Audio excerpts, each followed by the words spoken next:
the Semicon West at the same time. So throughout my career, I'm a photonics guy. I use your lasers in my holographic lab, dichromatic gelatin. Thanks, wonderful lasers. So, but I was always half in photonics and half in semiconductor. I worked for semiconductor companies. So, and now, okay, so this is a highlight, but the friends who are in semiconductor industry and photonics, they go to Photonics West, but something happened. You know, Photonics West was always in Moscone Center, San Francisco. And now they moved to Arizona, to Phoenix, Arizona. So what happens? Because there's no Silicon Valley anymore. It is Silicon Arizona. We were talking there, it's a problem with water. So, but more interestingly, when I was at the beginning to electron, charge a wire, decharge the wire, we could not transmit with all the power stations in the world 1% of the data that we send around the globe. So photonics with free space optics, nobody would believe that free space optics was good for anything, but this enabled the internet. And now what comes? A graphic card company, NVIDIA. You know how NVIDIA was? My kids came and said, Papa, I need a new graphic card because I'm too slow with Counter-Strike. So I had to pay for a new graphics card. And this company, NVIDIA, is bigger from the value market cap than the GDP of the UK. How could this happen? Because they are driving the AI revolution. And still again, we have, okay, so power consumption. If AI will continue like this, we need to build 1,000 new nuclear power stations. No, because photonics will save it again. This was what happened at ECOC. There were investors, there were analysts, and whom should I buy? I get these messages almost every day. Whom should I buy? The thin film lithium niobate. Why do you have 5 companies in Switzerland? Whom should I buy now to get the big diamond for the big for the next AI revolution where photonics saves the world? So whom should he buy? I don't know. I don't think that photonics will deal with it because all these companies you could buy, they could never ramp up to be a supplier for TSMC. Semiconductor industry will take our innovation, our ideas, they will pay some money for some IP, and they will do it. And they will not call it photonics, they will call it semi. And this is a bit the problem that the photonics industry, with all our diversity and not together no standards, we could not really be suppliers for TSMC or for these semiconductor companies. We could not ramp up fast enough. So this is one of the reasons we're here. What is in the box for photonics? Will our innovation, will we invest, be the future of our industry, or will this just go somewhere else? You see, you have automotive lighting. Now what happens is BYD says, we don't need tier 1, we do it on our own. That means all this automotive lighting industry, the value is with 20 billion, yeah? What is their future? We don't know, because there's the big leaders in the market, they do it on their own. This might happen as well with photonics, that the semiconductor giants, TSMC, NVIDIA, they do it on their own. This is what is in the box for photonics, what is in the box for you. This is a highlight of the year. Thanks for coming. Good conversation, great keynotes. Come back next year because we have ECOC and the 3rd version of the Photonics, the Global Photonics Economic Forum. Thank you.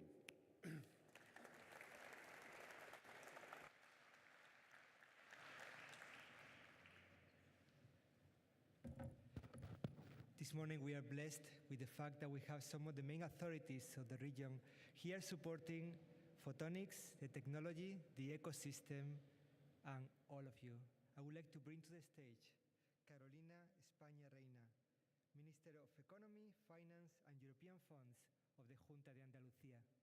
Thank you very much for being with us today, Carolina.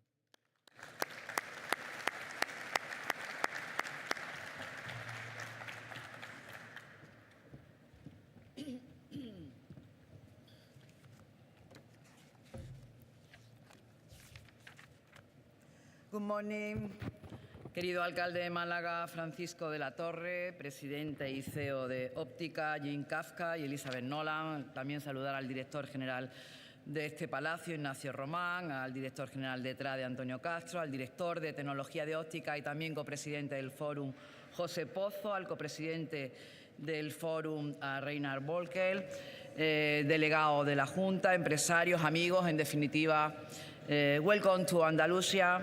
For the second consecutive year, Optica has chosen Andalusia, specifically Malaga, to host this Global Economic Forum on Photonics and Semiconductors. This renewed presence recognizes our efforts to position Andalusia as key player in photonics, microelectronics, and semiconductors. What once seemed unthinkable for a region traditionally known for its sunshine, beaches, and gastronomy has become a reality. Andalusia is now a European benchmark in innovation and technology. This transformation has been driven by tireless individuals and a regional government committed to a public-private collaboration and to creating a business-friendly environment. Malaga Tech Park is a clear example of this success. It is one of Spain's largest concentration of technology companies, home to 715 firms, employing 28,000 professionals and generating over 4 billion euros annually. Under the leadership of President Juanma Moreno, the regional government has implemented policies to attract multinational companies, startups, and research centers. Measures such as tax incentives, digitalization, and streamlining administrative procedures aim to make Andalusia not only the best place to live, but also the best place to invest and work. Andalusia also enjoys natural advantage. It is home to 18 of the 34 minerals classified as critical by the EU, holds Europe's second largest copper reserve, and possesses significant deposits of zinc, lead, and other essential metals for electronic manufacturing. To these resources, we add exceptional human capital, skilled professionals, leading academic institutions, and tailored training programs, including new specialized degrees to prepare future experts in microelectronics and semiconductors. Combined with a strong industrial base and demand for innovation, these strengths make Andalusia an ideal platform for developing a robust semiconductor ecosystem. In April 2023, we took a decisive step by joining the European Alliance of Semiconductor Regions, reinforcing our commitment to this sector. The arrival of IMEC will further strengthen our business and academic ecosystem, consolidating Andalusia's position in the European semiconductor landscape. Supporting this strategy is Andalusia Trade, our regional development agency, which plays a central role in boosting the microelectronics ecosystem and attracting new investment opportunities. All this is happening in a context of profound transformation for Andalusia.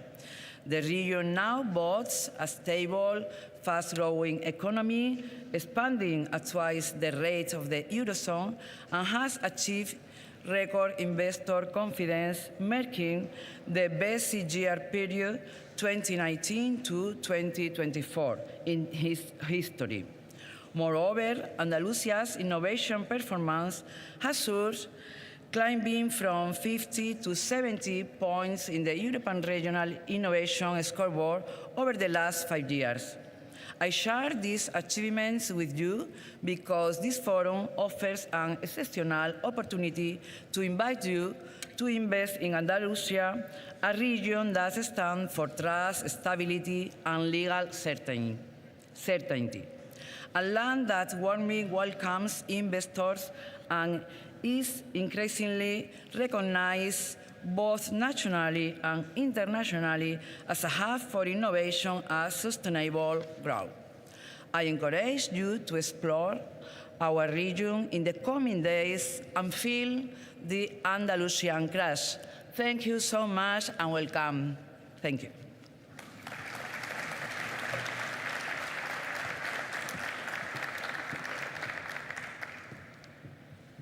Thank you very much, Carolina España, for being with us today. I would like now to conclude this session, this opening session, by bringing to the stage an inspiring leader for many generations, the host of this event, the Mayor of Málaga, Don Francisco de la Torre Prados.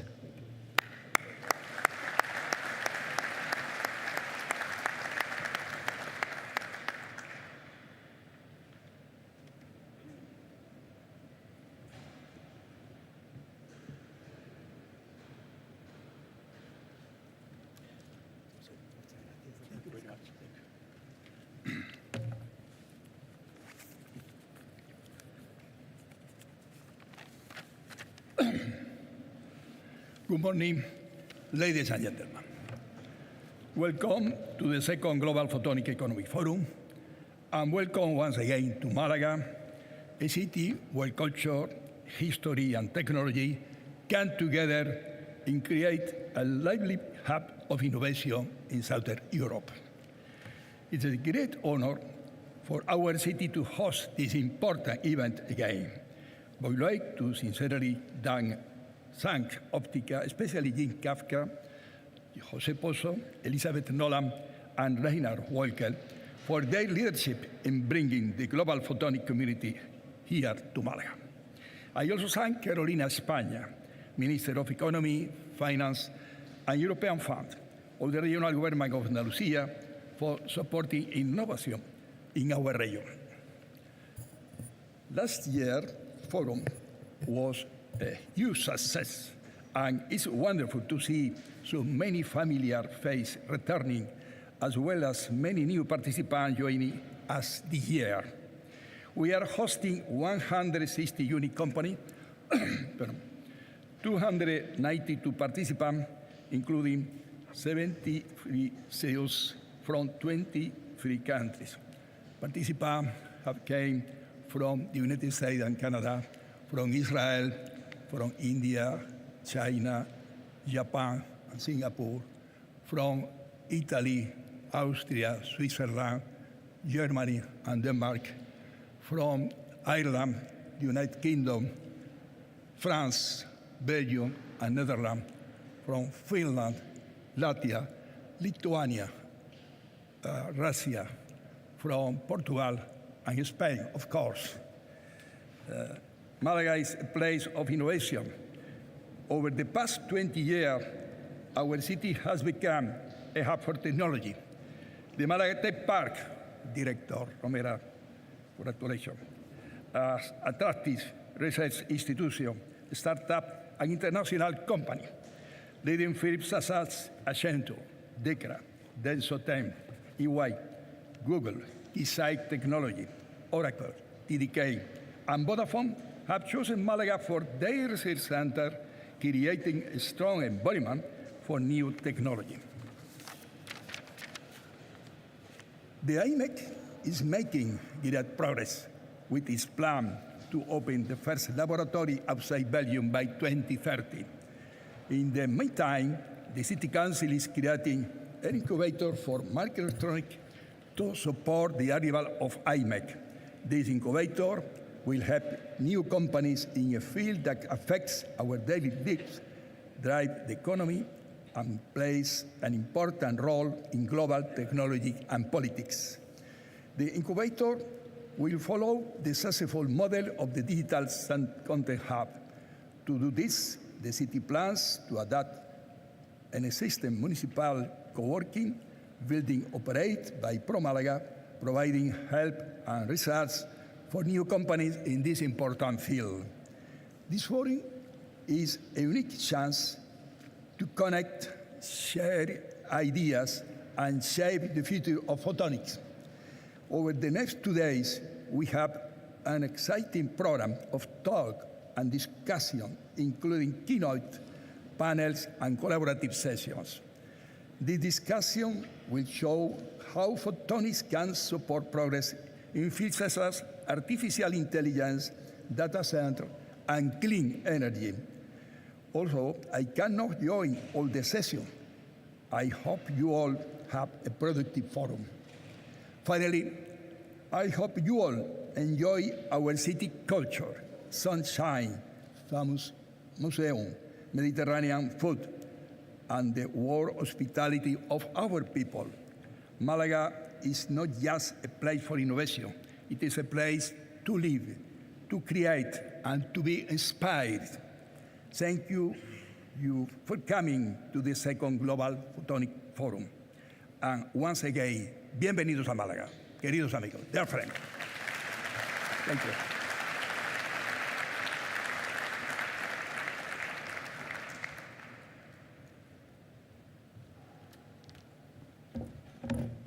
You just heard some of the biggest authorities in the region talking about photonics. That's, if you think about it, 12 years ago, the President of the United States had trouble to pronounce the name. And now authorities from all over the world really see the economical value. I would like to bring to the stage now all the authorities for a press picture, because we need to leverage what happened here today. So allow me to call now for a quick picture Francisco de la Torre Prados, Mayor of Málaga, Carolina España, Minister of Economic Funds from the region of Andalucia, Jean Kafka, President of Optica, Elizabeth Nolan, CEO of Optica, Ignacio Román, General Director of FICMA, Antonio Castro, General Director of Andalucia Trade, and Antonio Jesus García Acedo, Territorial Delegate of Economy, Hacienda, and European Funds of the Junta de Andalucía. Please come with me on stage for a quick press picture.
Ladies and gentlemen, our opening keynote is from Joe de Bock, Executive Vice President and Chief Strategy Officer at IMEC, the world's leading independent R&D center for nanoelectronics and photonics.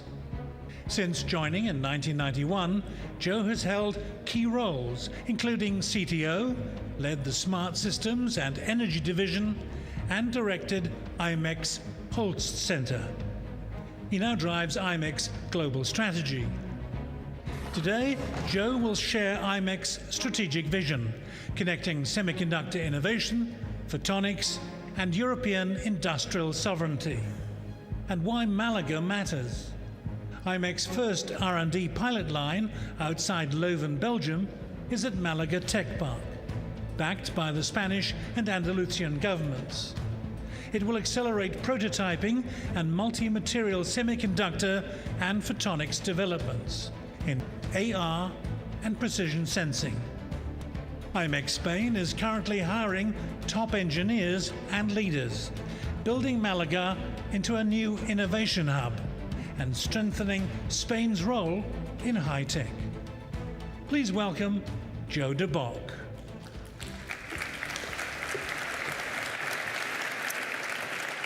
Good morning. Wow, this is really a Global Economic Forum welcome here. Thank you, Jose. We feel very privileged to be here again on stage. Thank you also to the city and the regional governments for supporting us here, and of course the central government. You heard about our plans, and very welcomed here, and we feel at home. Like all of you, I'm sure, do in this second edition of the Global Photonics Economic Forum. So, is about applications, is about the need, is about driving impact into our future well-being and welfare. So I think that's what, of course, the focus of this conference will be. My role to open, of course, as a member of the research and technology community, is to make sure that we take one of those needs and drive from lab, from the innovation to impact those products, those services that are going to be important. And it has been said before in the beginning, AI, of course, is driving basically everything today. Of course, also it drives roadmaps that we are trying to fulfill with all of our innovations. And so with this, the challenges that AI poses, of course, besides, of course, the great opportunities, is energy. It has been noticed before, and I'd like to open here by just stating again what the infrastructure that is behind AI needs to do to make sure that we are not burning the planet while doing our AI applications. And so this all leads to energy efficiency. Energy efficiency, which is, of course, again, an innovative arena. It's a place where we need to bring our forces together. There are a few things that I'd like to mention in this roadmap. And first of all, we'd like to make sure that we can continue to push the envelope of compute. We all need more performance. We all need more transistors. Every transistor counts, has been said. And of course, jointly again, and this is a prime element of the discussion here and today and tomorrow, is which roadmap are we following? I show this not because of the details, but because of the fact that it's really forward-looking. We're looking at 2042 to enthuse our researchers, our PhD students, our professors, to focus on solutions we do not yet know how to bring to the community. And so, of course, this has been over many decades the case, but it's also how Semiconductor looks at the world. And it has been said before, semiconductor technology will absorb the innovation that we bring in one or other format, and this is also what I'll show later on. The challenge of integration is there today, and also the vision of future products, future chips, if you want, is tremendous. We are looking at a functionality that needs compute, interconnect, memory, and all of these functionalities require different technologies. Bringing those together in a vision that in the future will be even more integrated than today is clearly what our research community today is looking at. These will pose tremendous challenges on precision, on combining all of these 3D stacked formats together, but also bringing in new materials and new opportunities. Chiplets are there to open the market, which are currently locked in maybe by big providers. It's a European opportunity as well to get into the game and to Schumpeter existing ways of doing systems integration, and that's, of course, a very important element. The second one, of course, is the power challenge. By performance, again, we will burn more power. And although scaling will help to reduce the power use at the compute side, we will still, in global, use more energy. This is really important, and also there is the system technology co-optimization a key word. We need to understand the types of workloads that will go into the system from the algorithms, and we now need also during runtime to manage this energy and energy efficiency. Many things to do there, many materials and again device innovation is happening, spreading the heat, making sure that we have the sensors in the system and what the load is, and to also make sure that we have advanced power delivery systems. That was part of the roadmap already. We are actually looking at new ways to bring the power to the different layers in the current functional SoC. And then finally, the memory challenge. We all compute with data. Data needs to be very, very close to where the compute is happening, because every transport of data consumes energy. And this is a key understanding. This is why we need photonics. This is why our community here will help to alleviate the problems. And again, it's going to be from cradle to product. It's going to be from this innovative idea with the many PhD students and professors and academia research that's ongoing, but then also accelerating this from the lab to the fab. And this is the key role that roadmaps play. This is also the key role of anyone and everyone who is pushing the envelope in bringing these products to market. And then knowing the playing field, and of course, this is a very technical slide. And again, I'd like to do justice to the technical details that my colleagues have brought to the presentation, but I'll surf over them to make sure that the message is clear. The message here being understanding your landscape. And it was said that, of course, electrical interconnect have been there for as long as all of us remember, but now photonics is creeping into this from the longer range, where fibers, of course, are ruling, also to interconnects that are at the centimeter level. The question only is, how do the systems integrators and architects make use of this? Standards will need to come in because everyone needs to know where this is going, but also technology and technology provision needs to be part of this game. And this is where, again, roadmaps come in. So I'll show in this landscape that I just showed at the previous slide a few key elements that we are developing together with our partners on trying to build, indeed, this roadmap going forward. And this is, for instance, on the data center interconnect area, standards, IEEE standards in forward reach and in data center reach, how data is being moved from one data center to the other, or within one data center from one rack to the other. And so those standards drive the innovation in speed. It needs to go faster. And so it says a number of gigabits per lane. This means we are providing a certain amount of transport at the best energy efficiency. Again, the previous slide. So these standards, they actually force us to bring in new technology elements. Such technology elements can again be built in laboratories. At some point in time, they need to fit a platform that will be manufacturable, that can scale these innovations to the mass market that we all are envisaging. And this is indeed where Semiconductor has great platforms. So one of the focus areas that we have brought as IMEC to display is to make sure that we are using the quote-unquote standard, again, platforms to integrate photonic components and functionality. Try to be compatible as we can, or tailor a bit the compatibility if needed to make sure that these functionalities can be fit. Without, again, going into the technical details, this innovation now currently is on the market. You can actually design in, and the key word here is design. You can design your new components, your new systems, using the process design kits for the experts in the room to actually start developing your own product. Not only developing it in the design arena, but also prototyping it and, when possible, scale in the partners that we have with the foundries that are in our ecosystem.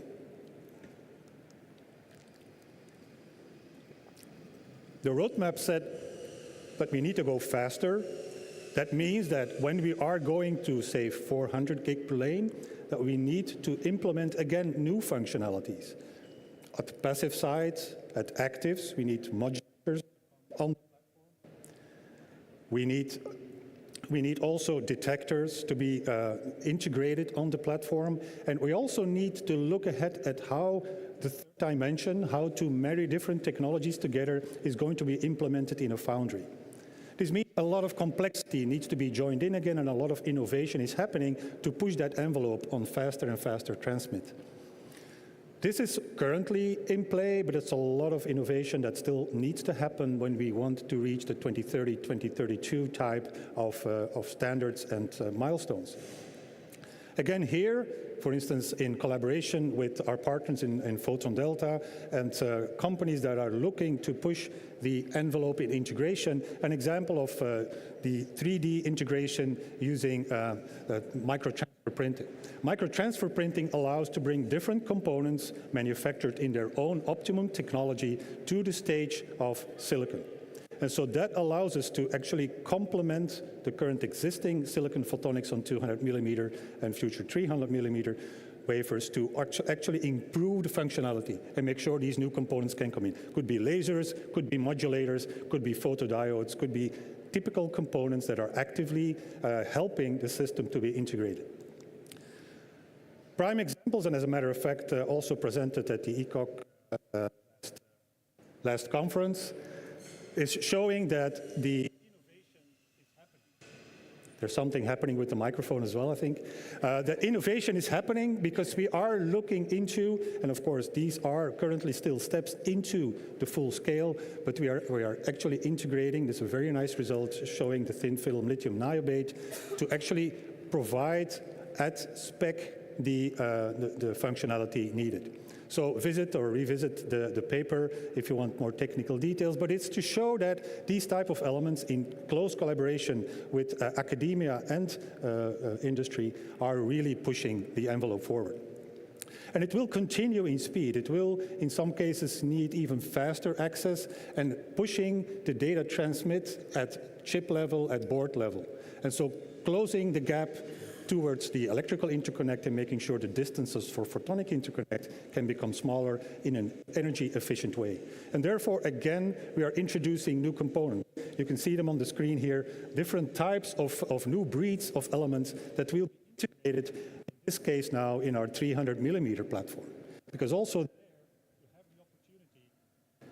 there you have the opportunity of bringing the 300 millimeter wafer strengths, the whole integration effort that's there on 3D integration, you bring this to the photonics industry.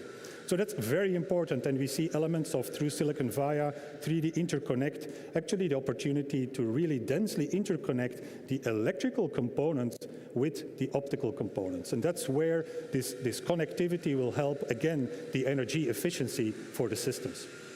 So we're driving this technology, and 3D integration is key for doing this particular type of functionality. 3D integration could be at microtransfer printing is one example.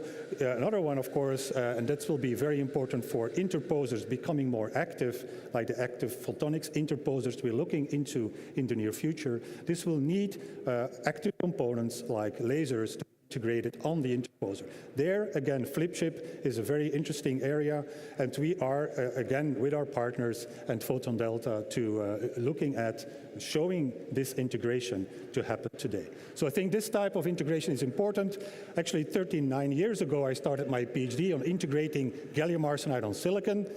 Happy to see that today we have finally reached the quality to build gallium arsenide layers on silicon monolithically. So there's different ways, and I think that's the message, to approach the goal of combining functionality, optical and photonic functionality with the silicon platform. Like, for instance, here, combining the silicon germanium electro-absorption modulator, in this platform, in a monolithic version, and showing the key specifications that you need to do this component or to use this component in the future communication bandwidths. Are very important elements. And again, without going into the technical details, and my colleagues are around to entertain you on those if you want to, the essence of the matter is, and this has been mentioned before, if you want to have impact, those results are fantastic, but you need to bring them in a community. You need the players that actually know how to understand, that understand how to bring this innovation to the platform, from the platform, aggregating the value chain from design to packaging and testing into the economic fabric. So we need the industry partners to pick it up. We need the VCs, we need the capital to pick it up, and we need to enable the companies that are in this race to scale. And there's many smaller companies, there'll be a few bigger ones. We need to understand how we can bring this value chain together. And so there, again, innovation is happening. Innovation not only at the area of AI, because we believe that the strength of photonics is evidently in other areas, as Jose pointed out earlier as well. AI is driving a lot of the market, a lot of the innovation, a lot of the absorption of photonics in the semiconductor industry, and we see platforms move. But for instance, some examples here on our own portfolio, for instance, on health, where we have seen that, for instance, genome sequencing has been driven by integration of photonic components, by integration of photonics, of electronics, of imager systems. And so actually Pacific Biosciences in the early was a genome sequencing company that wanted to build on-chip what was at that time a very large optical setup. Photonics helped. We could integrate the strength of doing this type of sequencing on a silicon photonics type integration. That's very important. This type of innovation needs platforms, needs new fabs, to do the lab to fab transition and then needs the full ecosystem to deploy these innovations to market. Automotive, interesting example again, the car has eyes and ears. To complement the existing camera and radar, there will be LiDAR functionality, not only in cars, of course also in robotics, etc. Miniaturization of LiDAR is a key component. And here, proud to show the implementation today of a LiDAR system, again in collaboration with many of our partners and universities in the Photon Delta area as well, to look at this implementation and to demonstrate the functionality. We're not there yet. A lot of challenges still need to be covered on many different components of the LiDAR system, but we can show functionality. We can prove that the further investment is going to be fruitful, is going to be paying off when you develop this component.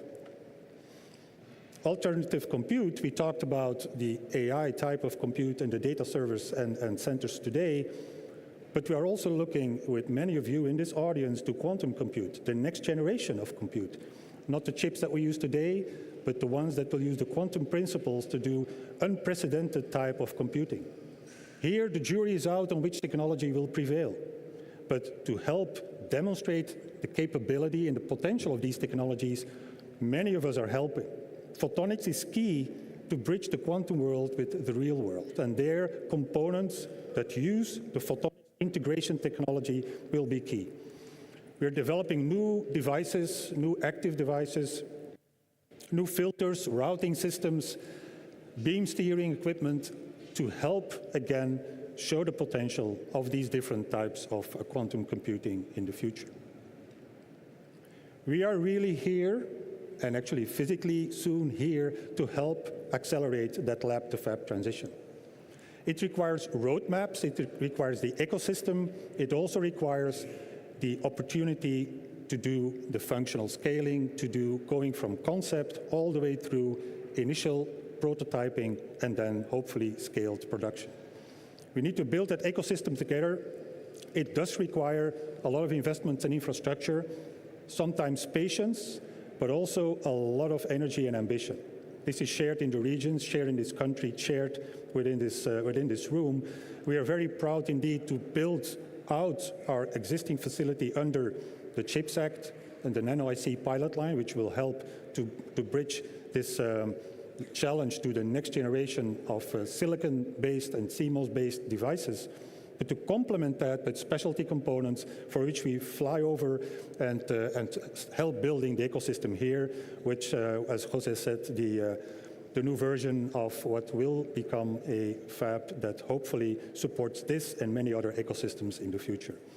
With that, I hope I entertained a bit between the science and the technology, the way to get through roadmaps and collaboration to prototype and demonstration into, hopefully, a lot of impact in the economy. With that, thank you very much and wish you a very fruitful 2 days. Thanks.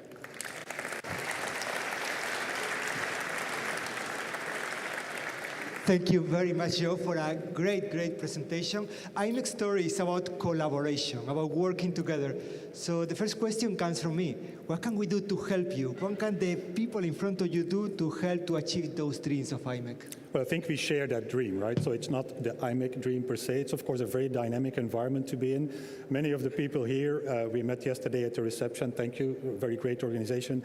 But also here during the coming days to build a together. Of course, we are connecting to the academic research community, but that, again, needs to be connected in the end to investments, startup companies, existing ecosystem players, and products. We have some questions in the audience. At the back, please remind us your name and company. It's Mike Powell from Renevo Capital.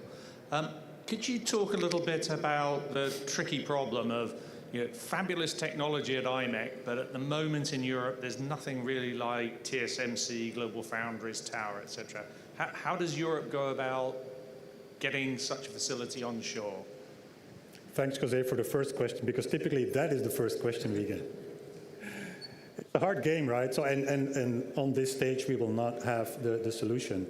There's a few things that are happening globally, and one thing is, of course, we know that the ecosystem we have today is a global ecosystem. We all rely on each other, and I think this is the key message to make sure that we continue to rely each other. Evidently, of course, with some stress in the world today, there is a key element of having a resilient supply chain. We truly believe that having the research done together is the best guarantee on a resilient supply chain later, because we build, again, the same roadmaps, we rely on each other to do the research and development, and henceforth, we build the relationships that later on will also be relationships in business. Many of you know each other maybe from the PhD or study. Still friends and partners in the economy today. So that's the first answer. Make sure you stay into this global collaboration. Secondly, also you have interdependencies. It's very important to double down on your strengths as a region to make sure that you are in the game, that you have interdependencies to share. Every good partnership is one where one partner is relying on the other for something, right? So that's a very important message, I think. This will connect us. And then, of course, in some cases, you need to have supply that is critical. We will talk about certain areas later today on stage as well, where this is clearly the case. So having a minimum fallback position on critical technologies is essential. So I don't have the solution for your question, but I think there's a lot of, well, I know for a fact, there's a lot of discussion ongoing. There was CHIPS Act 1, there was the investments here, for instance, in Spain, but in many other member states, to make sure that you're part of the ecosystem. That's what we strongly believe in. We have another question. Please remind us your name and company. Hi, Dominic Solway from Enlight Photonics. Thank you for the inspiring summary of IMEC's ambitions and work so far. In your opinion, what are the major differences between scaling a CMOS technology versus an integrated photonics technology? Well, you need certain components, evidently, that you cannot just harvest in a standard silicon platform. So there's a lot of effort in bringing these functionalities. I think one of the key messages of the presentation, and many of the ones following, I'm sure, is to make sure that we can marry these different functionalities. The big difference, of course, is silicon has been challenged before. I heard say earlier by, for instance, optical compute. It's been challenged before by many other ways of doing compute. It is a superpower. Why? We have been able to manage atomic precision at the scale of industry, which is unimaginable. Even after 40 years in the industry, it's hard to imagine that we place the atoms at the right pace and then carry this product in our pocket, right? So this is where photonics, of course, has a way to go in terms of precision, in terms of manufacturability, in terms of manufacturability cost and adoption. But I think, and one of the keywords was standards, we see it coming. So I think big challenges are that we need indeed to bring less big players to also see the benefit of using the silicon mainstream platform, but differentiate on top of it. I hope to, at least start answering your question, but it's an interesting debate to follow through in this community. Yeah, we have another question. Please remind us your name and your company. So, Robert Harrison, an IP lawyer at Sonnenberg Harrison. We talk an awful lot about European sovereignty. We talk a lot about European resilience these days. How do we work together internationally with our partners in like-minded countries to enable European sovereignty? What does it mean for a company like IMEC?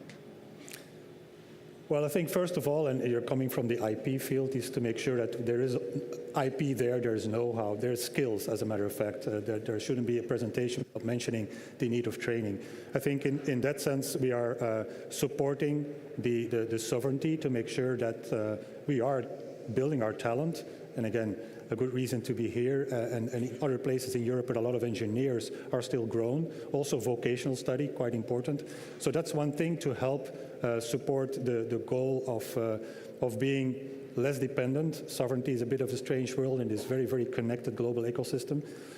So that's one way. We also, as I said earlier, connecting the bright minds early on in research makes sure that when they become decision makers, they know where to trust each other. And trust is the key word. So in the partnerships today, I see, and that's potentially true for many of you, some of these relationships go really for decades. So I think that's one important element. And then others, often decisions are made way above my pay grade, so I can't answer those. But I think we need to be vocal from our community, also to the policy and policy makers, that we are in need of collaboration. Otherwise, the pace will go down. And this will be then maybe in Europe or maybe in the US or other places. Let's keep the pace in all regions at the same height and make sure that we have our industry players, give them a level playing field to be in the battle, you know, and then the rest is economy, right? In a very nice discussion last night in Candado Beach in front of the sea, many of the people here were wondering, is there a roadmap to bring photonics closer to semiconductor activities? I had the honor of being on the scientific advisory board of IMEC, and there we're having discussions on this. What is your preferred future? Should we have a roadmap altogether? Is IMEC thinking of maybe showing the roadmap to others so we can all follow a similar direction? Well, I don't believe in separate roadmaps too much. There's only one roadmap to success. Of course, bringing in the different technology options is the key where road mapping happens. Just for history's sake, the semiconductor road mapping has been since 70s, 80s, 90s very, very important and constant between the industry. Bringing together the industry like you do here is important to doing the same exercise, making sure that we as an industry understand where our technology is going jointly, and not competing, competing potentially at the product level and the innovation level, but not competing on different views of the roadmap. So there's only one roadmap. I think that would be my message, and do combine them. Do combine the roadmap with semiconductor because it is a powerhouse, you know. You're going to be with us until Thursday. Lots of discussions to be had. Yo, thank you so much for being with us. Thank you.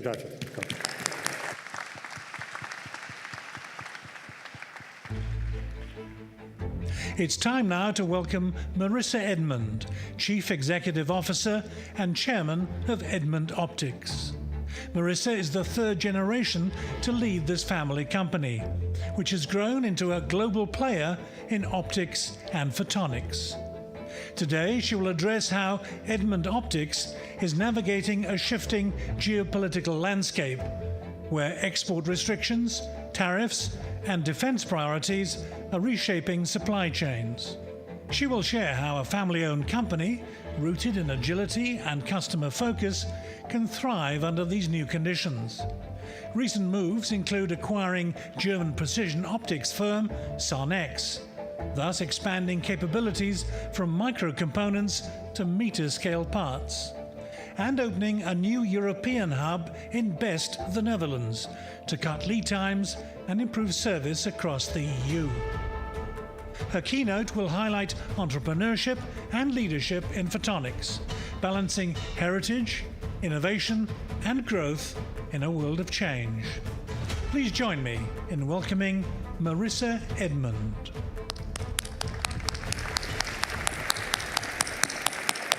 Hi, good morning. Wow, what a beautiful venue, what a beautiful city. I am thrilled to be here. Thank you so much, and thank you certainly to Optica and all of the staff in the room for hosting this amazing event. It's going to be fantastic, and I'm really looking forward to the next few days getting to meet everyone in the audience and continue with the themes we've talked about already, which is around collaboration and partnership in what is one of the most amazing industries I've ever been a part of. So let's get started. We're going to continue with the theme of innovation. We're going to talk a little bit about when you innovate, how you innovate, why you innovate, who you include, and how critical it is for your business. We're going to start first and kind of do that through the lens of my family story, which is Edmund Optics, and talk about how it got started, when and why that innovation was so important. So let's go back. Let's go back to the beginning, and that is in the 1940s, my grandfather, Norman Edmund, actually contracted tuberculosis. So back in the 40s, if you got tuberculosis, you went to a sanitarium and you spent your time there. What did you do? Well, he got involved in photography, and he learned all about optics and lenses, because that's how you kill time in a sanitarium when you have nothing else to do. And he started training all the different nurses and the people in the facility about photography and optics. So very interesting. When he was finally released, the only place he was allowed to work was at the Franklin Arsenal. At the Arsenal, he was taking apart surplus optics, deciding if they could be used again, deciding if they were trash, if they could be bought or sold, or what would happen. And eventually, that's when he got the idea to start an optics company. But you can imagine, and Jim talked about it in the opening keynote, and that is what an unbelievable time of uncertainty in the 1940s, right? Geopolitical uncertainty, certainly lots of uncertain things going on in your community, in your home, in your cultures, and trying to understand how we navigate that. But that was the time when he got started, right? Probably we had nothing, right? As a family, we couldn't even put food on the table. And during that period, he said, well, you know what? This is the time to innovate. This is the time to get started. Because you know what? There's never a great time. And that was his time. So he got started on that business and started collecting inventory from the sanitarium. He put it in in our family's bathtub in their house, and that's where they got started. He then started contracting for local garages from his friends, and he would put the inventory there. Started the first catalog, a couple hundred catalogs, went to 1,000 catalogs, went to 1 million catalogs were being sent in the 1950s. And one interesting thing here, too, is that he decided to get a truck, and he decided he was going to start making these deliveries himself. Why would he do that, right? Why would he spend his time there? Well, he spent the time there because it meant he could talk to his customers. He could say, what are you doing with these optics? And he started to learn about all the different applications that people were using optics in. And it was fascinating, far beyond what he could have ever thought people would be doing. So that continued. So he hired people, he developed educational content. His mission became teaching the next generation about optics, about becoming an optical engineer, about getting into this field, building your own telescope, starting to get hands-on with optics. That continued. We had a retail store and eventually culminated in some really exciting things like our optics going to the moon in 1969 on the Apollo 12 mission. So some neat things along the way. But what's so important in any business and in any global economy, and that is there's inflection points, right? There's inflection points for all of your companies when you have to make a decision. Are we going to grow and change? Are we going to reinvent our brand every couple of years? Are you going to make those key decisions? Are you going to kind of hunker down and maybe just stay the course of what you're doing? And in some cases, people decide to de-invest, right? And that happens oftentimes in recessions. You see people pull their innovation, pull their R&D, stop their sales and marketing, and start a decline, right? So for us, as Edmund Optics, in the 1980s, we had a big inflection point. We were not doing great financially. We had accumulated a significant amount of debt. The consumer market was not performing. We had lots of competition. We started to bring in competition from Asia and different parts of the world. So my dad at that point had to make a big decision. Were we going to continue as a consumer brand, or were we going to reinvent ourselves? So the first thing he did was go out and talk to customers and try to understand what people were looking for from us as a brand. And what he learned was that people were looking for precision optics. They were looking to do a lot of new innovating and technology. And he said, all right, he said, despite being in the debt we're in, I'm going to go ask my friend John Plummer, who was in Pennsylvania at the time. He had a plant there, a plant in Singapore. And he said to John, he said, I'm out of money. He said, but if I don't reinvent this brand, Edmund's going to die. And John said, I'll help you, Robbie, and ended up funding our tech spec brand. My dad then reinvented the company essentially into an industrial company, going for high precision optics. We started to launch different and new brands. Through that, we started to get involved in manufacturing. And then we started our global expansion. And that was something where we wanted to go into each market. And here again, we wanted to talk to customers. We wanted to talk to customers in their language. We now operate in 13 different languages, 9 different currencies. But it was very important to get into those local facilities and those local customers and really talk to them about what were they doing, how were they innovating. That information then shaped all of the catalog products that we put in. And again, at that time, we were standard products. It helped us shape getting into manufacturing by understanding what customers needed at the time. And a quick aside, I oftentimes get asked, what was it like to grow up Edmund? And I can assure you, as a child in this business, I say I've been working here for 49 years, you're involved in every single aspect of the company, and when your mom's in charge of marketing, you have the unbelievable honor of also being the catalog model for a period of your life. So I thought that was just a fun thing to show. But the key in all of this is that my dad didn't tell me how to live. He lived and let me watch him do it. And I think that's an important quote as we think about what happens and what changes over time. What I learned most, and my dad's still alive, he's retired in Naples, Florida, but that you have to make that connection, right? You have to go out and speak to customers, you have to localize, and you also have to innovate during uncertain times. During those inflection points, you have to harness them and make tough decisions that aren't popular, but they need to be done. And again, we've then been able to grow the company into something that looks very different than maybe it did back in my grandfather's surplus days. I'm really proud of some of our statistics. We have our 19 locations. We have distribution centers around the world. We now have global manufacturing around the world.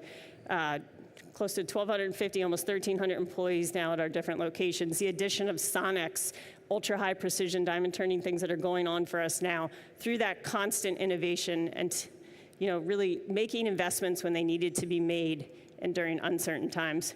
That's a little snapshot of our global footprint. One of the other interesting things we did in the last year, too, to get closer to our customers was divisionalize the company.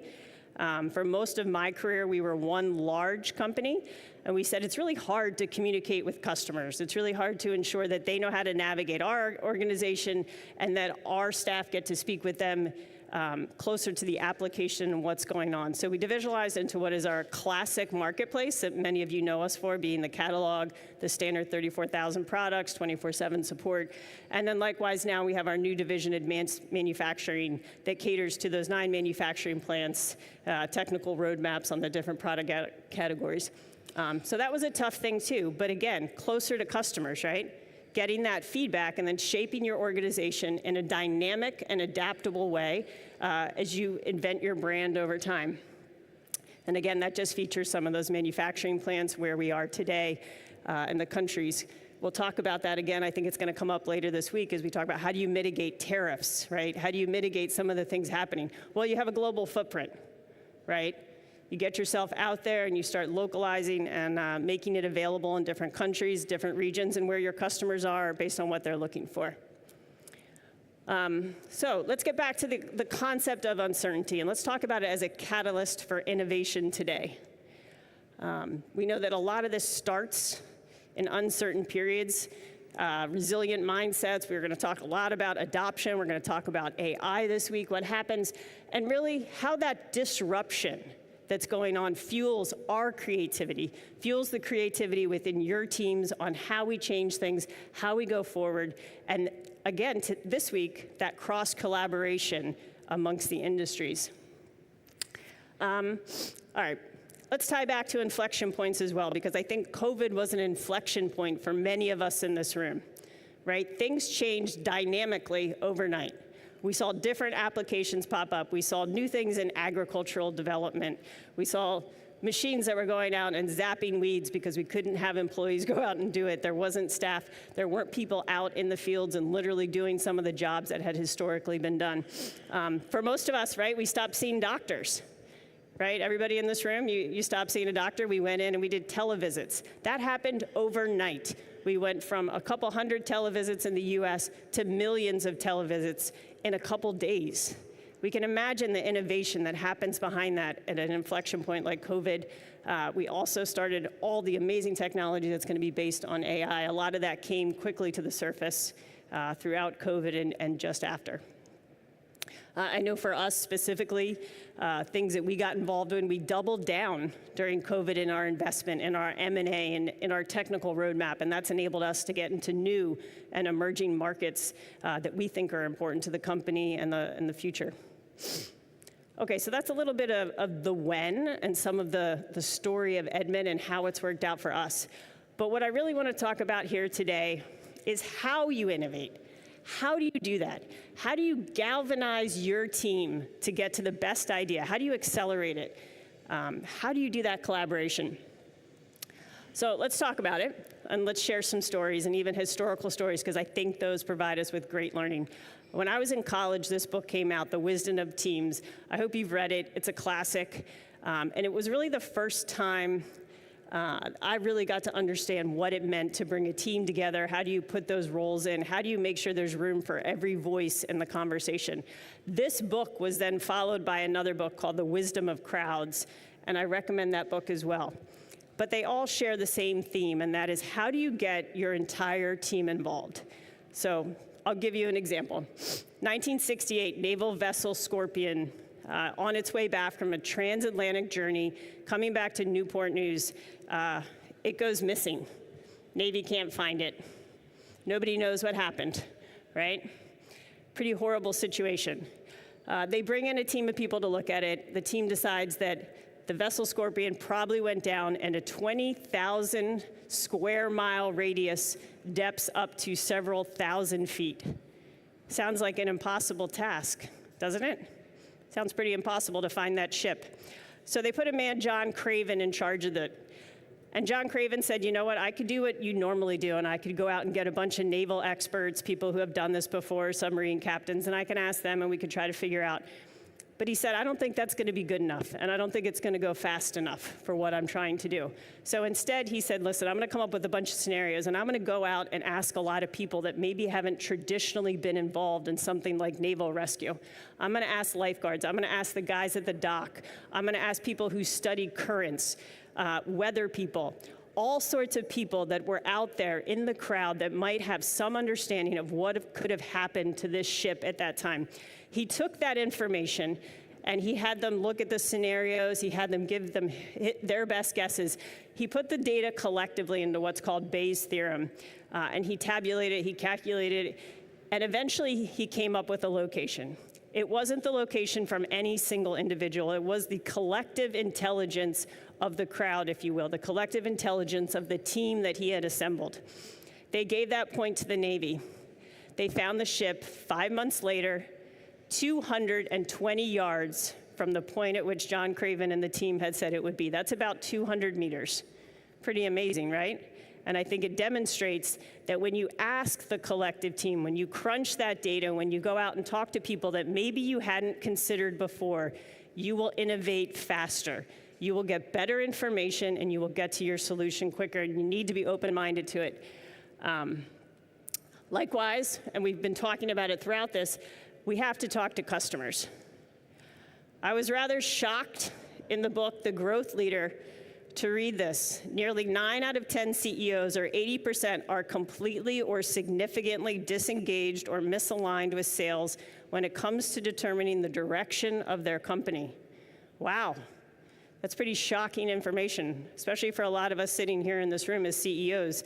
The book goes on to infer that 80% of CEOs haven't visited a customer in 3 to 5 years. Wow. Okay, well, let's hope that's not true for the photonics industry.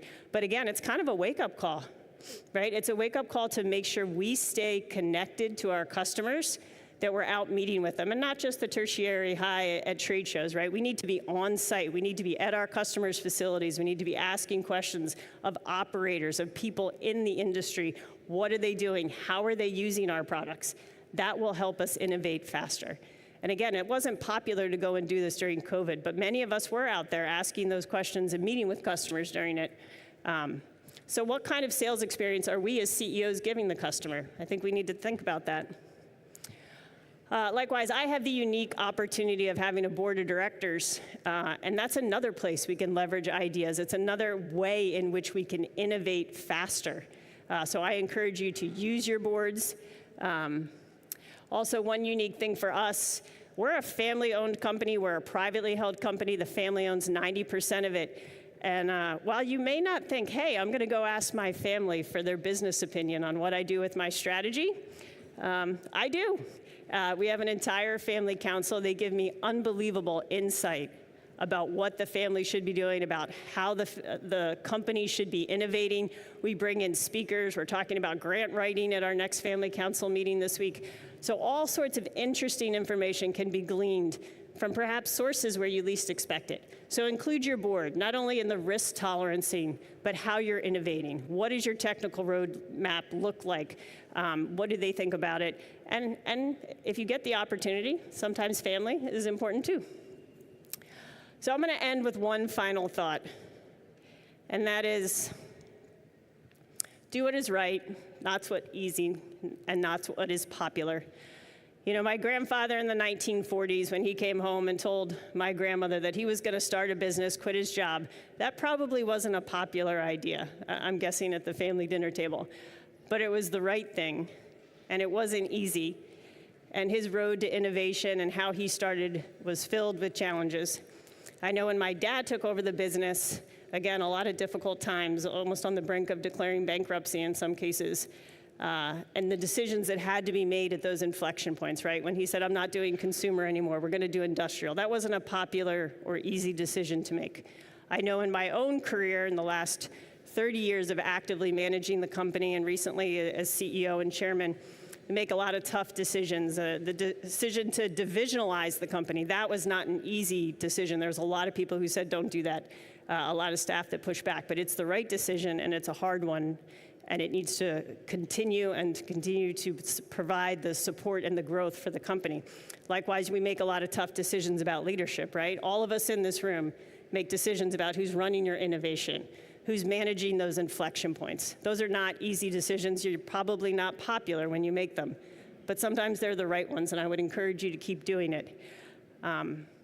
And I think my last final thought is that this week, how do we leverage our time together? We've talked about collaboration. We've talked about partnership. This industry has better partnership than I have seen in any industry throughout my entire career. And it's challenging, but that's how we accelerate, right? That's how we get to places. That's how we build our global footprint, is by working together. And it's fortunate that the Optica has brought us here together to do that. So again, I encourage you to do what's right. I encourage you to innovate, speak to your customers, work with your entire team. You might not be popular, and it's not going to be easy, but I believe we can do it, and we can do it together in the spirit of collaboration in this amazing industry that is photonics. So thank you very much.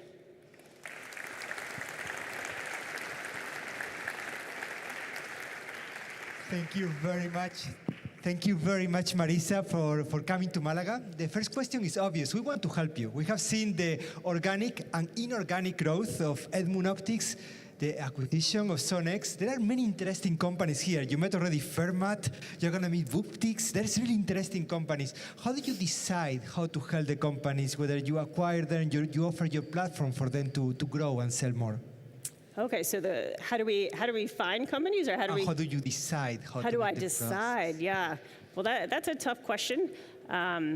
We do a lot to understand. The beauty of a marketplace platform, and hopefully you've been to the Edmund Optics website, is we have the ability to bring on partnerships and test ideas, right? With 34,000 products, I can bring on smaller companies' ideas. And we can put them out there, and we can see what the market says. We can see what customers say about an idea that a partner or a vendor company might have. And I can tell you in a year if that idea or new product is going to stick, and if customers want it. And that typically decides who I partner with, Jose, because the customers decide for us, right? Marisa is open for questions, so please raise your hand and tell us your name and company. In the meantime, Marisa, Edmund Optics is a manufacturer. It's a manufacturer of optics. And there are many regions that are here represented, like Creole from David Hagan in Florida, Photon Delta in Eindhoven, Felipe Romera in Malaga. What is your strategy for enabling manufacturing in other locations? And I'm sure your customers need that. Yeah, absolutely. So our plan is to continue to expand our global manufacturing footprint throughout the world. We'll be looking at Eastern Europe next. So again, if you're in that area and you'd like to collaborate, please let me know. I'm happy to have that conversation while you're here this week. But likewise, I think there's more unique opportunities throughout Asia, and then certainly in the US, it's going to be important right now for us to look at US manufacturing, where and how we develop that and how we partner together. Yannick Roland, University of Rochester.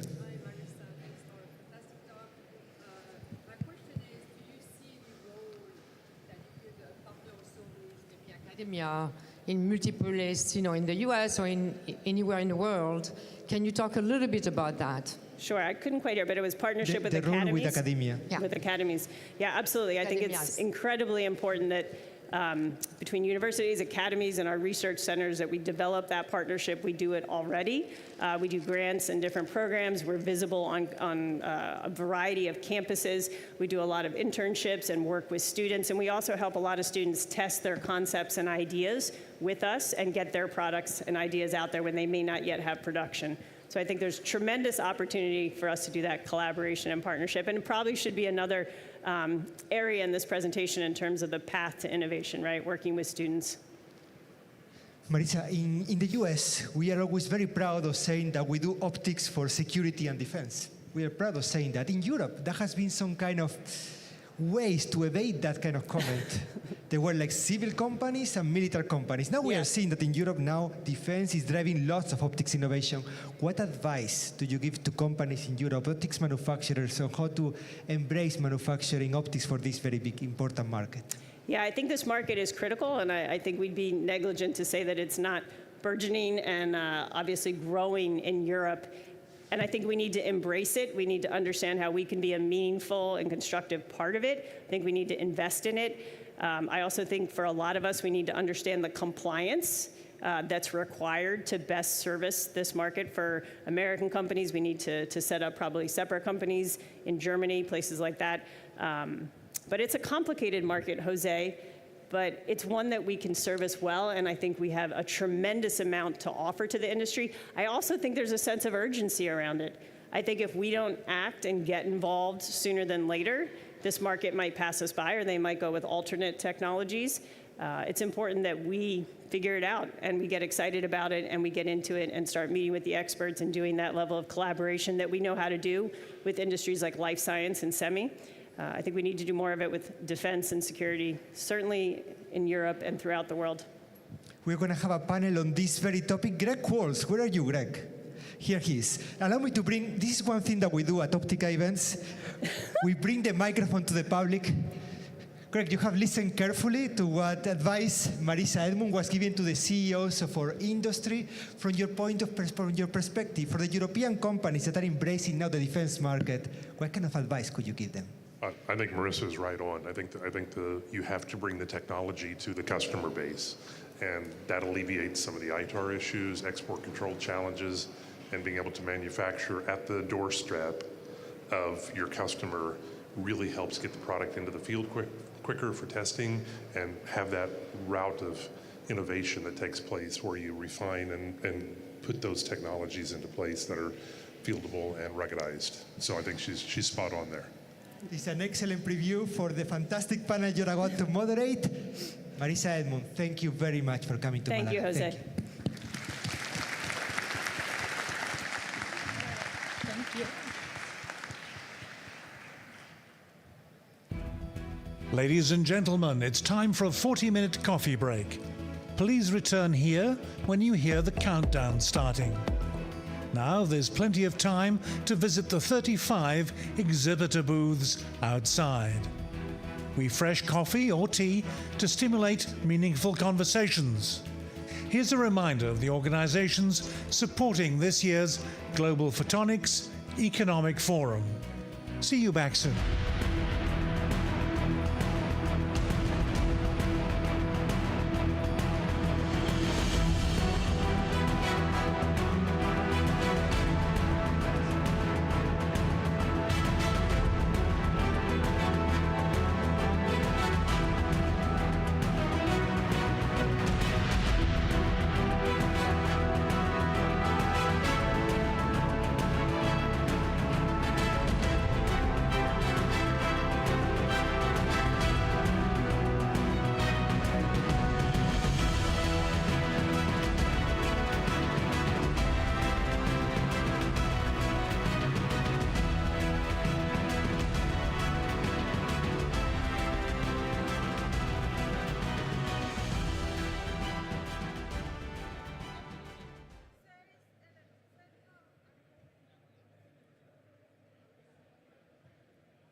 Ladies and gentlemen, for our next keynote, please welcome Scott Keeney, co-founder and CEO of Enlight. Since founding Enlight in 2000, Scott has led this public company to become a global leader in high-power semiconductor and fiber lasers, enabling next-generation applications once thought impossible. We founded Enlight with the conception that semiconductor lasers would scale power by combining multiple single emitters. In fact, the N in our name stands for integer. We're a little nerdy. With a portfolio of over 450 patents, Enlight continues to push the boundaries of laser power and precision, transforming several industrial markets and offering scalability in next-generation microfabrication. Today, Scott will highlight how the defense sector is driving innovation across the photonics industry, and he will underscore the importance of continued innovation in the field of directed energy. Please join me in welcoming Scott Keeney.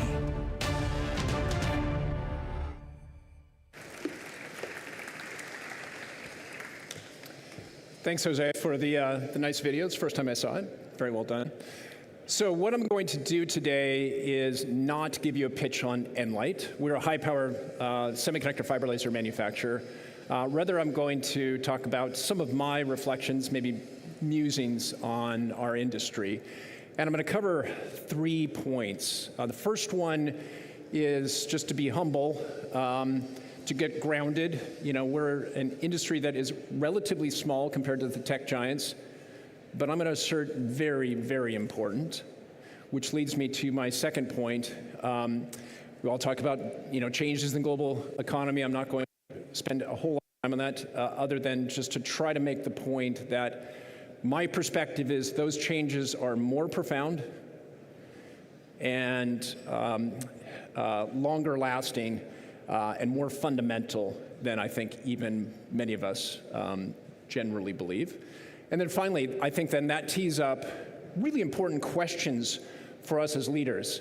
And I'll talk about two. One is sort of more of a business one. The second one is more of an ethical question. And we'll come to that. So to get grounded, we're a small industry. Relative to the tech giants out there, we're not on that list. You really have to extend that list. And even there, we're on the far tail of that list. And even a little bit more challenging, I'll just pick a couple companies out of this list you may or may not even know. DoorDash, so I guess delivering Thai food and doing ad tech is more valuable than the work we do, according to Wall Street. And that can be a little bit depressing at times. And in fact, just a quick history of myself. My background is in manufacturing. I worked at McKinsey for a number of years. When I left McKinsey back in 1997, I was looking at, I helped start a company in both of these spaces, actually, and they both were successful. I decided to go into lasers, and my friends at McKinsey thought I was kind of nuts for doing that. And I think the way I think about it is, I think about not only creating value, I do think that shareholder value is a very important goal, but I think doing work that's really important is equally important. And I think what we're doing in photonics generally, and lasers in particular, is very important. If you take the lists from just the US and EU, for example, of the critical technology, I would argue that lasers are behind all of these. I won't take the time to go through all of this, but I think you can glance at that list and get the sense of how important many of us in this room are to this entire list. And one way to summarize this is just looking at what lasers do. And I think just to break it down and be a little simplistic here, there are two things we fundamentally do. We manage information or data, and we transfer energy to do work. And I'll start with just on the data side. I think this one is pretty obvious. There's really profound changes going on that I think we'll be talking about. Many are focused on. Lasers behind that. Second, on the transferring energy side, it's an area where I've spent relatively more time. We do both. And this is, doing material processing of a wide range, from cutting metal to welding to additive manufacturing to a whole host of microprocessing applications. But I'll start with just a quick video. You can see this from YouTube. Raphael is a leader in this space. Oh, it's working good. This is the video that they released just a couple weeks ago on using lasers to defend against drones. We're all talking about it. I'd encourage you can go look at the YouTube site, and you can see more there. And so I think there's a lot going on there, but there's a lot going on elsewhere in the world also, and we'll come back to this point. So in this space, again, we need to see profound improvements in the technology, and we're seeing that. This is a plot of the highest power single mode lasers that are needed in order to support these applications. So we're seeing exponential improvement here also. And to summarize, behind, I think, these applications is the semiconductor laser.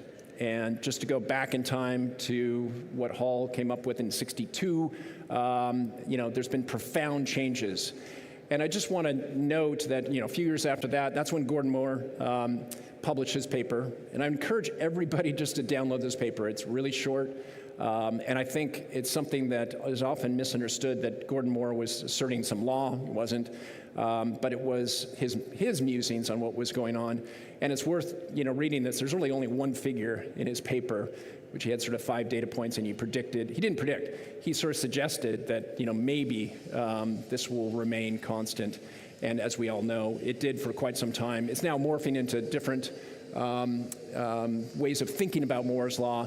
But I think the point I want to make is that semiconductor lasers, we had sort of 5 data points that we used when we started Enlight in 2000.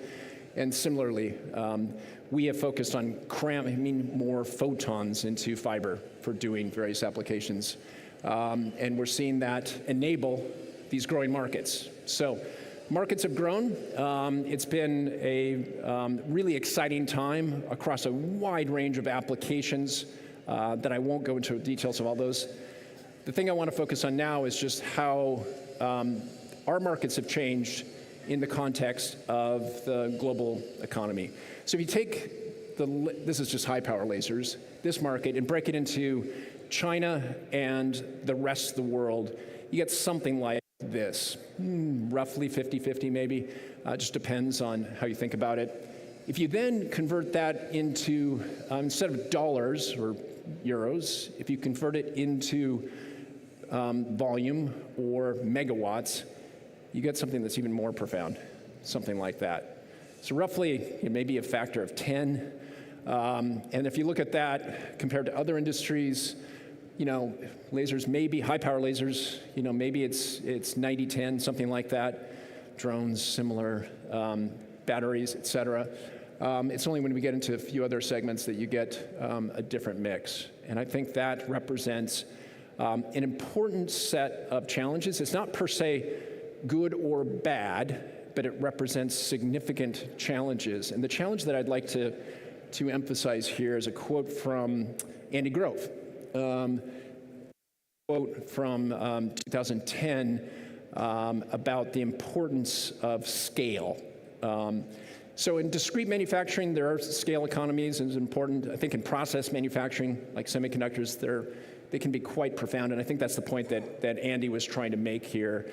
And I think in our industry, this is important. And we're familiar with the sort of volume cost curves. So volume is important for cost. But I think in addition to that, you get sort of quality and even performance curves that you simply don't have a real product until you have some scale. And then as you continue to ramp that scale, that product gets better and better.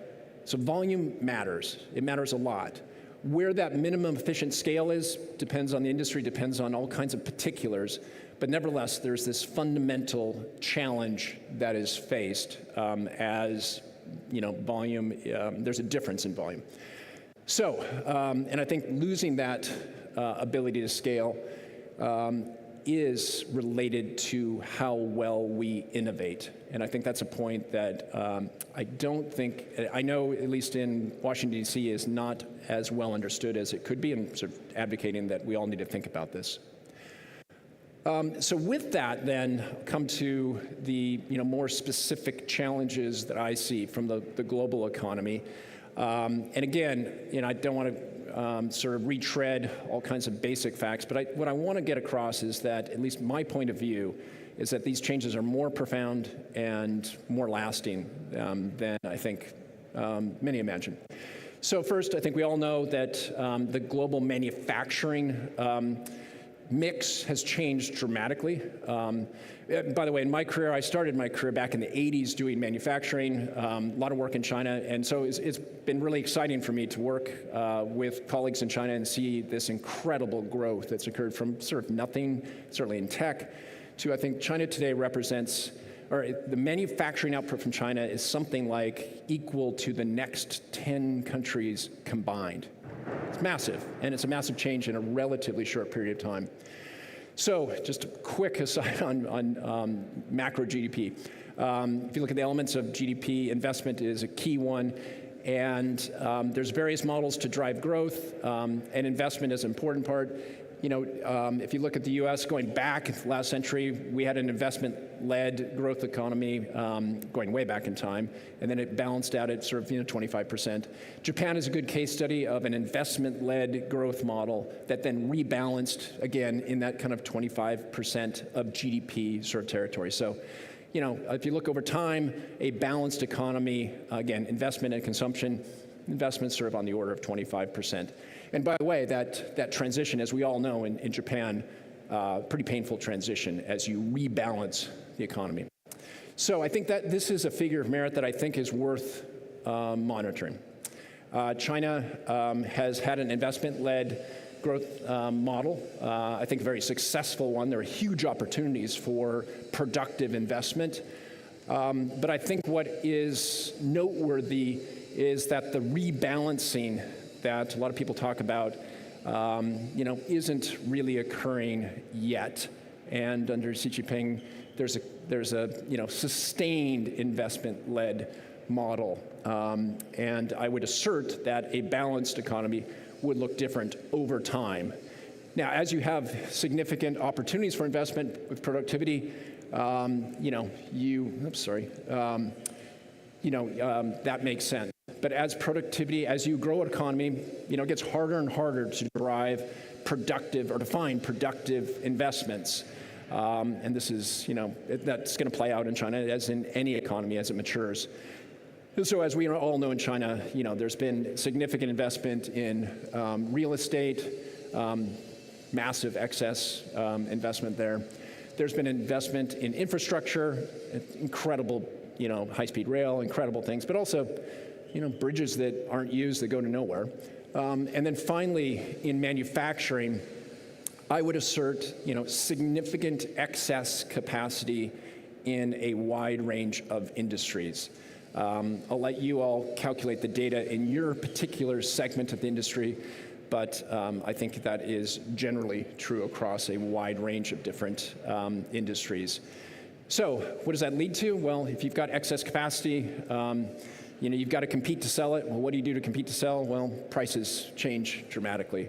In fiber lasers, we've seen sort of 2 orders of magnitude reduction in prices, over the last few decades. So dramatic changes in prices. It gets challenging to build a business. The number of businesses that are actually making money, it's a little hard to tell, but certainly there's been significant growth in the number of companies that are loss-making. What does that lead to? It leads to more tensions around the world, and it leads to, obviously, the tariffs. And I think I think we all know this, we're all suffering from the dynamics and the just incredibly frustrating aspect of the dramatic change in tariffs. Right? We're seeing tariffs now that are at the level that we haven't seen since, the 30s or so. And I think the point I want to make here is, while that's very challenging and it's something we would wish would go away, I would assert that we shouldn't be assuming they're going away. Hopefully there's mitigation here, hopefully this moderates, but at least in our planning, we're not assuming that I think this world has changed, pretty fundamentally. So we get this vicious cycle that is going on, and it is a cycle that has other elements to it, but I think this is a reasonable summary of the dynamics that are playing out. And I guess the point here is that I don't see a clear path to breaking this cycle, certainly in the meaningful future.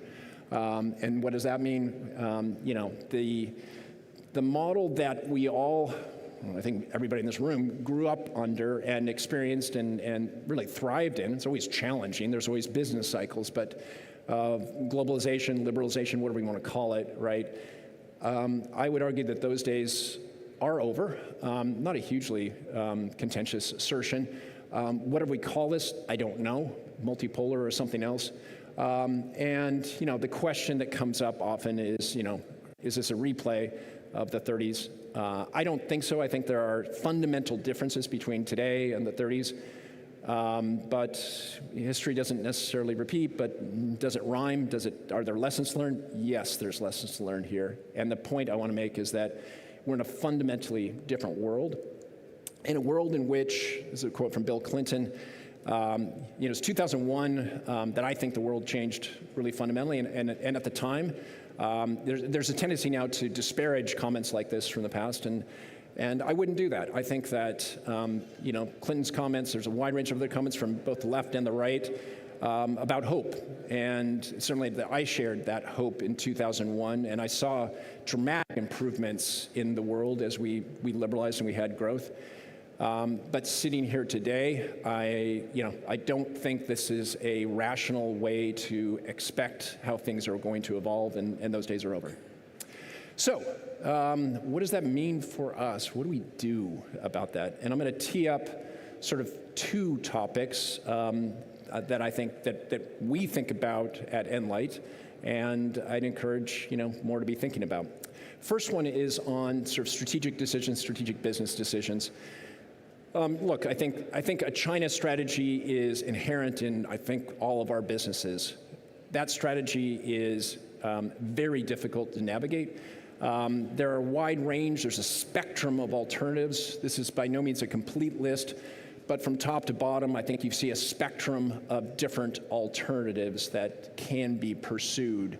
And I think that the gradations and the differences between these are sort of an analog function. There's always a mix here, but I think there are fundamental choices to make across this, and I think it's something that, you know, given the size and the change in the global economy, it's something that should be front and center at every single for every single board.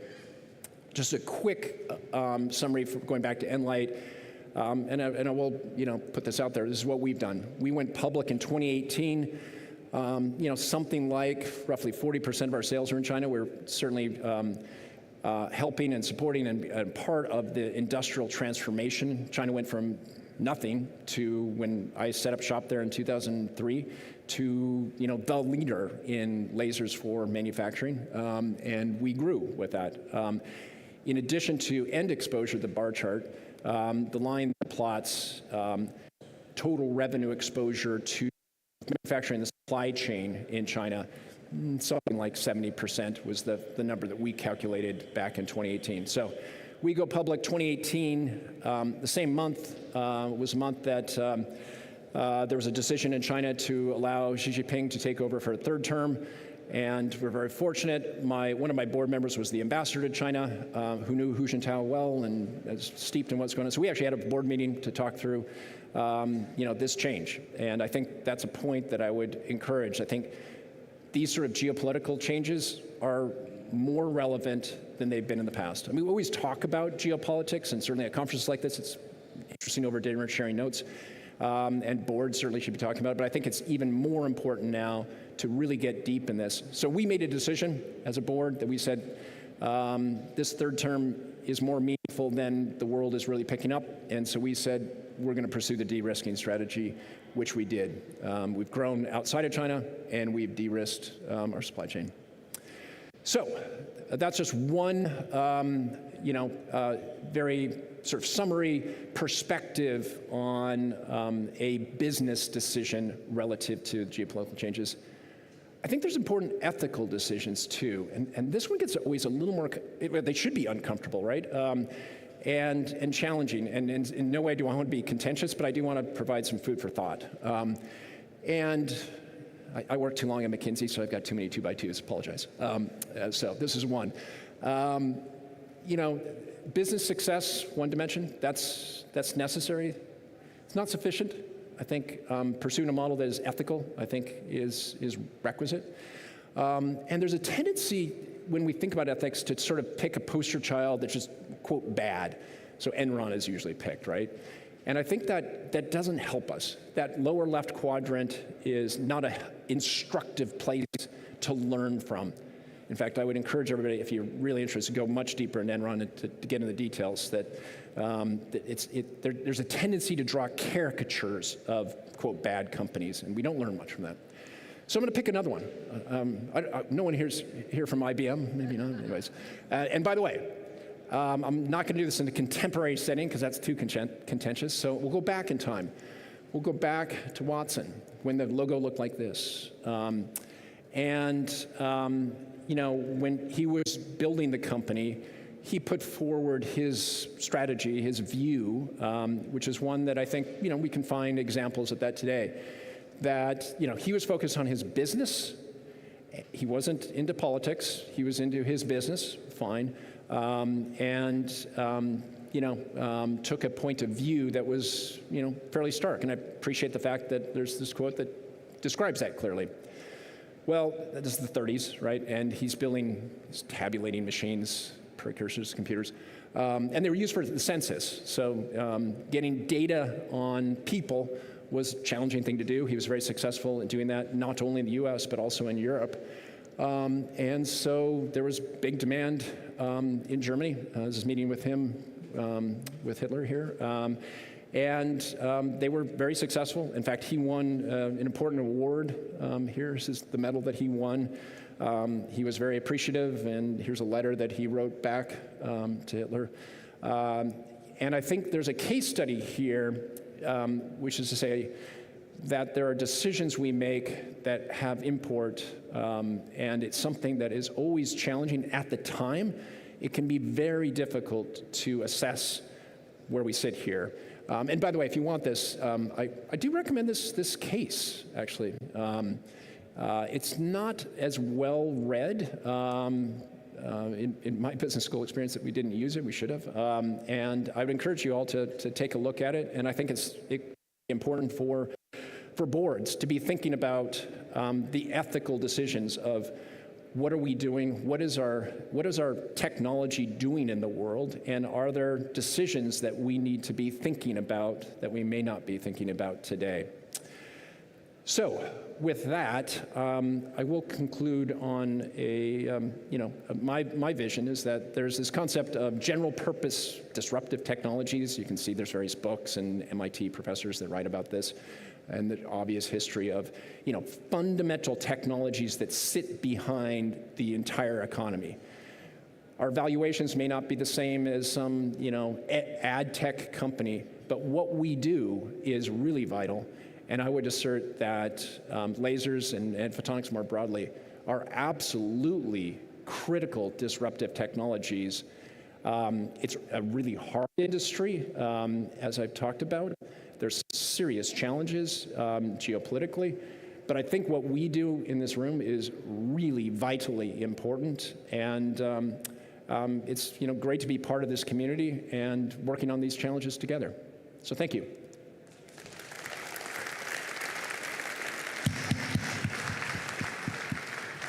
Thank you very much, Scott, for a really great presentation. I loved it. From the first slide to the last one, that was magic. Thanks, Jason. We have lots of executives here who want to help you in your vision. What kind of room for collaboration, cooperation do you see in the short term with Enlight? For working together, any challenges for your potential partners here? So this is, I should be more selfish about Enlight, or? Be selfish for 10 seconds, and then we go back to selfless. All right. Well, I can't do that. So anyways, I think this forum is a really good example of convening people from across the industry. And so, I have ideas on where there could be collaboration, but I'm going to be sufficiently humble to say, I don't know what all those would be, and frankly, why I'm here is to learn more, because I think there's going to be areas where we should be collaborating more than we are.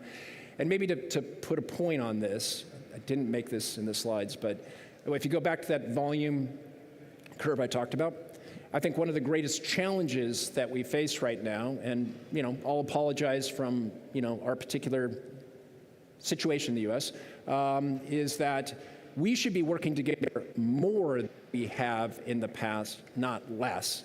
And frankly, what I'm seeing is the breaking down of different technologies due to sovereign concerns. And at the end of the day, that means that volume is going to be even further to the left, which is a bigger challenge. So I think it's vital that people in this room think about working together and try to work with our respective governments to help encourage that. There are questions in the room. I assume there are. First of all, an applause for that.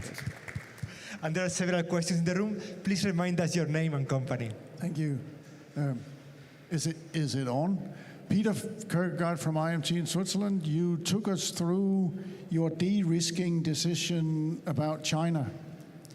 Did I read the graph correctly that you are, because of this de-risking decision, you are now making almost no sales?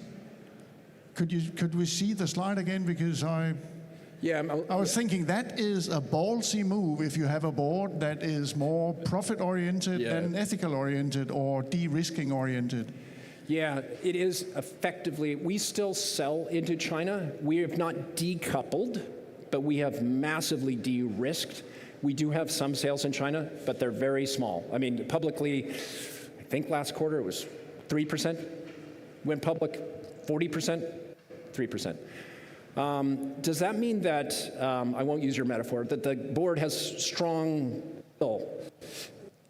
Yes, but I think also we have unique opportunities to grow because of we're a dual-use company. Historically, 50% industrial, 50% defense. When we went public, actually, defense was quite small. But because we are so critical to those applications, so that blue bar I showed, you see that we've grown and we've replaced that. That is a very challenging thing to do. And especially as a public company, to explain that to Wall Street has been not easy. But there again, I would say that even for those Wall Street investors, as I took them through a more detailed set of slides to explain why we're doing this, they got it. They wouldn't give us credit for it in terms of our share price at that point in time. They said, hey, understand what you're doing, Scott, prove it out, right? And over time, we have proved it. So yes, it took a lot of guts. I do think that, I showed our experience. That would be different for everybody in this room, depending on the particulars of your industry. But I do think that it's something that the boards of directors should be addressing, and addressing in a more pointed way than typically we see it. It's something you have to force. I had to force it with my board too. Everybody wants to talk at dinner about geopolitics, but when it comes to the charts and graphs for the next AOP, okay, let's get down to business, right? And so you have to force it, and I think as leaders, we have to force those decisions to make sure that people are facing them squarely. Thanks. Thank you. Any further questions? Please remind us your name and company.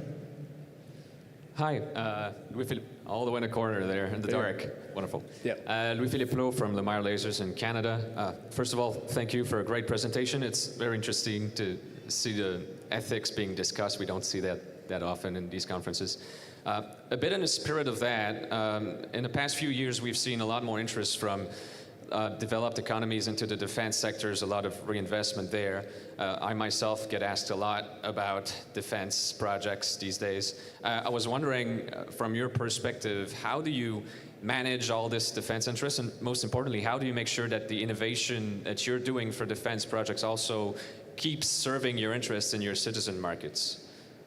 Good. Great question. Let me see if I can frame this for you. We have been a dual-use company since we started the company, so it's a core belief that I have, at least in our industry, in our technology, the two are important and the two work together. There's important differences, right? And there's tensions, right? If you're going to be in aerospace and defense, you have to put in place a lot of structure to manage that. Not easy to do, and it tends to be lower volume.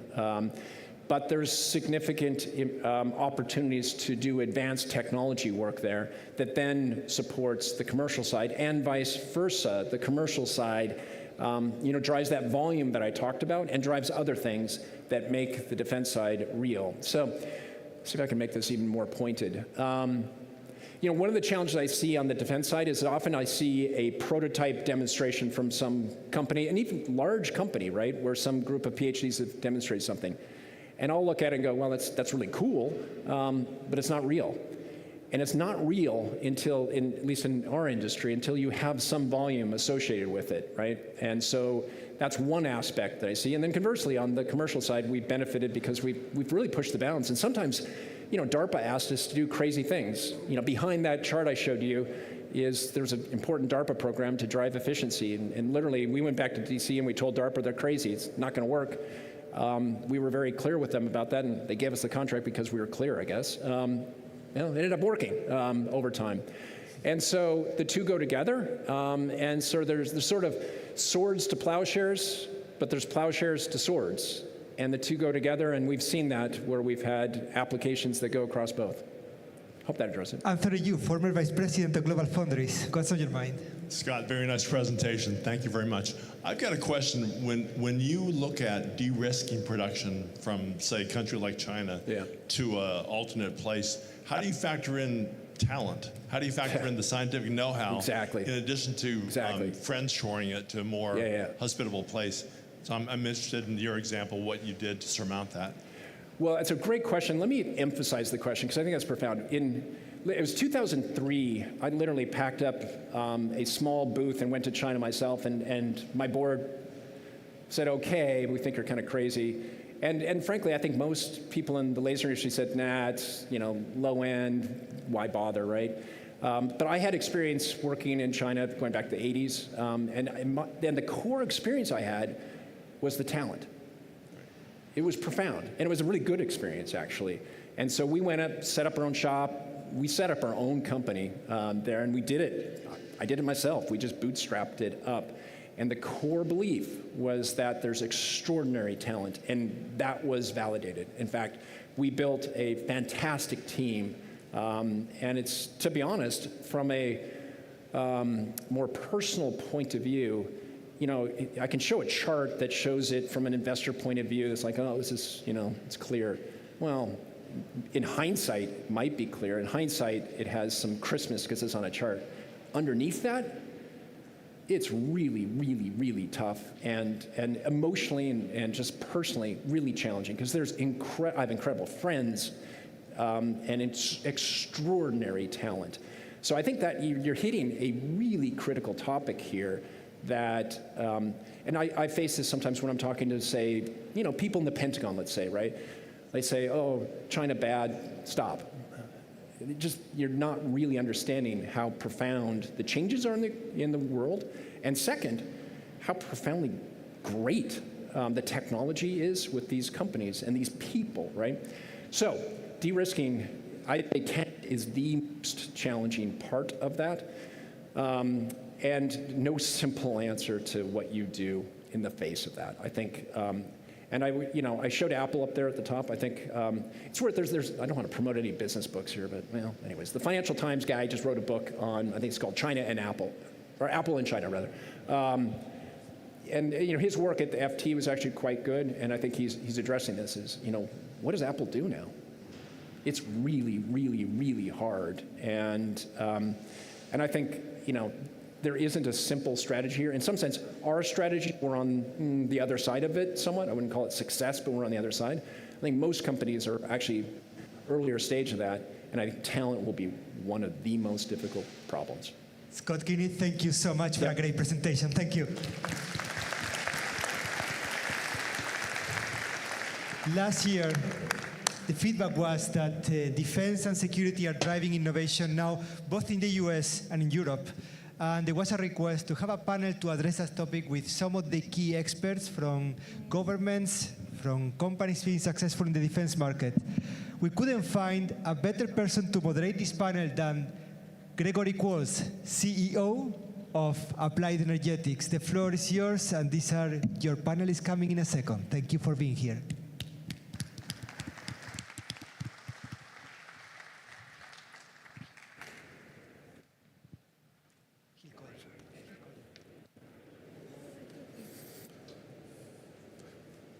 right, can you hear me now? Excellent. I'd like to welcome everybody, welcome my panelists to come forward and take a seat. We're going to try to bring you some insight and discussions today about the defense and security market and how we may be best positioned to share how this is being impacted by optics and photonics capability and growth globally. So thank you all for being here for that.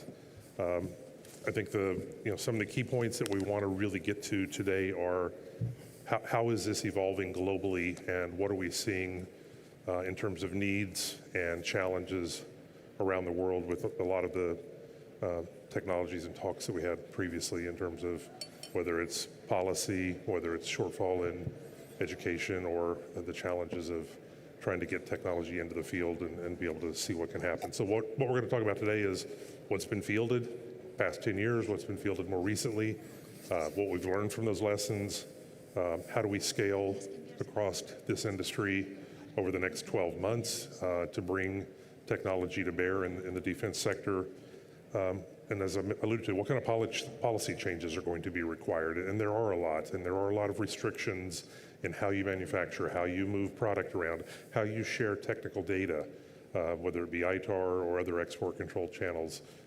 We all have to struggle with how to do that and do it appropriately, both for our stakeholders, our shareholders, and for the technology to be distributed worldwide. And then finally, what are the opportunities ahead? Where do we see optics and photonics growing and being able to accelerate technology insertion? So with that, I'm Greg Quarles. I'm CEO Emeritus at Applied Energetics. I've been in the defense sector now for well over 35 years, trying to look for ways to use lasers, optics, and photonics all across the defense sector. And as Scott alluded, our company is also focused on the dual use side. We're doing ultra-short pulse lasers to kill sensors, but those same ultra-short pulse lasers can be moved into the microscopy area to do live tissue sampling and multiphoton spectroscopy. So those are some of the things that we try to do. And with that, I will turn it over to each of my colleagues to give a little bit about what they're doing and what their company is doing. John. Great, thanks. My name is John Mackey. I'm the CEO and co-founder of Embryonics. We develop, design, manufacture end-to-end satellite optical transport solutions serving land, maritime, and air applications as well. We've been doing this for over 10 years, headquartered out of Ireland, and serving both European, US, and East Asian markets. I don't think you need more from me. Just quickly, the highest power laser in history is ours, so that's what we're doing. Edwin Rooks. I'm the president and CEO of TTM Technologies. Last year, let's say, as Teleline, since a month I'm the CEO of TTM. More or less in the back end of these processes where heterogeneous packaging plays a key role. So we're happy to be on this forum and happy to be at the Global Photonics Economic Forum for the second time. That's great. My name is Dick Berlijn. I'm one of the users of your technology for most of my professional life. I was the commander of the Dutch Armed Forces between 2004 and 2008. Before that, I was flying F-16s for the longest time. So I'm very happy to be here. I learn a lot today, and I hope to contribute a little bit. Good morning. My name is Harvey Kleiss. I'm with Laserlight Communications. You might notice I do not look like the gentleman on the photo, Bob Brumley, who many of you may know. He was unable to show up today, so he asked me to step in last minute, so my pleasure to be here. My background started in C5ISR missions, working closely with NATO. Worked very closely with F-16 pilots in Bosnia at one point in my life. Followed on, I've been in telecommunications some 20 years, starting off in all optical systems with Alcatel, Lucent, Telabs, AWS, with familiarity in some of the AI, networking, and cloud applications of software. And we're building a global, end-to-end, all-optical network with both a terrestrial undersea and a satellite component. And I'll get more into that, but real pleasure to be here. All right, thank you, everyone. So what we'd like to touch on first today is, where is photonics winning today? And I think a little bit of it goes back to, taking a snapshot of where we've been over the last 10, 20, 30 years. When I was in graduate school, I was being funded by the Air Force to look at a material called neodymium YAG and why their laser rods kept blowing up anytime they tried to make directed energy out of these things. And now today we're moving in towards photonic integrated circuits and technologies that are really having integration across the board to try to accelerate the insertion into the market space. So what I'd like to do is turn it over to the various panelists to talk about how is photonics helping you win today? Where do we have breakthroughs that are really revolutionizing? And we've seen it now with AI and edge computing. Where else is photonics playing a role in your space? John, you want to start? Great. Yep, absolutely. Look, Scott maybe brought it up there in his presentation working with DARPA, so maybe it's a good place to start. Yeah, our company won a major DARPA program back, I think it was 2022. It was a great name, Space Bacon, standing for Space-Based Adaptive Communication Node. But the fundamental thesis or principle behind it was to follow in the footsteps, I guess, of ARPA, in terms of ARPANET, the genesis of the internet we know and love today. And I think, look, a common thread and a point to look with here probably throughout today on this panel probably is, interoperability standards and whatever else. I think we've touched on that quite already this morning. And when it comes to space communications, there's a lot of siloed systems, no common standards, legacy sort of cybersecurity elements and pieces like that. When it comes to optical communications, it's a great technology to start to knit together these different satellite networks and multi-orbit systems. But there have been standards efforts, but it's been a little bit slow and a lot of sort of repetition and everyone sort of diverging in various critical areas. So like ARPANET, a multi-protocol sort of router technology, the vision for Space Bacon was to develop a multi-protocol optical communications capability. And look, photonics has played a key fundamental role within that program. So everything from the optical amplifiers, being able to manage the various different polarizations of light, down to the photonic modem. So having to use latest node technology to facilitate data rates going from like low megabits per second, but up to even hundreds of gigabits per second. And direct detection, coherent waveforms, and really managing that polarization in between. And everything from the bulk optical systems. So these would be fiber-coupled optical terminals. So when I say an optical terminal, this would be a gimbal telescope system, sort of a reflective telescope system, fiber-coupled, so the light coupling in directly into a fiber, and just the polarization needed then in the actual photonic chain then as well. So it's been a very interesting program, and that now technology is becoming quite preeminent in terms of I'm sure everyone's heard this great term coming Golden Dome, with this idea of a multi-orbit sort of much larger scale of what Israel would have today, like in terms of Iron Dome. And this would be basically a space-based infrastructure where they're actually not just doing missile tracking and what have you, but also then actually interceptors, space-based interceptors. But that will fundamentally need a multi-orbit interconnectivity transport layer. And a Space Bacon sort of technology will play quite a critical role for that sort of application. Scott? Sure. I talked a little bit about it there, but maybe just to flesh it out a bit further, if I take those two themes about lasers for transferring data versus energy, we see the full spectrum in aerospace and defense. And gosh, it's a laundry list, right? But we're involved in everything from there's lasers that provide range finding and LiDAR and designation and a whole host of communications and other things on the data side. And then on the energy side, obviously, directed energy is one, and there's some others in the works on that. But there's a broad range of different applications, and the application space from land, sea, air, space. I suppose one challenge is, it's difficult to talk about because the interesting ones are classified. Yeah, I think TTM is typically an example where the previous keynote speaker, Scott, was spot on, I think. With TTM supplying both data centers, where it's really the energy discussion, correct? So where optical photonics can be the answer, let's say, to get the power down and get speed up and get low latency products. The other side of our business is aerospace and defense, where we fully rely on US. We are US-centric in that sense. And that's a thing where we need the innovation from the commercial world in photonics to be applied in aerospace and defense. Aerospace and defense, even with all the DARPA programs, cannot make the momentum, cannot get to that acceleration. So that's, I think something happened. Oh. I think that's the key thing here. that it goes from the commercial world also to the defense world to make things happen.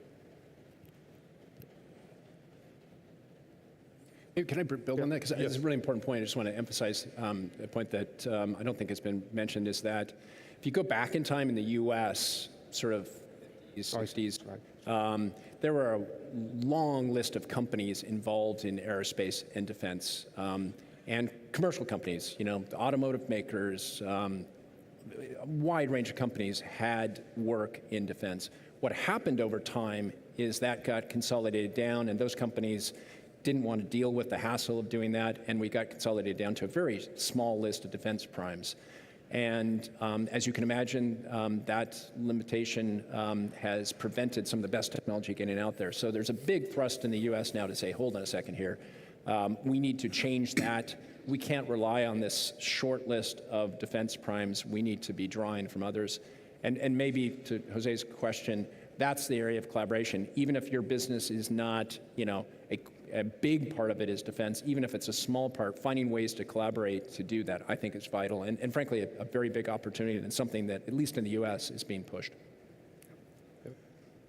Obviously, Gregory, I'm not in a position to bring any technologies to this forum, but what I would like to emphasize is the following. From the past, I've witnessed very often that the military had a sort of an operational shortfall, and that needed to translate into a system that we could acquire. That cycle lasted so long that by the time the new equipment was introduced, the demand had already changed. Now, especially when we look at the war in Ukraine, we see that has become a crucial element. So the whole cycle of identifying a shortfall, drafting the requirements, bring it to the industry, hopefully to get a new system, needs to really shorten that cycle. So one of the things that, again, I would like to emphasize is that the relationship between, on one hand, the defense organization, but also the industry and also the investors, that threesome, if you will, need to really get more intimate. They really need to be able to understand each other much better, to understand which technologies will play a major role so that the investors can marshal the money to the right places. And again, everybody in the military is now looking at Ukraine, of course. What sort of lessons do we learn? And of course, we talk about drones, we talk about swarming technology, we talk about secure communications and what have you. But one of the other things is that we just don't have the time anymore.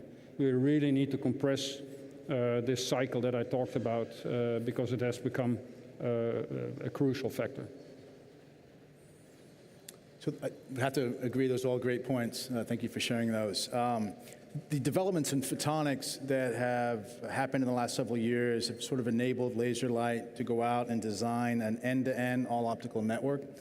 And so we're looking to be able to take traffic from the point of origination to termination at less distance, lower speed, and roll on top of that satellite component, putting 12 satellites around the equator with the ability to overfly undersea cables. The CapEx, OpEx benefit of that, because satellites can touch far more points of presence than, say, an undersea satellite cable can, that we're looking at a 75% CapEx, OpEx advantage per gigabyte of transferred data that anybody else can do, which is highly disruptive. It'll all be managed by mirroring developments in AI and quantum computing for a purpose-built sort of management layer of software to control all of these elements so that we have a converged network with equivalent network elements as opposed to side-by-side or a mesh network. So we can actually have visibility into the throughput to be expected as opposed to best effort, say, on a mesh network. And I think there's been some great comments that have come up around how do you design, what standards do you design. Our approach has been to design to the SOSA, MOSA, STANEG open standards. We found that if you adhere too strictly to some of the government standards that come out, you can end up with a network. If you follow them completely, there would in some ways be a standalone network that's not very interoperable. And we find that it's been a far more interesting business to go after industry and build out the network and the standards that we see the demand there and make it into a dual use effort along with governments.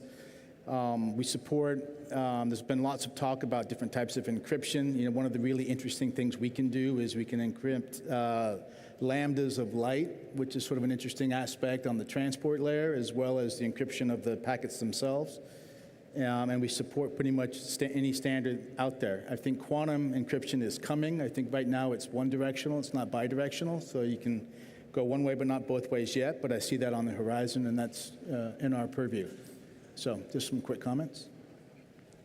One question I have that's arisen and is always a challenge when trying to communicate and work with end customers, both in defense and aerospace, is time to market. You know, the Defense Department or other entities have a 7 to 10 year roadmap, as you were saying, and by the 7 to 10 years, the threat has changed. Ukraine has shown us that there are very rapid insertions and very rapid pivot points, and things are happening very quickly. How do we communicate that to the optics and photonics market to help get the technology ready to go into the field? I mean, 20 years ago, getting a laser into the field was a huge challenge, and a lot of times they didn't stay working because of dust and rain and 18 to 22-year-olds managing technology that they weren't PhDs in.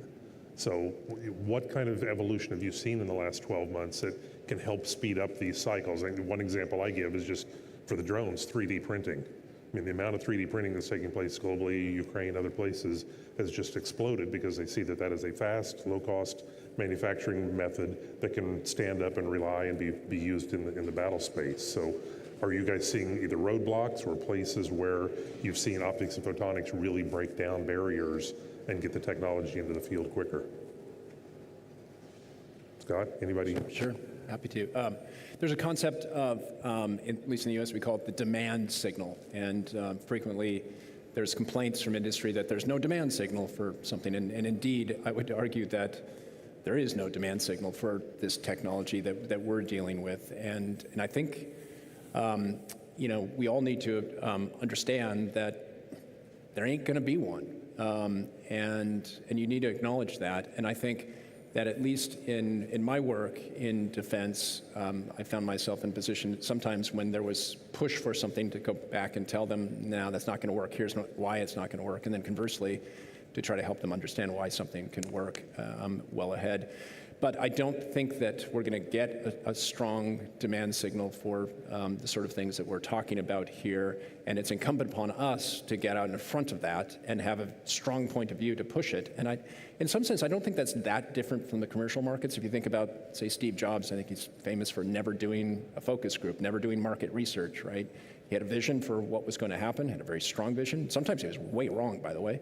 But he put it out there, and I think that's what we need to do in this sector is push to get out in front. And it's challenging because you don't have the funding to go do it either, right? And so I think we're going to see more companies, you know, companies like Andalucia and others, right, that are going to go out there and build on their own to show that something works. And so I think we need to acknowledge that that's going to be the real world and make sure we're quite thoughtful and then communicate that. Good. Yeah, I agree. Andalucia is a very, very good example in accelerating, let's say, this innovation. I think the story is always coming from two ends. DARPA, great ideas, you know, great things to do, and then the commercial world accelerating much faster, much more capital available, make it happen. And then, let's say, going back to the aerospace and defense business, where you say, hey, I need a reliable solution. I need a very reliable solution. So it's maybe not the latest node, but it's one node before that, you know, to make it reliable. So these things go hand in hand. Great ideas from DARPA, innovators like Andalucia, SpaceX, new players on the block. Yeah, compared to the Raytheons, we have to improve as well.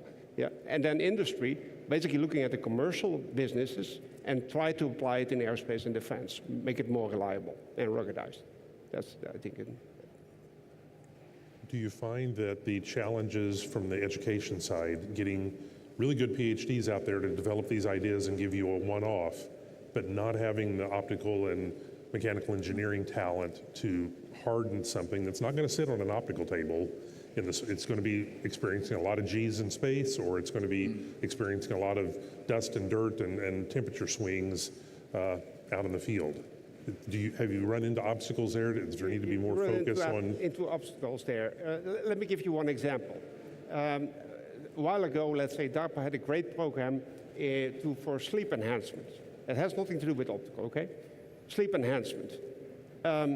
Very nice idea, especially for special forces. You know, they have to sleep when they can sleep, correct? So without taking a lot of medicine, a lot of drugs, they had to sleep. That thing, that was brought to a certain stage, but now we need the big medical players in the commercial world to bring it to that next stage, and then it will be applied by the forces again. So it's where commercial markets and defense markets meet each other. Good. Yeah. Okay, we'll move on to the next topic, which is transitioning technology. I think that's an area where we in the defense and space area run into challenges. Taking something out of the lab, thinking it's ready to go, taking it into the field for qualification, and all of a sudden you find out it is not qualified. You get that failure notice, you have to go back and revise. Where do you see that playing in here? How do you scale under these constraints of temperature swings, vibrational spectrum, things along those lines? How do you make, especially in space, I think that's got to be a big challenge to get it from Earth to an orbit, and keep it in one piece and keep it functional, and not have the ability to fix it very easily. Yeah, look, I think SpaceX has sort of proven probably a model that works quite well. And look, the approach they've taken is vertical integration. I think when they would have initially started out, they would have been working with actually a lot of startups, small companies, to get the level of innovation they needed to deliver their vision, particularly for, I think Starlink is probably the best example of that. But that became just too challenging, too slow, just too combative, too many problems arising. So vertical integration, where they brought basically satellite manufacturing, payloads, obviously they already had the launch capacity in-house, and that ability to enable them to iterate quickly, design holistically, test not to perfection, but test to in some ways to failure. So really high-speed testing. And I mean, for the space sector, traditionally, whether it be, look, space is always dual use. I mean, that's fundamentally it. But whether it's a government contract or a commercial contract, traditionally these would be one-off exquisite pieces where you'd have 5-6 years to design, manufacture, charge exorbitant amounts of capital. But what we're seeing now is, a whole new breed of companies arising, standing up, for the first time, sort of Henry Ford-style production lines for satellites. Working towards some level of standardization, leaving maybe towards the end of the line opportunity for some reconfiguration, optimization for particular customer requirements. So I think this first phase of this idea of, we're seeing with drones in terms of that attritable sort of, en masse, really this idea of space, where we're seeing in low Earth orbit, but now into all the other orbits, medium Earth orbit, geostationary, this idea of launching constellations and, hundreds and thousands of satellites. So these satellites would typically have a lifespan of 5 to 7 years. I think we'll see that evolve again, where the reliability will get baked in. But for the unit economics to work out, you can't really fill these with exquisite components as they were before. So there's lower lifetime expectancy. Some companies notoriously are flying commercial off-the-shelf components, which go through sort of batch testing, and from that one batch they would fly that, and But SpaceX is certainly another example there, where they've had to deorbit up to, I think, 500-600 satellites this year alone, because failure is part of what they build into their model. I think sort of a 30% attrition rate. Challenging for others to follow that, where they don't have the level of vertical integration that they have from launch to actual full stack build. But that's where we're seeing with embryonics. We've certainly had to develop a very similar model to really hit price points, to hit that level of speed from design to actually deploying product into the market. And just getting that, how we build world-leading products is because we have that full control over the internal supply chain, optimizing the component throughout the full value chain. But it's a key part, though, still to collaborate with, academia, but with component partners and everything. It's a critical piece. How about you, Harvey? What have you seen that falls into that realm? Are there areas that you guys have to focus on to try to get the laser comms functional and continuing to function in orbit? We leveraged a huge amount of R&D coming out of DARPA and out of the U.S. government. A lot of it's off the shelf. And we don't have to deal with spectrum, so back to the question of speed to market. And so, we can overfly existing cables. We can also bring, 32 terabits of connectivity to a node, say in the Andes Mountains. It's not connected by fiber, so that's far more quickly done. We come out around weather. So like I was talking about longevity of satellites in orbit, is that we're a middle Earth orbit MEO constellation. So we're looking at 32 terabits of throughput with a longer life cycle of the satellite as opposed to low Earth orbit that tends to burn out at some point in time. And we can drop it into the local WAN. So we put a node in the WAN. If there's weather, say in San Francisco, we can drop it in Palo Alto or Los Angeles and bring it back on the ground fiber. If I heard your question correctly, it was a little bit okay. So thank you. Yeah, Greg, it's a really good question because I think for many of us in the room, as we experience product development in our space, I would assert that, at least in lasers, it's fundamentally a more heuristic, iterative development process than, say, some of my friends in electronics, right? When we're doing our NPI process, we have these gates and we try to deterministically figure out whether the product's going to work or not. But at the end of the day, it always takes those iterations to get these exquisite lasers to work. And frankly, whenever I experience, the first implementation of a laser in an application and come back from the field and everything's working perfectly, that's what freaks me out the most. You've got to tease out these problems, and I presume this is similar for many of you in the room, that you've got to iterate that, and it takes those iterations to get it right. And therefore, the customer needs to understand that. And this is where there's, I think, a difference. In the commercial space, what I find typically is that the leader of our customer, and it's often the CEO, is an engineer that can go pretty deep on this stuff. And so to make sure that that person understands these iterations and that we're going to see setbacks and setting the stage for that. And, we work through it. In defense, on the other hand, it's way more challenging because, as many of you know, the general that's in charge of whatever that program is usually rotates every 3 years. So the first year, they can't spell laser. The second year, they kind of know what's going on. The third year, they're looking for their new role, right? So you don't have that continuity there, and you don't have the technical depth to understand it. So it's a real challenge to make sure that the end users understand that there are going to be iterations. Don't view them as a setback. Put them into an appropriate technical context and understand what you're doing to solve those problems. It's quite challenging. And from maybe your side. Absolutely spot on, Scott, and I recognized the way you described it.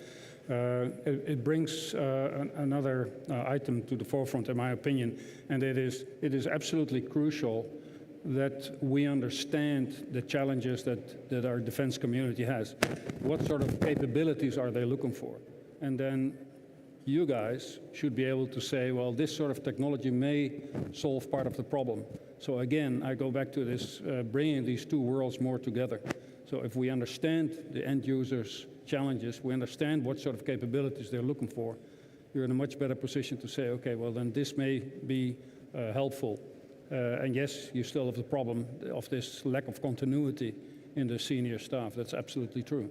So, but it doesn't excuse us from making sure that they know what we're working with. Jose.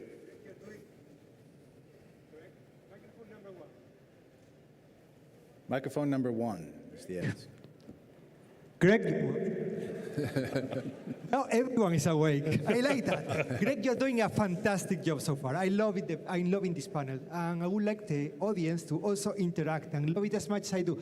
Any questions in the room? Lutz Aschke, President of Photonics 21. Tell us, what's in your mind? Still, okay. Here we go. Thank you for activating me. Photonics 21 is a public-private partnership which connects the community in photonics, so academia and industry, with the European Commission. And so far, we have a very strict barrier between public funding for photonics and public funding for defense-related photonics. It's a completely separate thing, and there is something like dual use, which is so far a no-go area for public funding. We expect that this will change with the next funding framework program starting in 2028. And it would be interesting if what's your experience, what we shall expect? If these worlds move closer together, also on the public side, the politician side, what shall we expect? Great question. I can take it from my perspective for a little bit here. I think that one of the challenges that we face as an organization, a small startup that is public traded, approaching the DoD and getting funding, there's always the expectation of a 7 to 10 year cycle before you get into a low rate of production. On the shareholder side, the expectation is, why aren't you in production yesterday? So we have to balance, how do we work that public-private to the greatest effect to get technology inserted quicker with optics and photonics? And you know, we have started pivoting towards that Andalucia model that you were discussing, Scott. We have a better opportunity to get technology into the field quicker if we can set something on the desk and say, this isn't a PowerPoint presentation, this is how it works, here's the video, and all of that spent with our shareholder investment into the corporation to accelerate that. That seems to work for us, and that's the path that we're going down right now. Others may have input that may be a little bit different than that. Just to build on it, it's a change that I've seen over time. So I think this is, I don't know, it's inexorable, but it's a change that's going to happen. And one area where I've seen it is in the investment community. So we're a public company. 2018, we go public, and so start talking to investors in Europe, and I was shocked, not shocked. Yeah, I was shocked to the extent that I saw that ESG was defined as, we can't invest in you because you do this work in defense, right? And so 2019, 2020, there were big investment funds in Europe that said no, and they put it under ESG. And by the way, I respect those decisions. It's not like it's a black and white situation. Everything changed, and actually at the time I thought this is going to probably change and probably be a good time to invest in European defense companies, and sure enough, Rheinmetall has done pretty well since then. And so I think that change is going to migrate, and Ukraine changed everything. John Tisili, CEO and President MKS. Yeah, great panel. The example of Andalucia.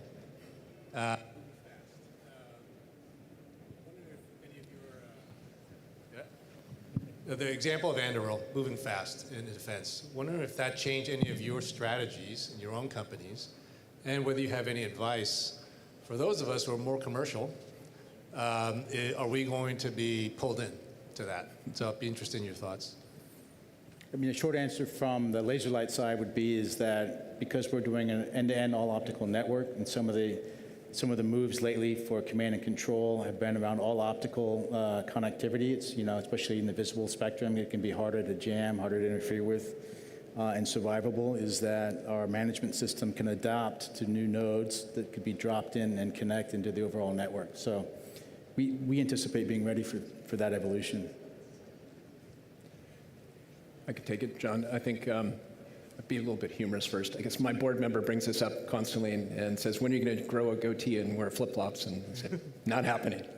But other than that, I do think there's a lot to learn from Andalucia and others. And it goes back to this point about we can't wait for the demand signal from DoD. And so I do think that it's something that boards need to be more in tune with what's going on, to place your bets. And even if they're small bets, to do some of that on your own nickel, to do demonstrations. I don't think it's going to be a black and white change from the big primes to the Andalucias of the world, right? But I do think it's going to move in that direction. And I think for all of us, we need to think hard about what bets we're going to make, do our own internally funded demonstrations of things, and then take it out there. And I think that's what Andalucia, among other companies, is teaching us. I think it's also a sort of wake-up call for the big primes. Yeah. And what you see happening, let's say they are reinventing themselves as well.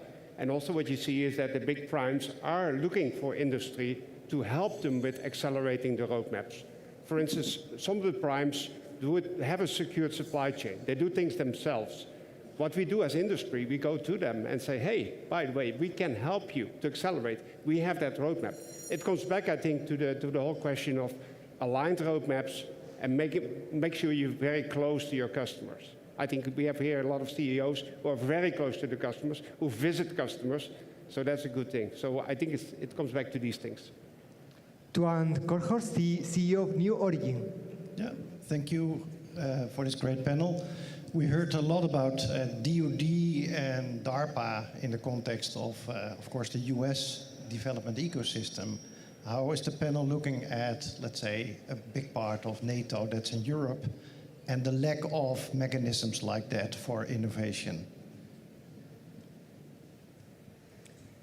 Well, I think it's very difficult to compare what is happening in Europe to giant organizations like DARPA, of course. But that doesn't mean to say that there's development going on. Again, I think one of the big factors here is urgency. We just don't have time for cycles to take 2 or let's say 5 or 6 years or 7 years. We need to speed that up. And at the end of the day, it comes to convincing each other that you have good technology and it can be part of the solution. But I wouldn't go as far as maybe what you're suggesting, that in Europe, or let's say in Europe, we would not have many of those answers available. Bringing them together, understanding one another that you can be part of that solution is maybe the more challenging part. Yeah, I think the discussion which is happening in the US with the big primes there is exactly happening in Europe. If you talk with the Saabs, the Leonardos of this world, it's exactly the same discussion. Maybe at a lower scale yet, but it's happening. Yeah, and I think we're seeing private capital flowing into European markets now. If there's a silver lining to the geopolitical tensions there, private capital is there, and I think we've mentioned Andrew, but I think Helsinki is worth a shout out in that context of just seeing the sort of capital now being invested into. We've seen many big deals of similar size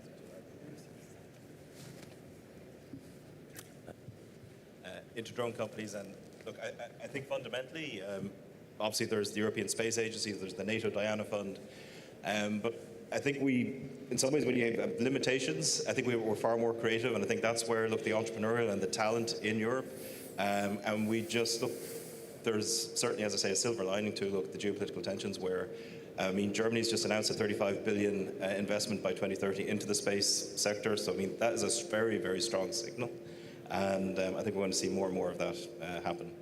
David Hagan, Dean of Creel, Florida, USA. Hi, I'm David Hagan, the Dean of Creel, the College of Optics and Photonics. Thank you for this panel. It's very much aligned with the mission of our university. We do research in this area, but I'm particularly interested in workforce development. We are educating bachelor's, master's, PhDs. We're planning to grow, particularly our bachelor's program, from about 40 graduates per year to 100. Is that smart? What are you looking for? Are you looking for engineers? Are you looking for photonics engineers? Are you looking for PhDs? Are you looking for technicians? Good question. All the above. Yes. So how many? But I think a key point here is scale, and manufacturing is going to be a key part of, particularly for this dual use piece. And we're doubling headcount basically every year, and as I say, it's all the above. Operators, technicians, for sure, are going to be key, and we're looking at developing our own, with third level institutes of all sorts, apprenticeship programs, looking at all different types of models really to get the sort of trained staff, but also trying to attract European talent back from the US. A lot of our folks who've relocated even from the US, who didn't think, for instance, they could get a job like they can at a company like Embryonics, 10, 15 years ago. So it's, it's exciting times. I just wanted to add that structurally we've sort of set up our business by geography. So we've got P&Ls in all the continents, one in Europe, one in Asia, one in Africa, one South America, US, and we have some federal business which covers NATO. We've been very active in building sort of push-pull relationships with local universities. And so some of the places we've been looking at putting a campus, we've also had conversations with the government about the education we're looking for and the types of people we're looking to hire, because as we scale, we see that coming. And so those are the types of ways we're trying to engage with the academic community to make sure that we have the skill sets we're looking for. Novika Merdovic, investor at Montanex. Now, Vianello, Mountain X, venture capital fund investing in aerospace, defense, and optoelectronics. I have a question for you. In the past, we were working a lot with corporate venture capital groups. Actually, I'm coming from a corporate venture capital of a big American optoelectronics company. What we see now is a sudden death of majority of corporate venture capital funds. For us, from the venture capital side, that's an issue because in the past we were providing our portfolio companies as partners to CVCs, but this way we're losing a partner.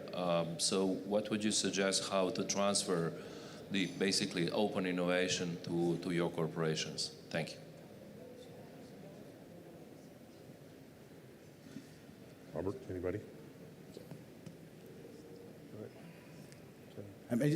Was the question around sort of the failing of the certain level of venture capital that fed into what you were doing at the corporate level? Sort of like a strategic investment arm? I believe so. Yeah, correct. So we don't see a presence of corporate venture capital as an element anymore. So many big corporations actually completely dropped their corporate venture capital arms or spoon it off using a private capital. Yeah, I mean, I guess the quick view I would have is that we've been very engaged with private investors as well as certain defense-specific venture capital, and have tended to try to avoid those types of corporate investment arms for different reasons, particularly around sort of the competitive aspect of what we give away. So I wouldn't disagree that that's happening, but I think perhaps our behavior is maybe one of the indicators of why. So.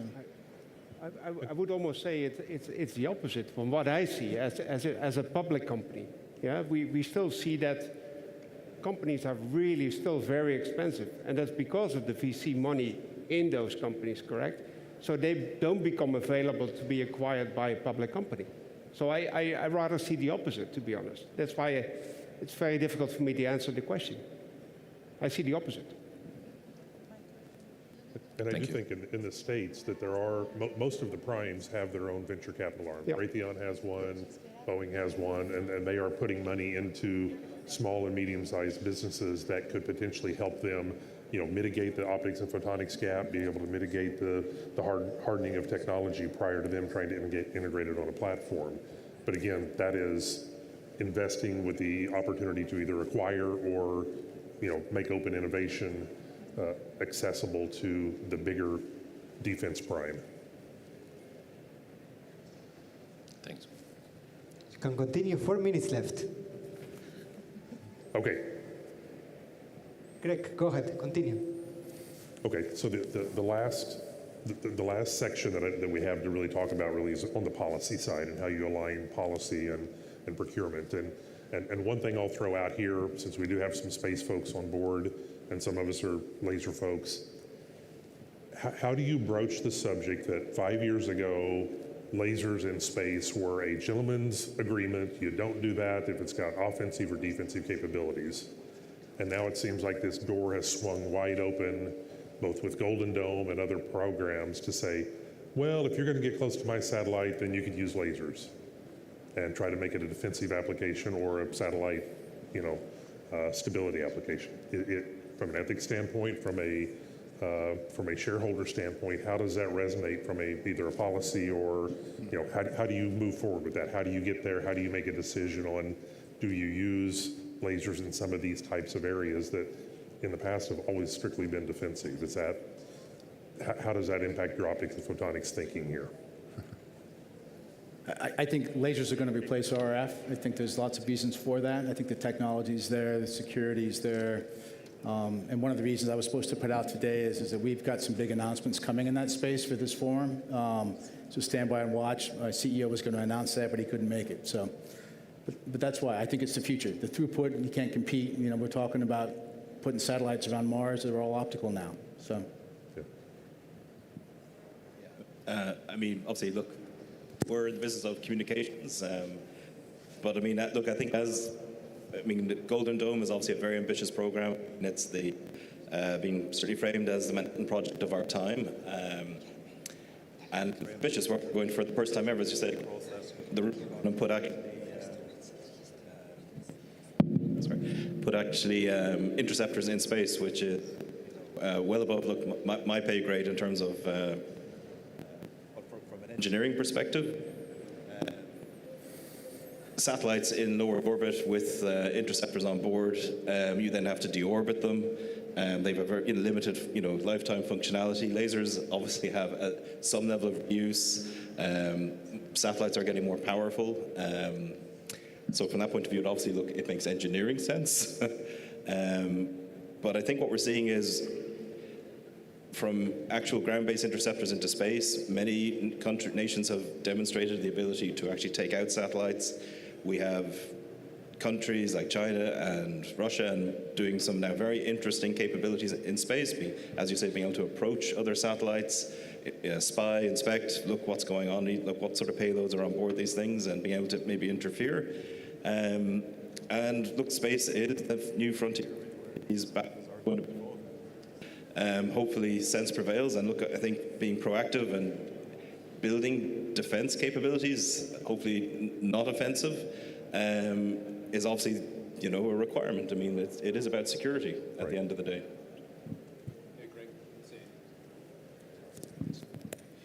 It's great.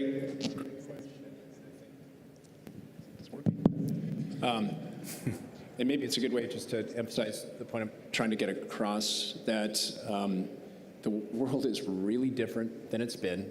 And these sort of, we hope that sense will prevail. I do too. But in terms of my strategy, I'm not going to base my strategy on that hope. It's messy. It's really, really messy. And I think, I'm glad you asked that, because it's way more messy than most people know and think. And so it's yet another example of the fact that I think boards and management teams need to be thinking hard about how the world is radically different than it was before, and to figure out both the business aspect of, there are big opportunities there, but there's some serious ethical issues there too. Right. So it's a great example of that.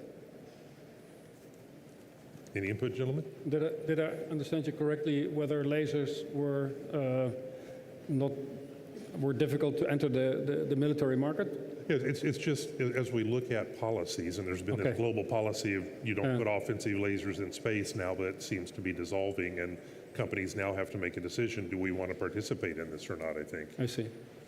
Again, from an end user's point of view, it's the capability that lasers bring, and that has been established already for decades, whether we're in the beginning when we were talking targeting pods, or now with communication, or encrypted laser technology.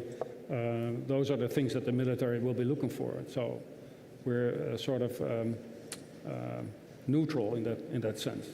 Okay. Yeah. And Dave, going back to your question, this is a good place for Creole to insert engineers and scientists in terms of how to make lasers hardened for space applications. Mm-hmm. Greg, you've done a fantastic job. Thank you very much for a great panel. Thank you. Thank you.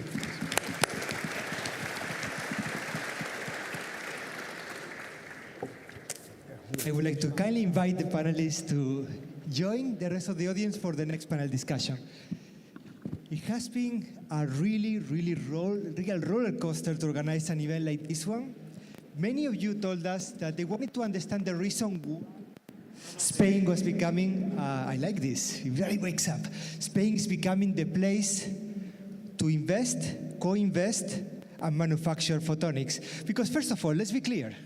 It's not that we have a lot of clean water in some regions of Spain.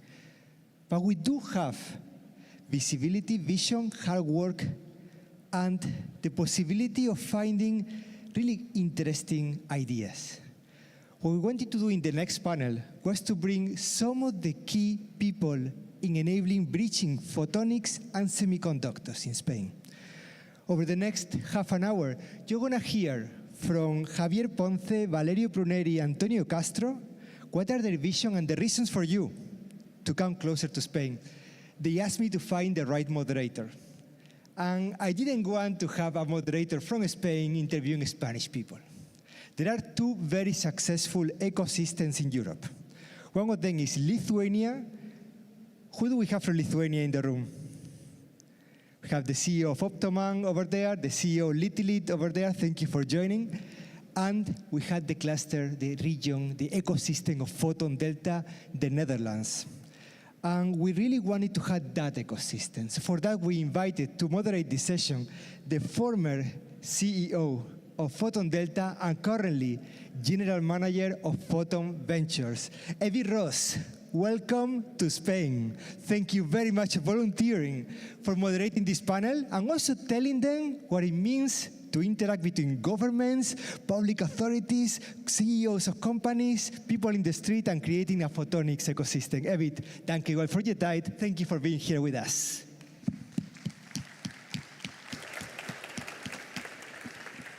Well, thank you all. Very much look forward to moderate this panel. And sometimes I consider being in the core of an ecosystem, running an ecosystem organization like Photon Delta, as a kind of polyamoric marriage, because you have to stay friends and stay connected and aligned with many, many actors, and I think that's part of the success. I'm not a CEO of Photon Delta anymore. I have a very, very successful successor, Ilko. He will be on stage tomorrow. Yeah, okay, it's back again. Why is this panel so interesting and I'm so excited about it? Because they have a 12.5 billion, let's say, funding scheme for the semicon industry, semicon photonics industry in Spain. We have Xavier here on the table.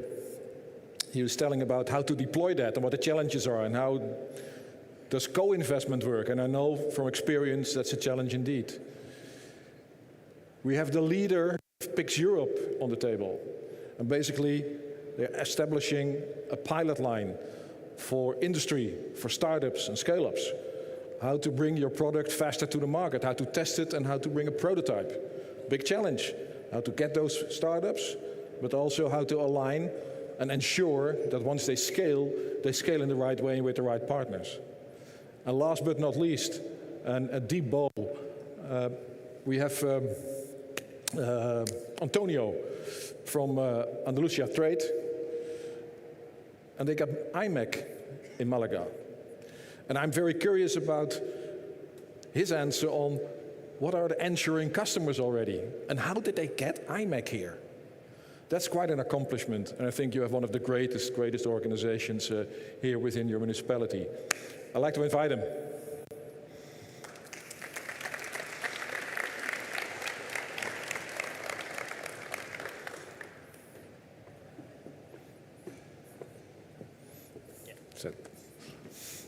Antonio.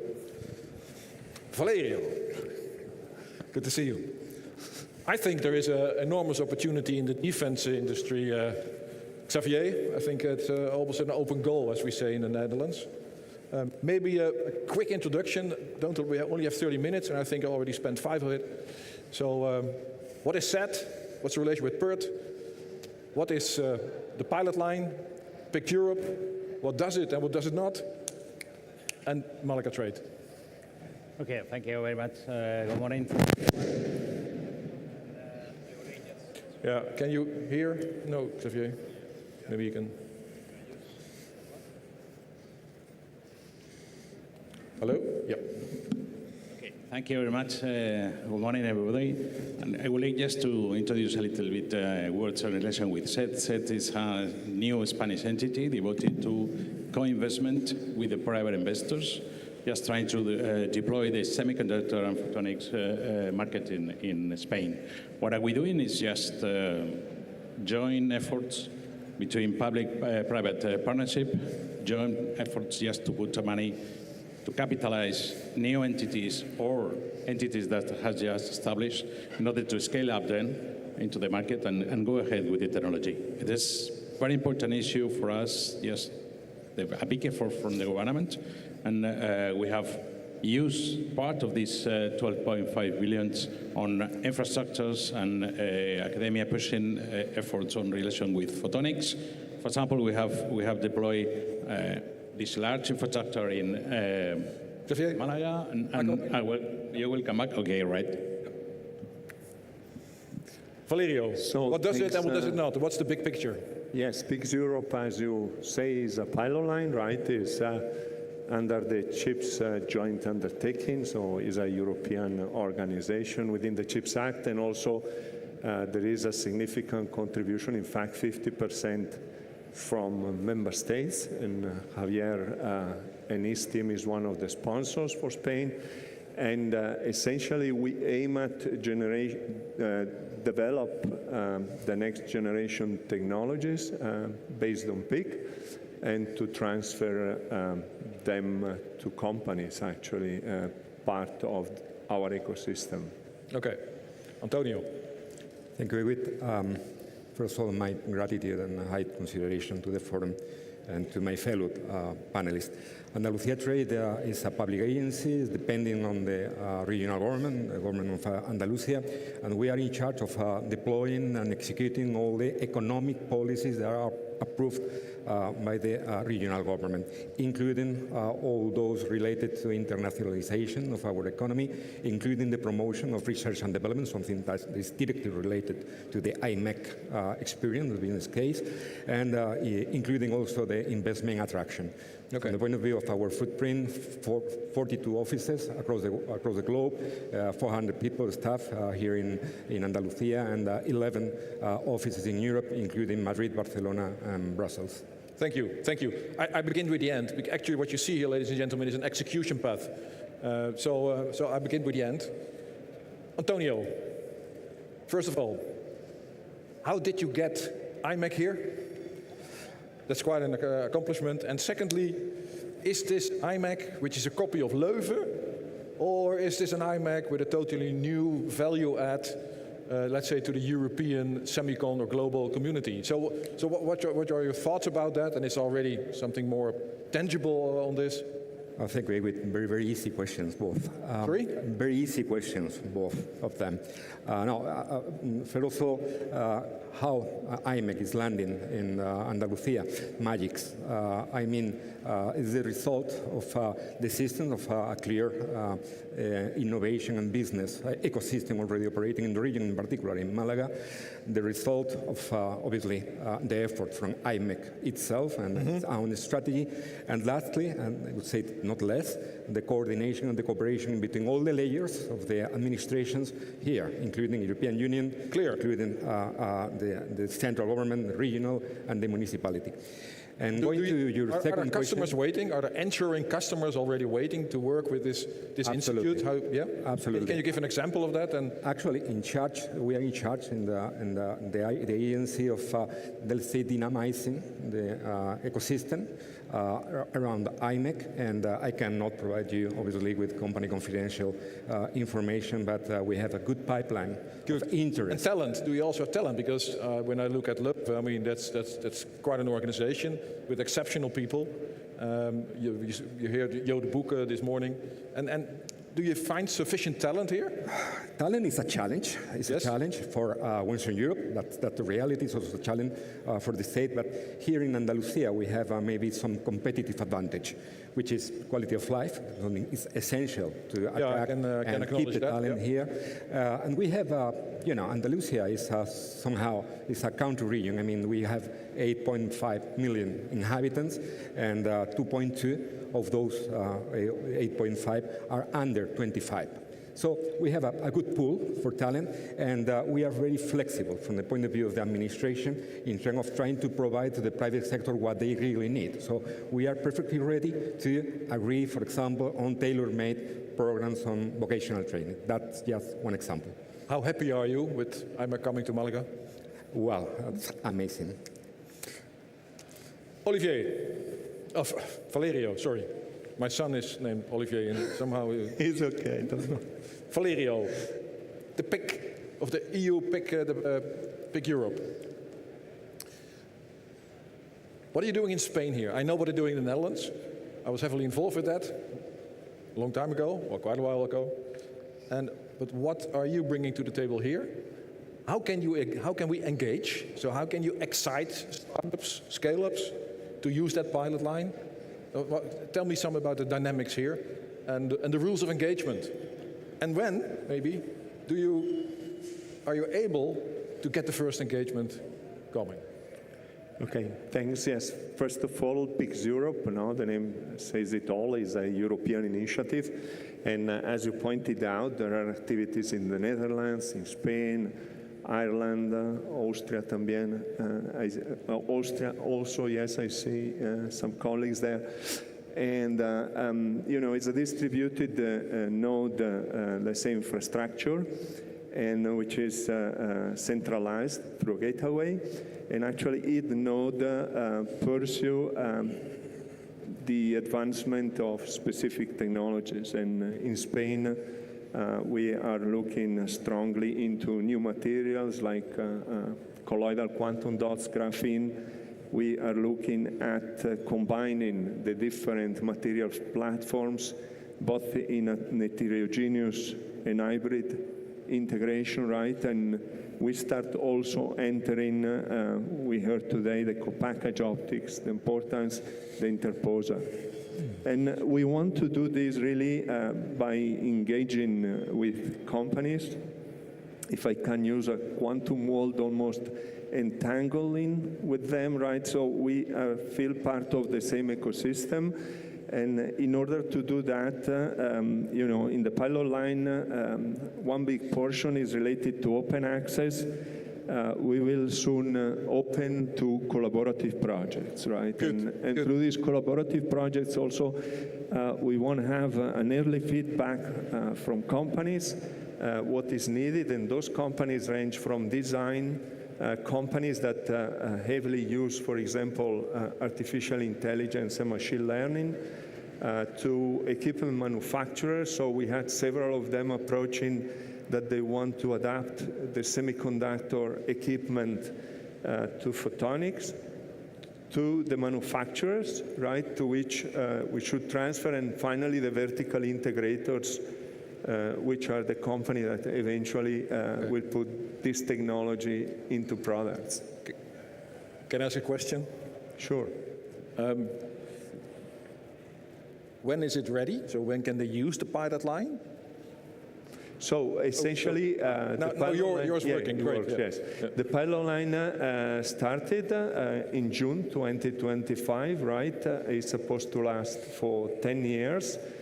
And we will have the new equipment. So a big part of the pilot line is dedicated to create a new infrastructure, which essentially adds up to the existing one. Very good. And with the existing one, we plan already to launch the open access, I guess, in a few months from now. So expect, the companies should expect an entry form in a couple of months or so. Clear. Now, I'm sure that you find your niche in the pilot line. Basically, you applied for funding. So you must have an idea about the demand. So you must have an idea about the potential and the need. Can you tell something about the demand for your particular pilot line, and also in relation to potential scaling? Because I think that's part of the essentials, an essential element of a pilot line. You don't do that just for R&D purposes.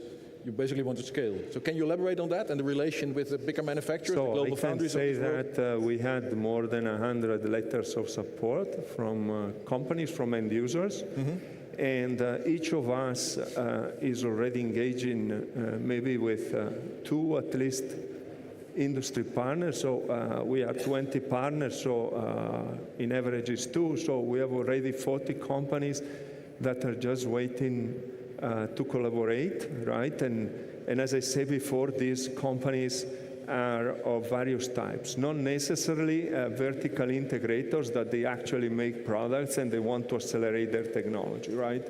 These are also designers and equipment suppliers.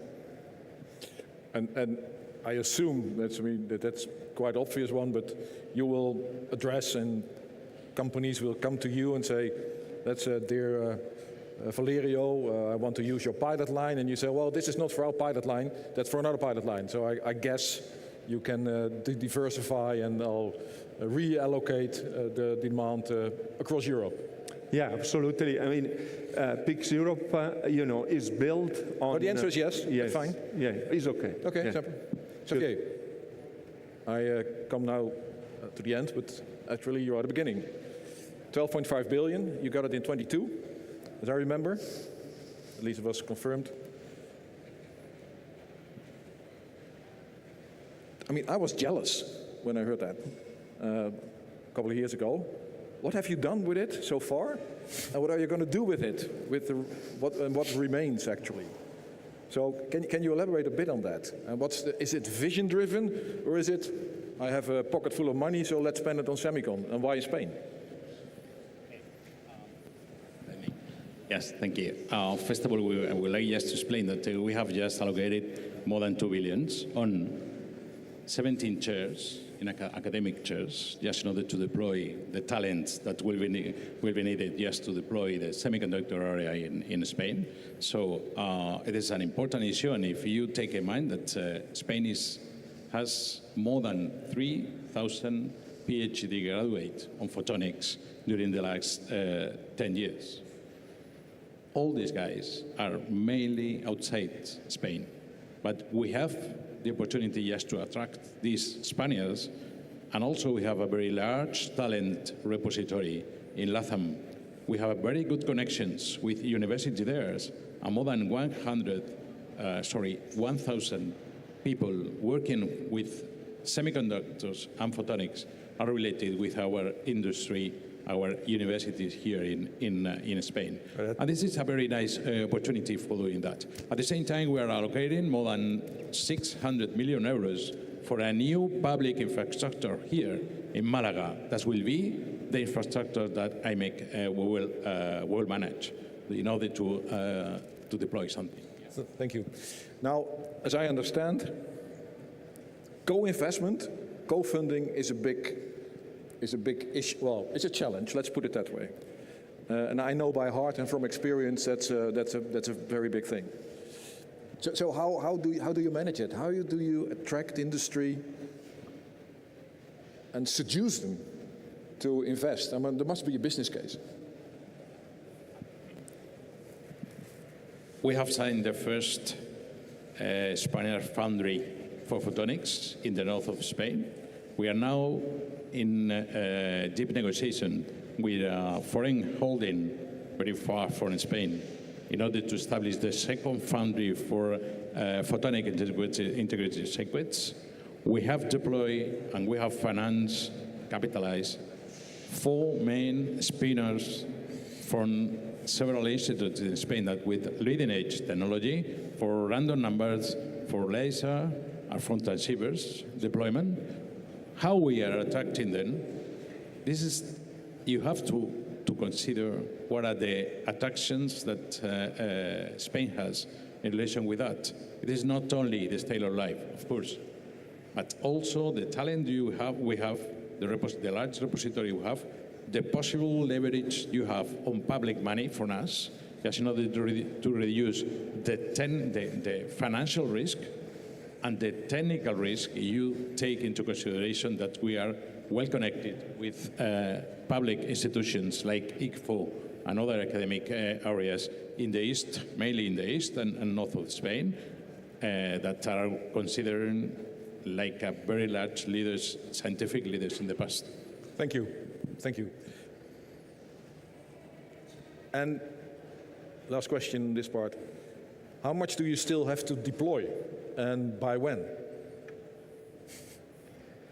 And how can people knock on your door? Well, they can knock on your door, but how can they engage?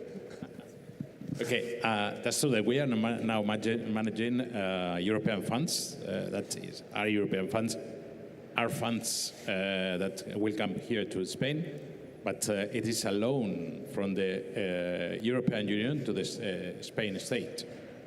So that's mean it is our money that we are allocating, and that's why we are allocating in an intelligent way. We will take risk with the private sector. We will engage with them. We will promote all the companies for an intelligent issue in relation with what are the customers you will need. We will present and introduce to you to this customer. What are the main regulation areas that you will consider for that? We will do our job jointly with the company, with the private sector that accompany us into the vector. And you can co-fund. And that's key question we need just to run, because we have a window so narrow until the end of next year to allocate the maximum quantity of money that we can. But you have to take in mind that the most important thing is not the quantity, it's just the right way to allocate money at the right time with the right persons at the right investors. Agree. This is the key question. Agree. Maybe it's a question to all of you. This is a Spanish forum, a Spanish party, I would always say. And but I mean, we are in Europe, and we have ecosystems all over the place.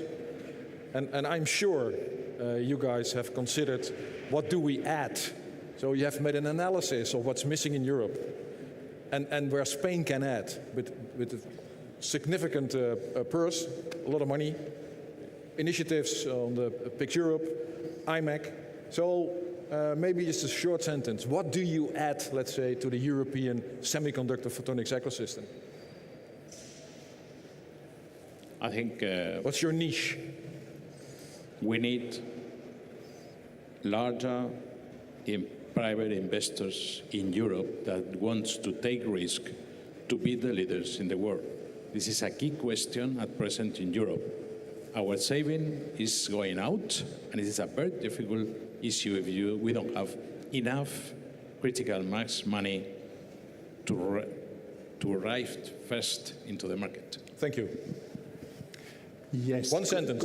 Connected to that, I think the parallel line will offer, startups and spin-offs, a way to accelerate their product and really go for big investments eventually for manufacturing and scaling the technology. Antonio. Well, I would say that we have almost everything, and maybe we should try to improve maybe time to market from the point of view in particular of the public sector, trying to adapt to the rhythm and the needs of the time to market in the private one. Thank you. I still consider it, excuse me, a bit generic, because when I think about photon delta, then maybe that's my heritage. I think indium phosphide and silicon nitride, specialized PICs, advanced PICs, blah, blah, blah. So I thought maybe you can find a niche as well. I think positioning in that respect is important. Shall we get them to challenge them? By the way, fantastic, Ross, fantastic job. We have a few questions in the room. Barbara Boade, CEO of Edmund Optics. What's on your mind? Hi, hello everyone. Thanks a lot for building the ecosystem in Spain for the technology. I was wondering if the allocated budget to these companies have to be spent also into Spanish companies or European companies, or they can spend it how they want. Chinese, for example. No, go ahead. We need to allocate the money to companies that has just been established in Spain, or a joint venture with us in order to establish a new one that wants to be established here in Spain. Okay, these are the main focus that we are looking for.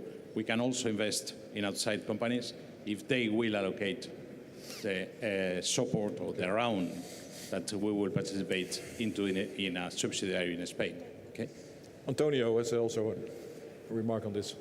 I would just add that jointly to the funding coming from SET, which is enormous and very relevant, we have our own financial instruments in Andalucia. It's open to local companies and foreign companies, so we are willing to attract investment here. Clear, thank you. It's good that you say that because you have another comment on that? No, I don't have money. The CEO of Estel, Philippe Bolle, what's on your mind? Hi, good morning. Pleasure to be here today. I will be clear. Since 1 year, we have been surrounding Europe to see where we are going to make a mega factory. And we have been looking in 5 different countries. And we got a very good support from Spain, from SET, from the different provinces here in Spain. And I will say that you make a great job. And I want to inform you that you will be part of your ecosystem next year. Super. This is our premiere announcement. You're announcing publicly that Estel is coming to Spain. Yes. Super. Didn't realize we would have a scoop here. That's right. One more question. Please tell us your name and company. Hello, this is Saman Saad from Neuron IP. First of all, thank you so much for a great panel and very informative. And I have to really congratulate all members for accomplishing so much for Spain's industry, semiconductor industry, in such a short period, particularly set that I'm more familiar with. One question I have is, how much autonomy you have in appropriate your funds independently from EU in allocating these funds in Spain? And if there's time, second question is, where do you see in the photonics semiconductor value chain, what should be, from technology perspective, the most investment going to, or the most focus going to for the next 5 years? Obviously, it's a very broad spectrum, but what is your pick on that? Thank you. Who can answer this? Xavier? Okay, for now, Spanish perspective, yes, question that you have mentioned, we have analyzed what are the backbone we have, what are the strong position we have in some areas, and we have identified clearly two main areas, okay? First one is fabless, design of new semiconductors.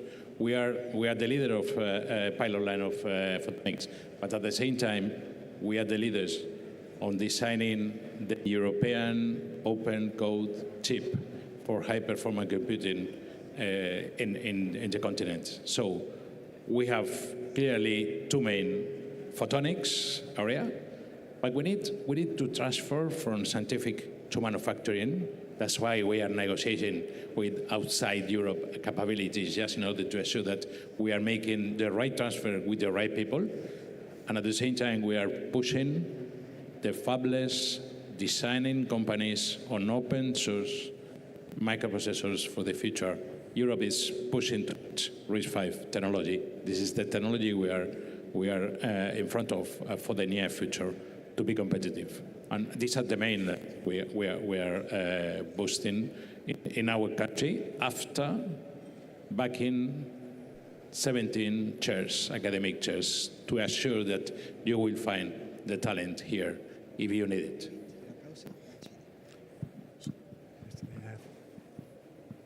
I might want to add also, we have companies in the AI space, right, that are strong in, for example, optical switching, right? We're building also activities on the interconnect, and we pursue a lot in Spain quantum, right? So the use of photonic integration for quantum, not only photonic-based quantum, but also, atom-based and ion-based and all those technologies.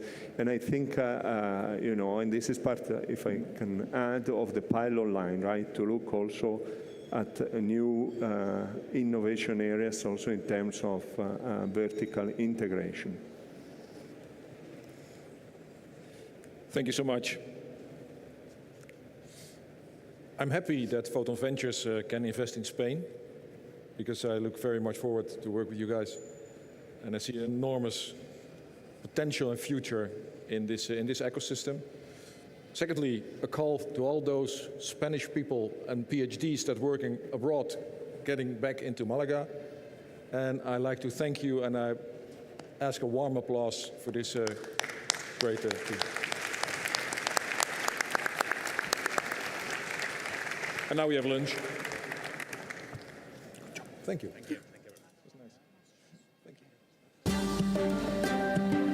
Ladies and gentlemen, today's lunch break will be 1 hour.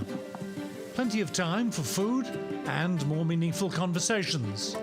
Please return here when you hear the countdown from the screens outside. You're invited to visit the 35 exhibitor booths representing leaders in photonics. Here's a reminder of those organizations supporting this year's Global Photonics Economic Forum. See you back soon.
Vale.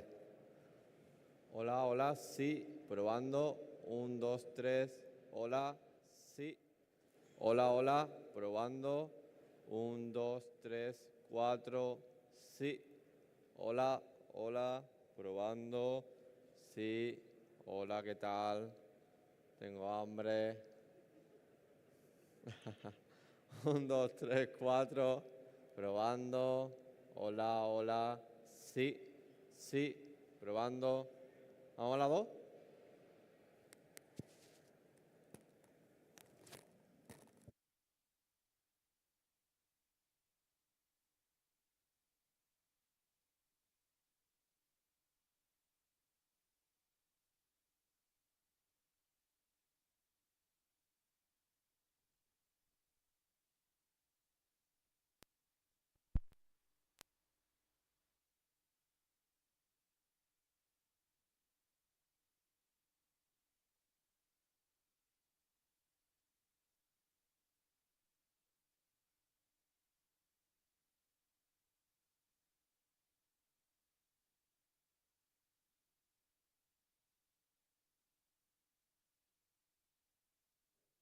Hola, hola. Hola, hola. Sí. Probando. Sí. 1, 2, 3, 4. Probando. Hola, hola. Sí. Hola, ¿qué tal? 1, 2, 3, 4. Probando, probando, probando. Sí. Sí, sí.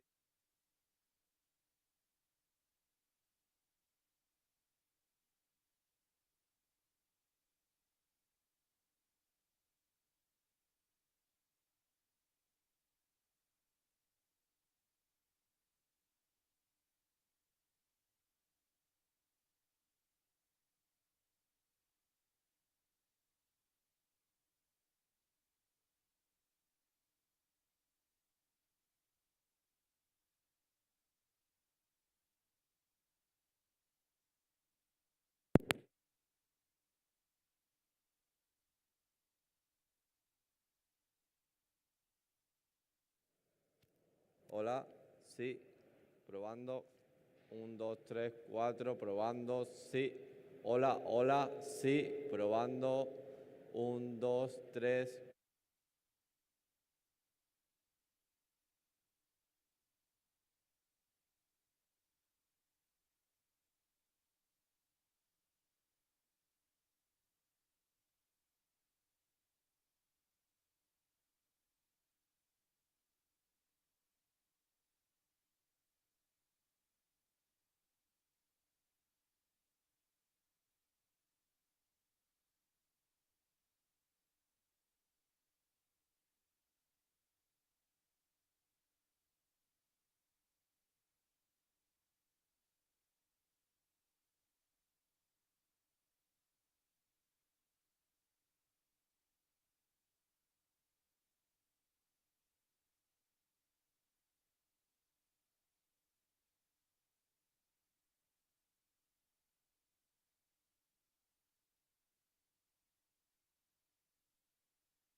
Probando, probando, sí. Hola, hola, 1, 2, 3, 4, probando, sí. Hola, hola, probando, 1, 2, 3, 4, 5, 6, 7.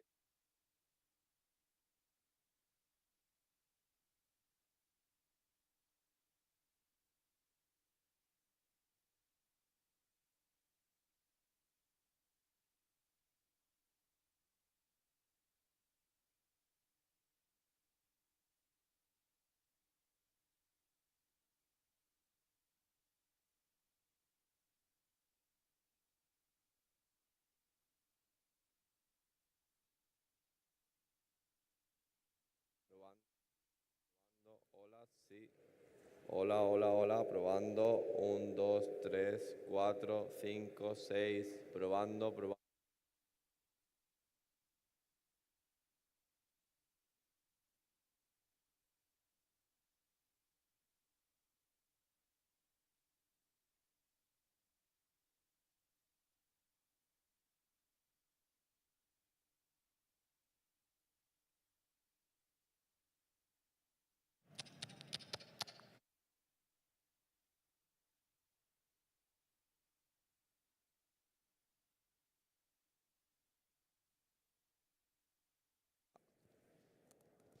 Hola, hola, hola, sí, probando, probando, 1, 2, 3, 4, 5, probando, sí, sí, hola, hola, hola.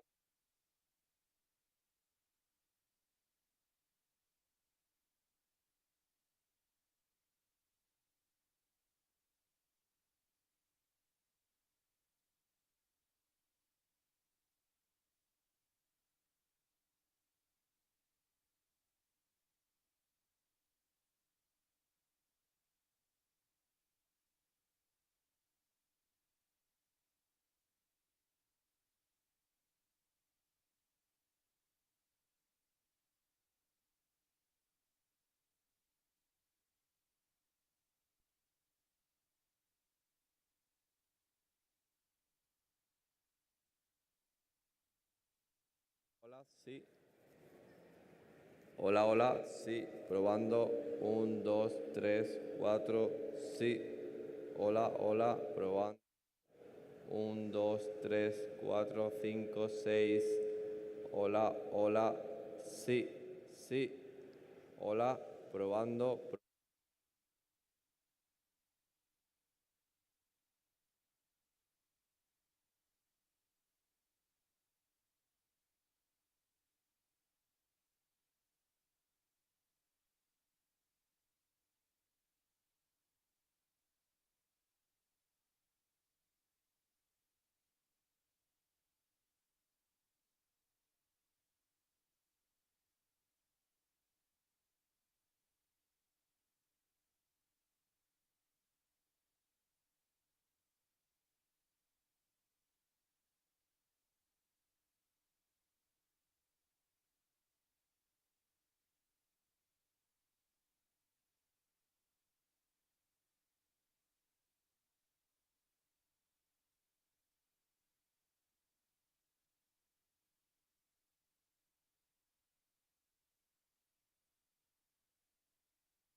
Andalucia is the best destination for everything.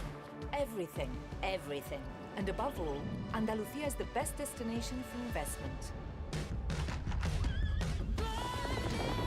Andalucia offers unmatched opportunities for the future of a connected, sustainable and constantly evolving economy. Located in the southernmost part of Europe, Andalucia is a strategic gateway. Andalucia's economy is the third largest in Spain and one of the most dynamic in the EU. Andalucia offers a strong, expanding domestic market. Its diversified economy is fueled by increasing investment and employment across key sectors, from ICT and the aerospace sector, defense, advanced industry and metallurgy, health and food industry, chemicals, mining, and renewable energies. Every sector is evolving with a focus on sustainability. Andalucia is setting the standard in new energy sources, such as green hydrogen. It is an emerging innovation hub, attracting multinational tech firms backed by leading research centers and technology parks. Training, talent, and skill development from the backbone of Andalucia's labor market. Andalucia offers an exceptional quality of life, a diversified economy, and a cost structure that enhances business profitability. Is an economy open to the world. Andalucia Trade is the one-stop shop for businesses. Through its Invest in Andalucia service, it offers end-to-end support to companies looking to establish or expand operations in the largest market in southern Spain and the EU. All of this and much more to offer the best experience and profitability to foreign capital investors who bet on Andalucía, where it all begins. Ya son más de 3.000 las empresas de capital extranjero que operan en Andalucía y que se benefician de las ventajas competitivas que ofrece este mercado en expansión. Súmate a ellas, invierte en Andalucía.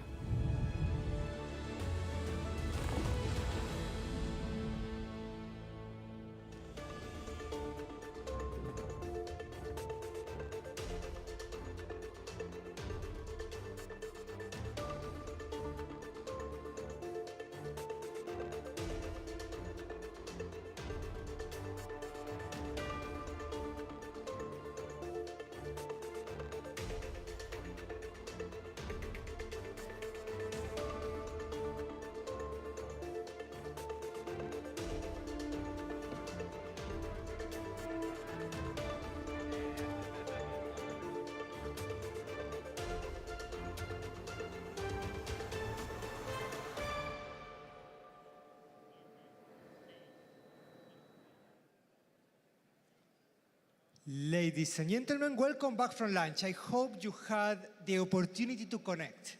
The whole purpose of this meeting, as my CEO Elizabeth said this morning, is about finding potential connections.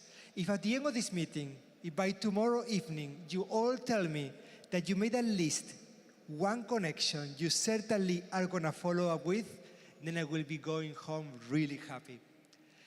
For me, I already made 40 connections that I'm definitely going to follow up with. Thank you very much, all those 40 companies who told me that they really want to join Optica as a corporate member after only one day. So thank you so much for your great support. Last year, we all agree, because many of you were there, it was a great, great discussion. One of the topics of conversation was the current geopolitical situation and the relations between the Western world and China. We had a great panel discussion.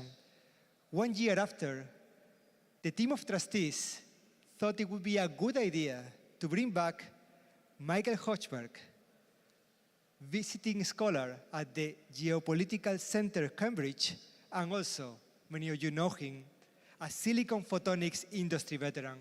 We would like to hear a short review, a short update of what happened over the last year. Michael, thank you very much for joining us in Malaga again. The floor and the attention of the executives is yours.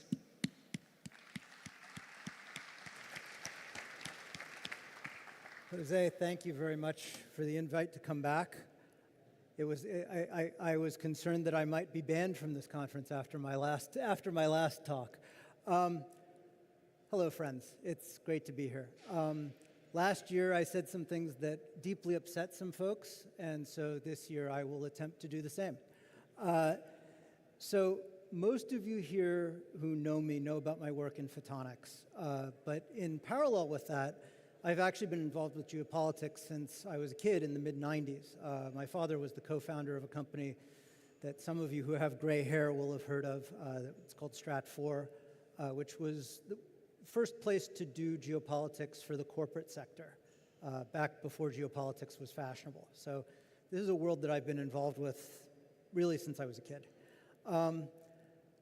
I've made a number of public predictions over the years, some of them about optics, some of them about geopolitics.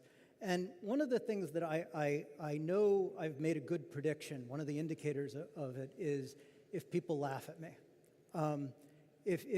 Because it's easy to predict the stuff that's obvious and that everyone expects. But if you predict something that people laugh at, then, you know, if you're right, you feel like maybe you got something right that's serious. If you're wrong, hopefully people forget. I'm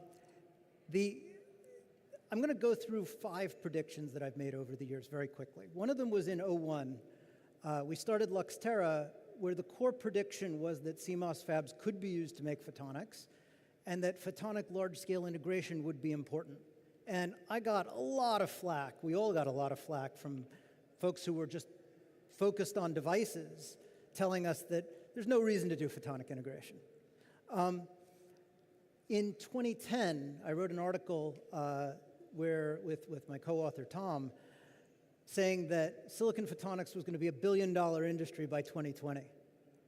We just about hit that. I think it was a little bigger than that, depending on how you counted things. In 2020, I wrote an article, which I would wager no one here has read, that was called International Business Needs Grand Strategy, in which I made an argument that it was necessary for there to be a position at a very senior level of every international business doing grand strategy and looking at geopolitics and relations with governments beyond just the standard government relations, but looking at what governments to ally with and what governments to treat as adversaries. I think that is a reasonable thing for companies to have now, given the state of the world. In 2021, I wrote an article with a co-author that I said the United States needed to be ready to fight a four-front war, and we called out the 4 fronts: Ukraine, Israel, the waters off the Persian Gulf, and the 4th was Taiwan. This was using the tools of classical geopolitics. In 24, I wrote something saying that Ukraine and Israel would be in a position where they were going to need to weaponize access to oil by attacking oil facilities in Russia and potentially in Iran. Last week, the Ukrainians started hitting oil export terminals. They hit one on the Black Sea, and there's more and more of that going on. So the point I'm making is not, look at these smart predictions I've made. Lots of people make smart predictions. The point that I'm making is that these predictions come from a specific set of thought frameworks that are provided by an academic field that most people don't really read. Most people hear the word geopolitics and they think, stuff I read in the news. But geopolitics is actually a discipline that people study. It has a set of theoretical frameworks. It has a way of looking at the world. And it has a lot of predictive power. So the dominant theme that I'm seeing right now, and I think this has become obvious to a lot of people, is that the world has changed from a framework where the dominant theme is the inevitable progress of the liberal democratic order, where if you're running a business, you basically engage with liberal democratic states and states that are engaged in commerce with liberal democratic states, because those are the places that are getting rich and those are the places where you can do a lot of business, into a theme of fragmentation, where sovereign states are reasserting their primacy over the markets. What that means is that picking what regimes to align with becomes critical. It's not just a question of regulatory compliance, it's a question of rule of law, of values alignment, of property rights. It's possible to make investments in places that are happy to take your money, happy to build facilities, and happy to confiscate them from you. So, you know, the downside on the business case, it's not even that the business case goes to zero. It's the business case can go negative when they take those facilities and what they learn from you and use it to compete with you. So you have to think about, as you align with governments, what government is going to intervene on your behalf? Who's going to shelter you from the actions of adversarial regimes? A lot of people believed through the 90s and the 2000s and even down to a few years ago that trade with adversaries naturally produces peace. This is a claim that was made all over the place, especially with regard to China. But, you know, that claim was made, it's been made before. It was made in the 1930s. It was made, you know, Scott Keeney talked about Thomas Watson. Thomas Watson was a great advocate of that. He won a lovely award from, that was personally awarded by Adolf Hitler for his work in that regard. People still make these claims that trade produces peace. There isn't much evidence for it in the historical record. So we're seeing fragmentation, and it looks very chaotic, especially to a lot of business leaders. But if you look at this with the intellectual lenses, with the frameworks and the theoretical frameworks that are provided by things like classical geopolitics, what you see is that there are actually a series of different emerging orders in the world that are basically competing with each other in different places and in different ways. And so if you have these lenses, and you know, to go through all of them would take hours and, you know, probably a week or more. But to go through these different lenses is a lot of work, but I'm going to give you a sampling of a few of the ones that are playing out in the world. And if you have these and you understand what they're about, you can use them to understand the volatile day-to-day and week-to-week events. And you know, if you work with people who understand geopolitics, part of what they do is they look at events through these lenses in order to determine what is significant, what is anomalous, what is merely interesting, and what is noise. And being able to determine what is secular change versus what is noise is essential in making plans as a business over the medium and long term. So one dynamic that's playing out, and I'm just going to go through about 10 of them really fast. If you have questions about these, you should corner me afterwards. One thing that's going on is a conflict between maritime and commercial states and alliances, liberal regimes that care about free trade, versus territorial autocratic societies. This is heartland versus rimland. This is, and the alignment among the crinks. That is Spikeman and Mackinder. The theory for this was worked out about 100 years ago. There's pushes from the US administration toward a new Monroe Doctrine, which is, you know, hemispheric exclusivity and dominance. Witness the comments about Panama and Greenland and so on and so forth. There is the emergence of regional hegemons, sometimes small states, nuclear states, as in effect regional sovereigns or partial sovereigns. There's the possibility of the return of empires. There's Huntington's clash of civilization, which is ethno-religious antagonisms as the overriding principle of conflict in the modern world. There is gray zone warfare, information warfare, sharp power, irregular warfare as opposed to conventional war. And conventional war being war that obeys what we talk about as the laws of war. There is demographics as destiny and cross-border migration as opposed to national sovereignty. There are resource wars going on. There's regulatory volatility as policy, shaping the behavior of businesses by deliberately or not deliberately, depending on your interpretation, inserting uncertainty and volatility into the regulatory environment. The more uncertainty there is in the regulatory environment, the less likely you are to want to operate thin, long, complex supply chains. There's the rise of China versus people who see a Thucydides trap versus Chinese demographic implosion. Which of these is the dominant one? We don't know, but we can look at events through these three different lenses as we look at China. There's transnational political alignment between parties and movements within different countries. There is what people talk about as the unipolar versus bipolar versus multipolar world system, revitalized alliances versus new alliance structures versus many bilateral agreements. You have about 100 countries in the world. If everyone has to work out a bilateral agreement to do trade, the world gets awfully complicated. That is, in some sense, a return to the 1930s. We see some countries trying to be neutrals. We see some solidification into two major allied security communities. We'll see how it plays out.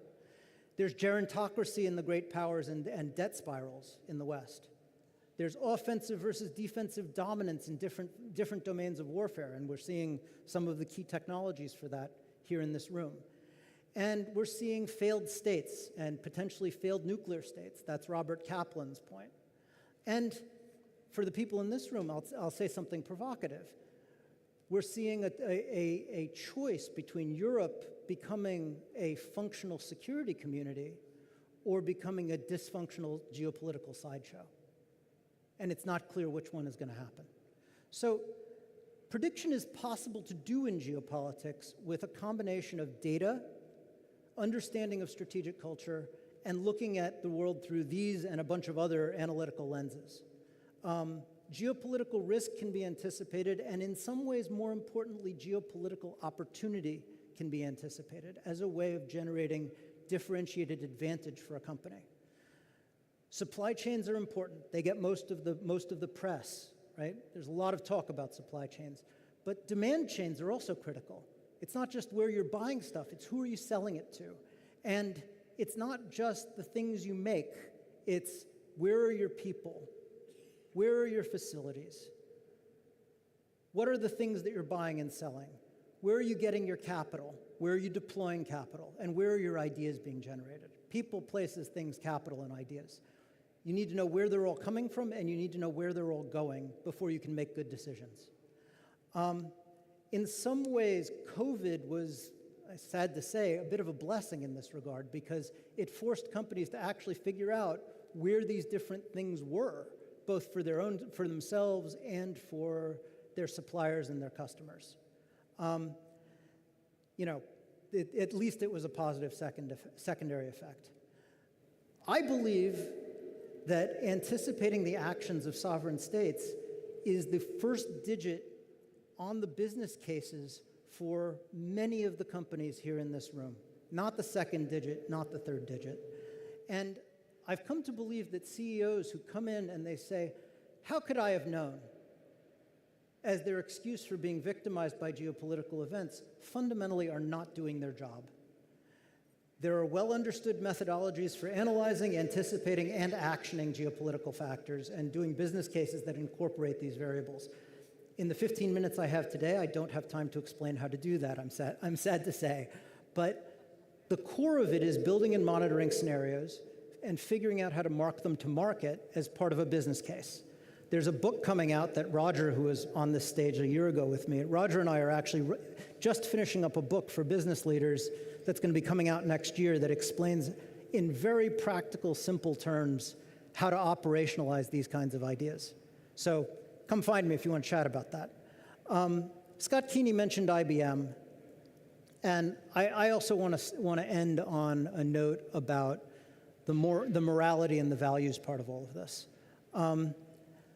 At some point, many of you are going to have people asking you, it may be your kids, it may be your grandkids, what were you doing in the 2020s? And I don't think very many people in this room want to have to say, well, we sold guns to our enemies, but it was legal at the time. We were compliant with the law. How could we have known this would have gone so wrong?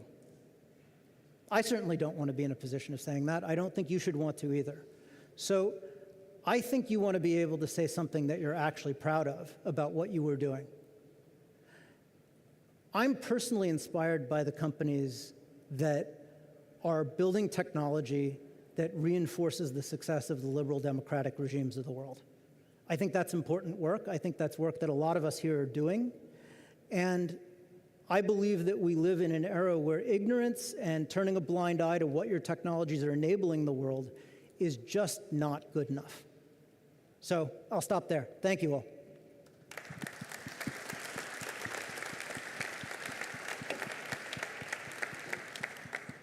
Thank you very much, Michael. It is great to have you again here at the Global Photonics Economic Forum. Great to be here. Said, thank you. I give you 15 minutes, you take 15 minutes, so there are no time for questions. But if anyone wants to catch up with Michael and find out about those ways of knowing the future, thank you. They can contact you. Last year, let's give another applause to Michael Hochfeld. Last year, the panel that got the most positive feedback was the one on semiconductors. I had the luck to moderate it, and they asked me to do it again, and of course, I couldn't be happier. I love doing that. We have some of the panelists of last year and new panelists of this year. There is a lot of things to talk about over the next 45, 50 minutes. We're going to talk about indium phosphide growth, another advanced materials growth. We're going to talk about supply chain localization. And we said this morning how difficult it is to build a fab. We're going to talk about policy, CHIPS Act in the US and in Europe, what is going on now, and how we can benefit from that. We're going to talk about the real growth drivers for the next 3 years. Is it only AI? We're also going to talk about the design for manufacturing. And we'll also get to know our panelists and see what they can do for you and what you can do for them.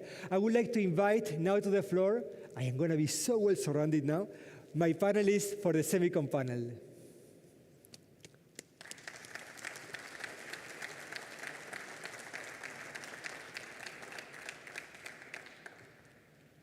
It is not easy to introduce these figures from our industry, so I asked them to introduce themselves with a short round of introductions. And allow me to start with a personal hero, Chuck Matera. Hi, I'm Chuck Matera, the former chair and CEO of Coherent Corp, a market leader in indium phosphide technology and products. I'm currently the CEO of Avalanche Thinking, which earlier today announced its first investment in hyperspectral, an exciting company that's bridging multimodal spectroscopy with advanced AI algorithms enabling breakthroughs in medical diagnostics. Followed by Matt Straczynski. I am Matt Straczynski. Previous to this, I was co-founder and CEO at InnoSemi, and now at AMD, I'm responsible for photonic development, which includes co-packaged optics as well as pathfinding. Sanjay? Hi, I'm Sanjay Parthasarathy. I'm the CMO of Coherent. For those of you who don't know Coherent, we started as 26 in 1971, and in 2019 we acquired Finisar, which is a datacom company. In 2022, we acquired Coherent Inc., which was the world's largest, we still are the world's largest laser manufacturer. And then we changed our name a few months later and with the new branding of Coherent. I've been with the company for a long time, but as CMO since 2019. Greg? Good afternoon, everybody. Greg Bartlett, Chief Technology Officer at Global Foundries. Been there for a little over 16 years. And of course, we are a broad semiconductor manufacturer, but for the purposes of today, it's all about silicon photonics. And Johan, goedemiddag. Goedemiddag. Hi, Johan Veenstra, CEO of Smart Photonics.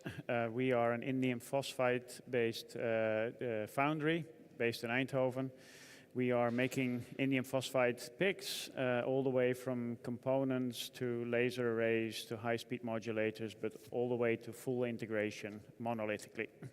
Needless to say, these people have a lot to say to you, but they also want to listen to you. If at any point you have a question, raise your hand, and the technical directors of Optica are here, and they will come with a microphone to you. This is a panel that has to be as useful as possible to you, so please, please, please ask questions and raise your hand whenever you have something to contribute to this panel.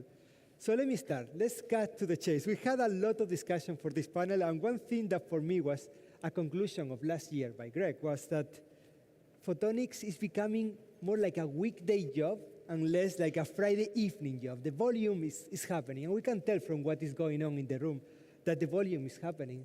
Could you tell us, let's start with Greg, a bit of an update of what happened over the last year, and if there are reasons for us to believe that for the semiconductor industry, photonics is now a core? Yeah, so for sure, silicon photonics is mainstream. I think you won't see it in reported revenues from commercial companies until probably in significant volume until 2027. But to your point about is it a 5 day a week? No, it's a 7 by 24. You know, as evidenced by, and here's one of them. We announced a $575 million investment in establishing a silicon photonics packaging line. I think a year ago I was highlighting the fact that the packaging ecosystem for silicon photonics, because of the blend of things related to optical components being coupled into silicon, is a big gap in the industry, right? The traditional semiconductor OSATs don't have the capability. Folks that do know optics don't have the high volume manufacturing. So we decided that we would make a big, bold decision and committed to establishing our own manufacturing line. So that for me is an indication that we are preparing for what is going to be significant commercialization in the next 2 years. This is a big thing. So you are going to offer packaging solutions to which companies? Are we talking only about the ones that are looking for ultra large volumes, or everyone? What it really boiled down to is the traditional OSATs that the semiconductor has worked with, many of them had nascent or non-existent photonic capabilities, and that's associated with test methodology.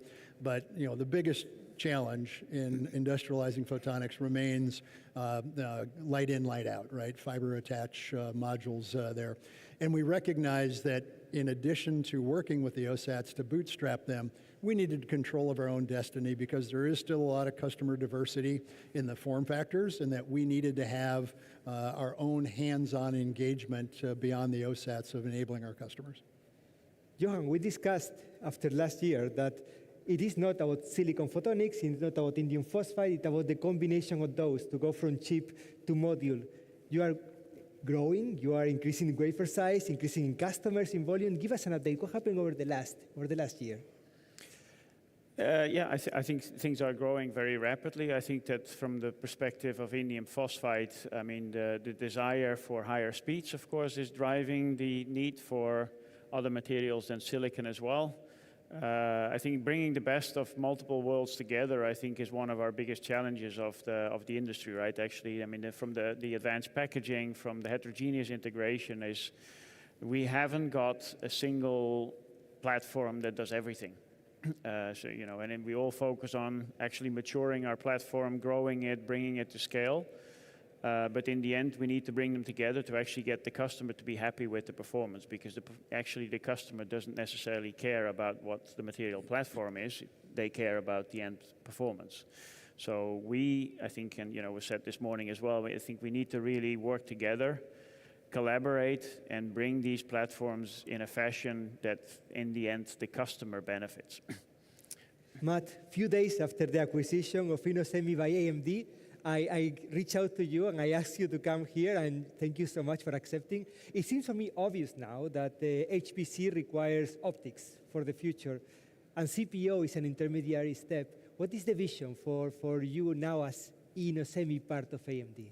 Well, yeah, thank you for the opportunity to be here. So, right, one thing is absolutely clear. I think you mentioned the physics of it. The physics of communication mean that we need optics for AI compute system. That's a fact. And it's maybe helpful to look back at the last decade of why it hasn't happened yet. I think co-packaged optics has been proclaimed as coming soon for quite a while across startups and standardization efforts. And we were fighting against CMOS scaling and advanced packaging and materials and digital signal processing. But now, after leveraging all of these tricks and going through a few more design cycles and learning cycles, the crossover point is pretty clear. It's coming up, and so the uncertainty of when will this ramp happen is coming down to quarters or even months rather than years now. And so I think you can count on it.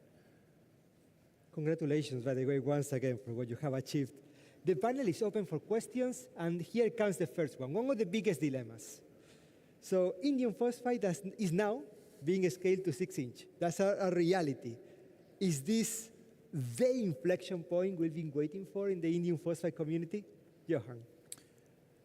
Whether it's the inflection point, it's certainly a inflection point. I mean, having looked at earlier presentations, I mean, this is going to be, there's always the myth about indium phosphide not being mature or not being there. We've been out there for like years, right? I mean, 30 years, 40 years, and we've been manufacturing these things also with reliability. But actually driving the cost down by going to 6-inch is going to be pushing it into new applications. It's going to be pushing it into areas which weren't available before, which in the end, again, drives the volumes up and actually make us grow and mature as a full industry. So I think, it's absolutely an inflection point. We are, together with TNO in the Netherlands, actually setting up one of these 6-inch lines, and we know that actually other people in the panel and other people in the world are doing the same. We want to be at the forefront of bringing the cost down and actually making it more available to any applications. Sanjay, it's 2 years, more or less, since the biggest announcement on indium phosphide in history for the 6-inch of coherent. What's going on? Yeah, we announced our 6-inch platform in March 2024. I mean, indium phosphide is a very versatile platform. Of course, all the excitement today is around AI data centers, which is great. We love that business. But indium phosphide is a great sensor material. We use it in sensor applications. There are applications in 6G. It's a pretty versatile platform. And I mean, our 6-inch, we announced publicly that we are in production from our 6-inch platform. So it's all about the ramp. That's what's going on. Chuck, is this an inflection point? Well, first of all, let me thank you very much for inviting me. It's a pleasure to be here with these panelists. I agree with Sanjay that Coherent's announcement in March of 2024 may appear as a footnote to some. I believe it was a turning point for all of us. I'd like to share just a few thoughts to be additive to what the rest of the experts on this panel can talk about today. Let me reflect. The first room temperature indium phosphide laser was reported 50 years ago. For the last 40 years that I participated in this industry, it's been an empirical science that brought us to today. It's a vital ingredient of the semiconductor industry's drive to $1 trillion in sales by 2030. But since our combined technologies, photonics and electronics, have ignited an avalanche in AI data centers, things will need to change even faster. I believe that to advance the next 50 years, and especially to mitigate what I believe is an unnecessary waste of electricity and water being projected to be required by 2030, the avalanche will extend to necessary advances in material science, adoption of state-of-the-art tools, and educating a 10,000 new engineering and scientist workforce who are bound to take it to another level. And I believe that these actions taken all together will still not be enough. I believe that it's time to adopt AI systems capable of closing the loop between materials, design, and processes that will lead to profound breakthroughs in half the time and with half the investment. I believe that these are worthy of public policy debate and action.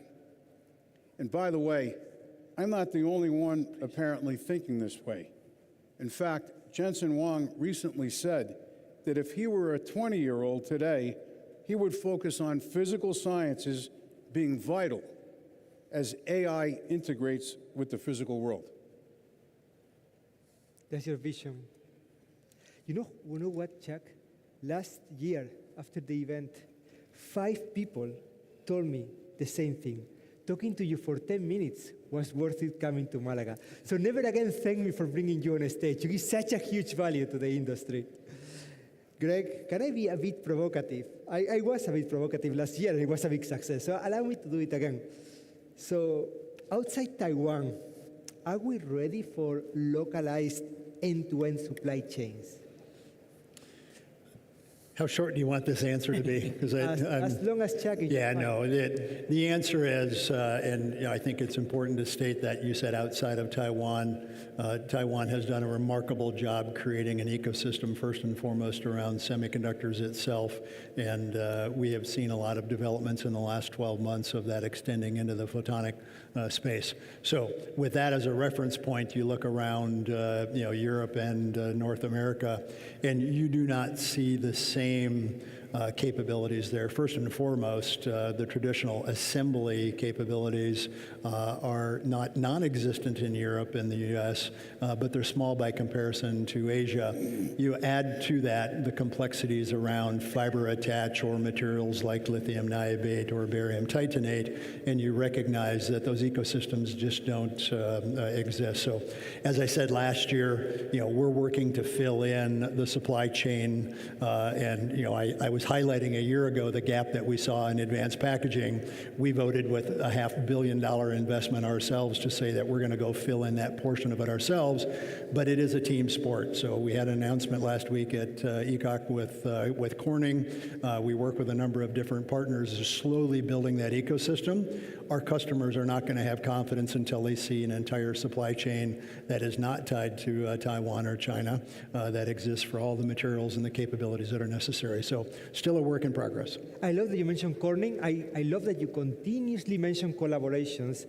In your opening speech, you said that you now offer packaging. In the room, there are people from FIX. Can they raise their hand, the people from FIX?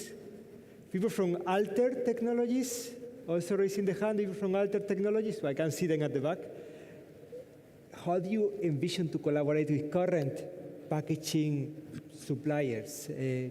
So we don't see it as necessarily an us versus them. We see it as an and, knowing that they bring scale and cost effectiveness in an environment that has billions of dollars invested over the last decades there. And we're literally transferring the technology know-how we've developed internally over the last decade into those OSATs to establish that capability.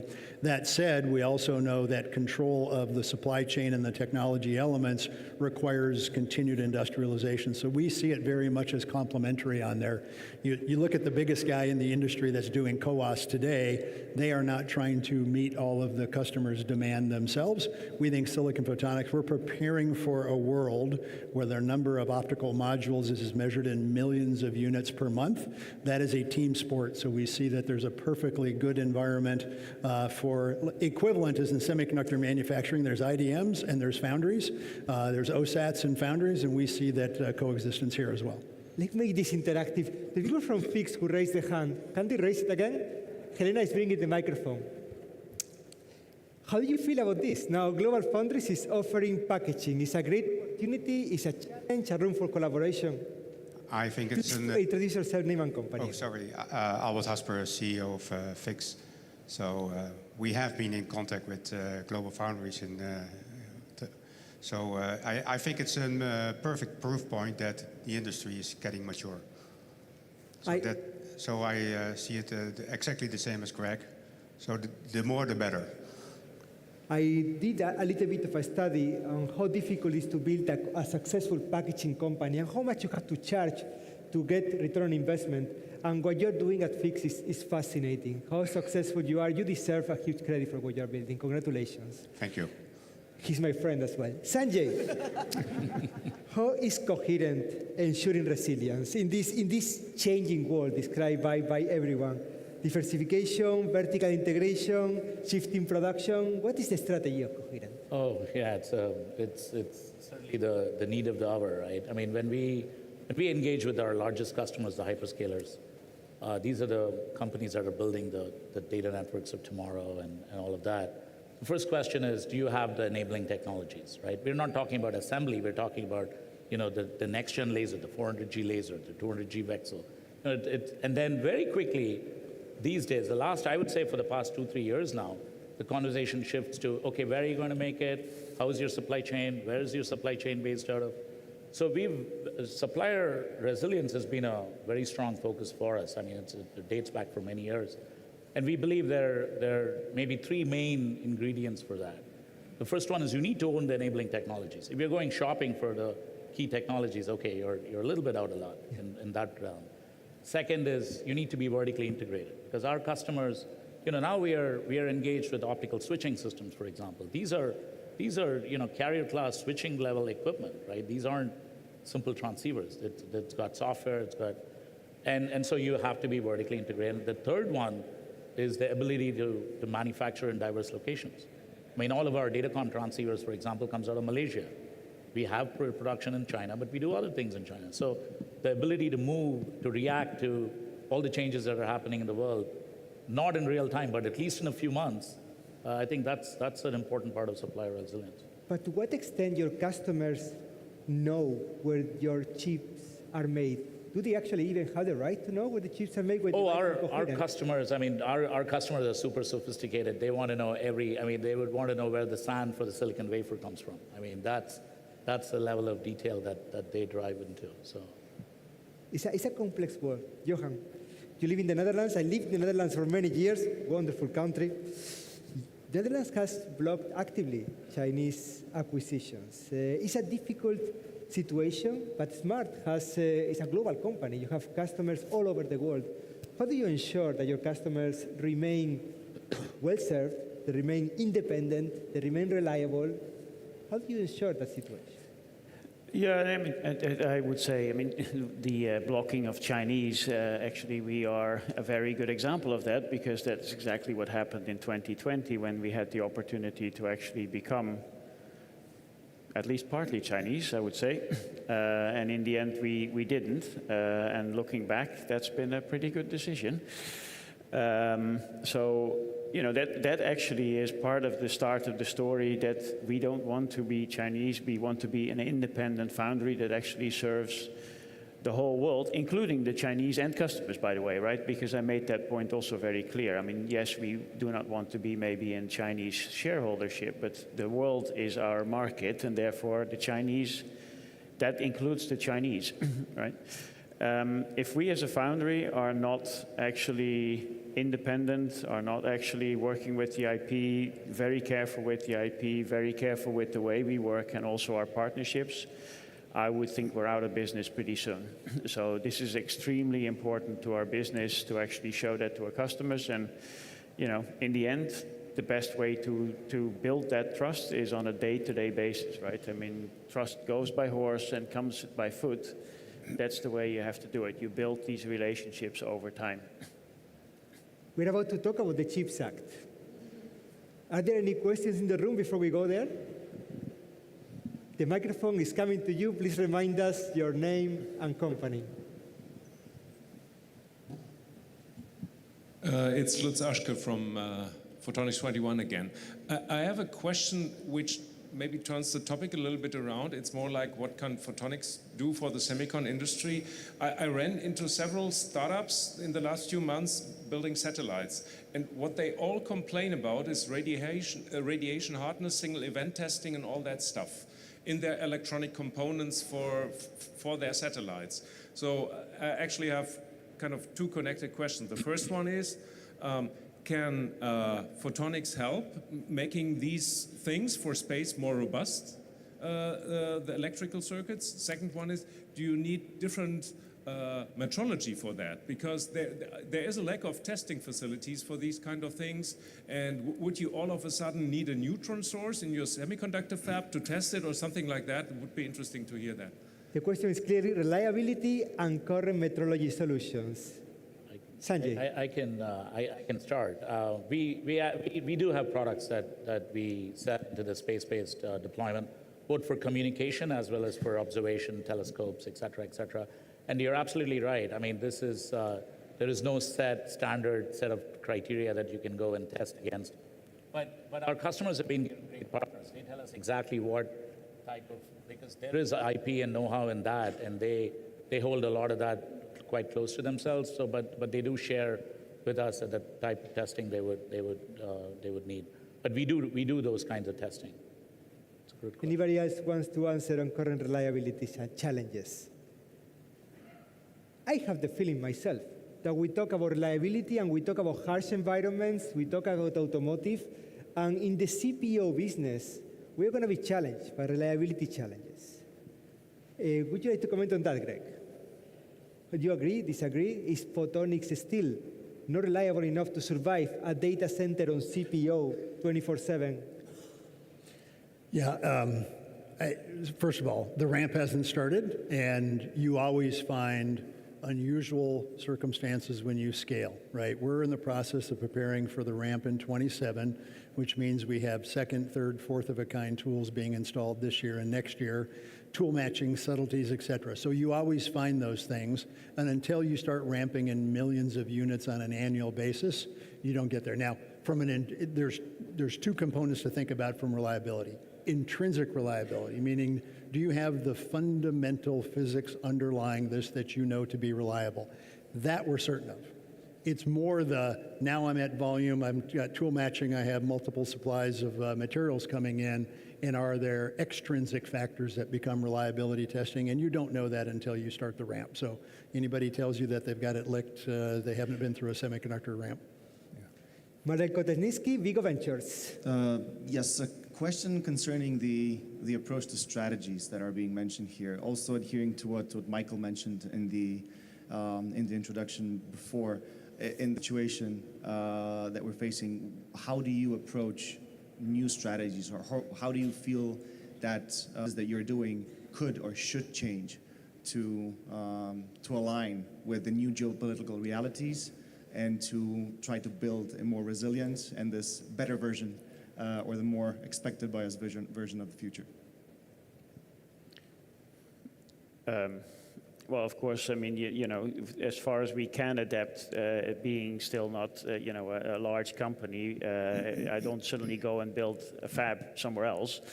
You do actually look at what we, I think that, you know, the way we've set SMART up, the way actually the Photon Delta ecosystem has been set up, actually has been almost preempting the current situation, right? And of course we do adapt there, but I mean, you asked a question earlier about building a supply chain. Very often the supply chain is built around the foundry.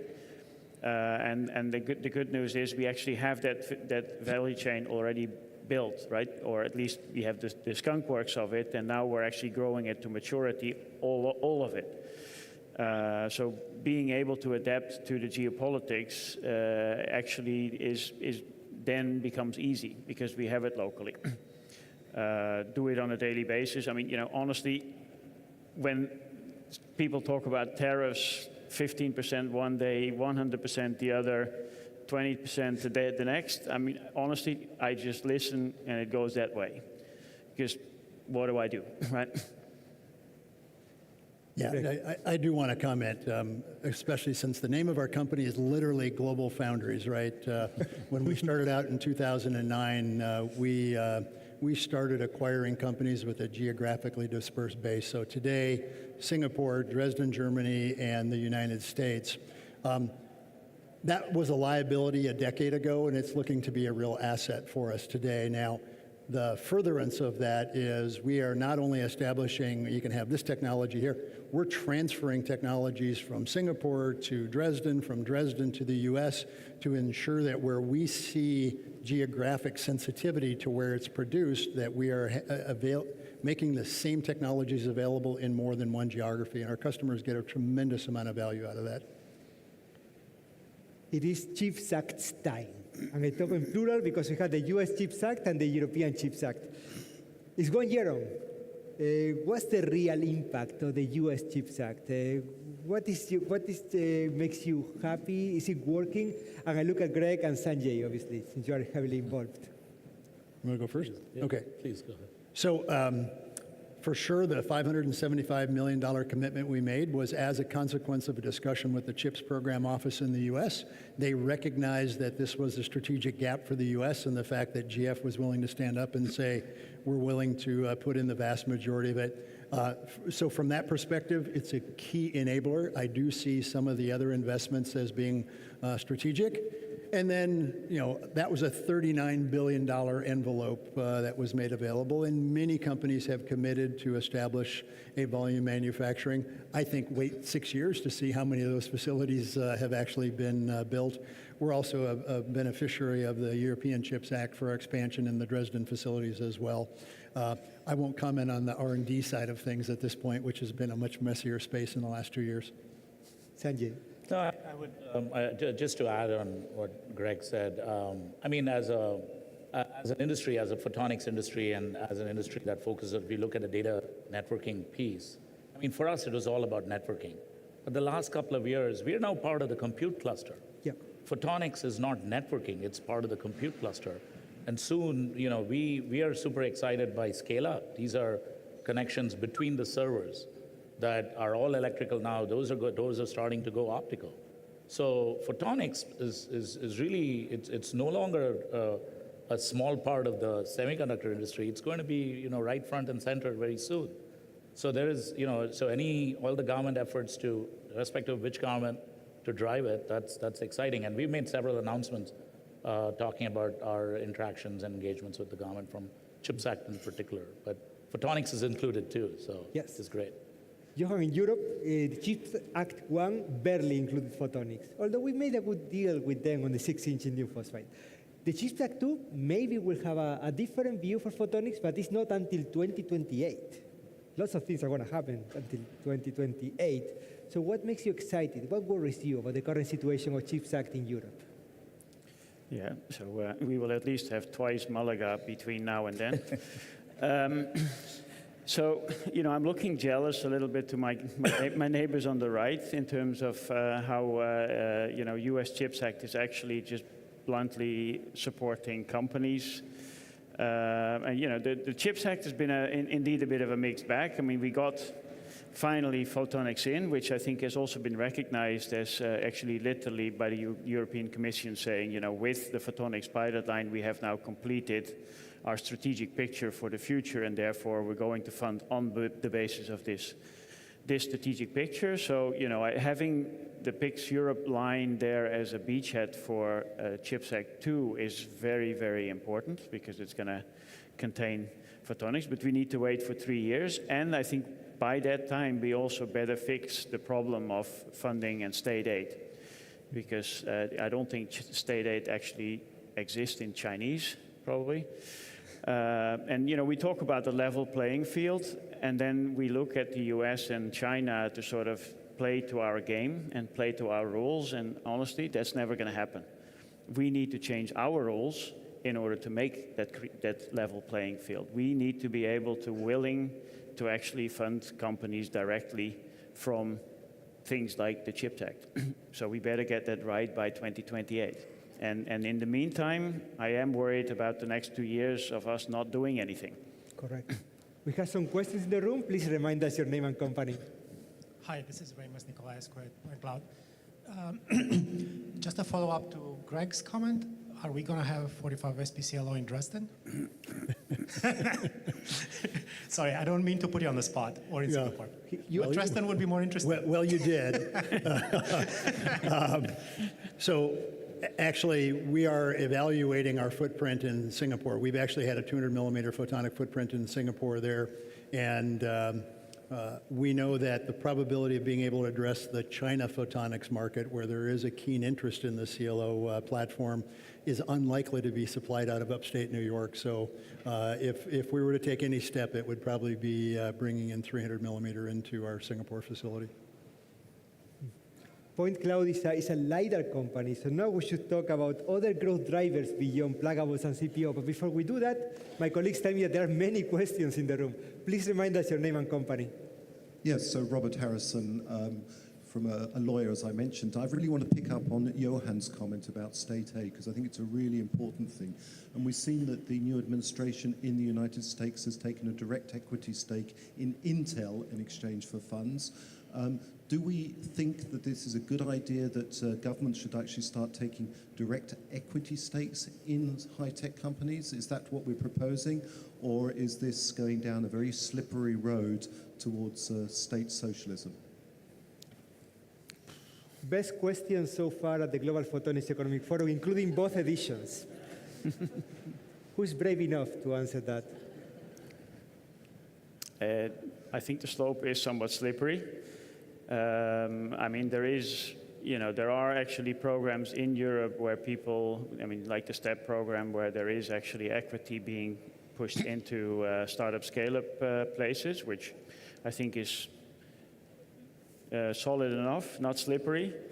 To do it like the way it's done in the US, I would say is quite a step. I'm not sure we should be doing that kind of stuff, but I think funding companies directly and doing it because, of course, we should learn from what the US as an example is. The US just simply looks at how good a proposal is. If the proposal is better than the other one, it's perfectly defendable. You fund this one, and you don't fund that one. And I think that's the right approach, actually. That's very fair, and that actually has nothing to do with state aid.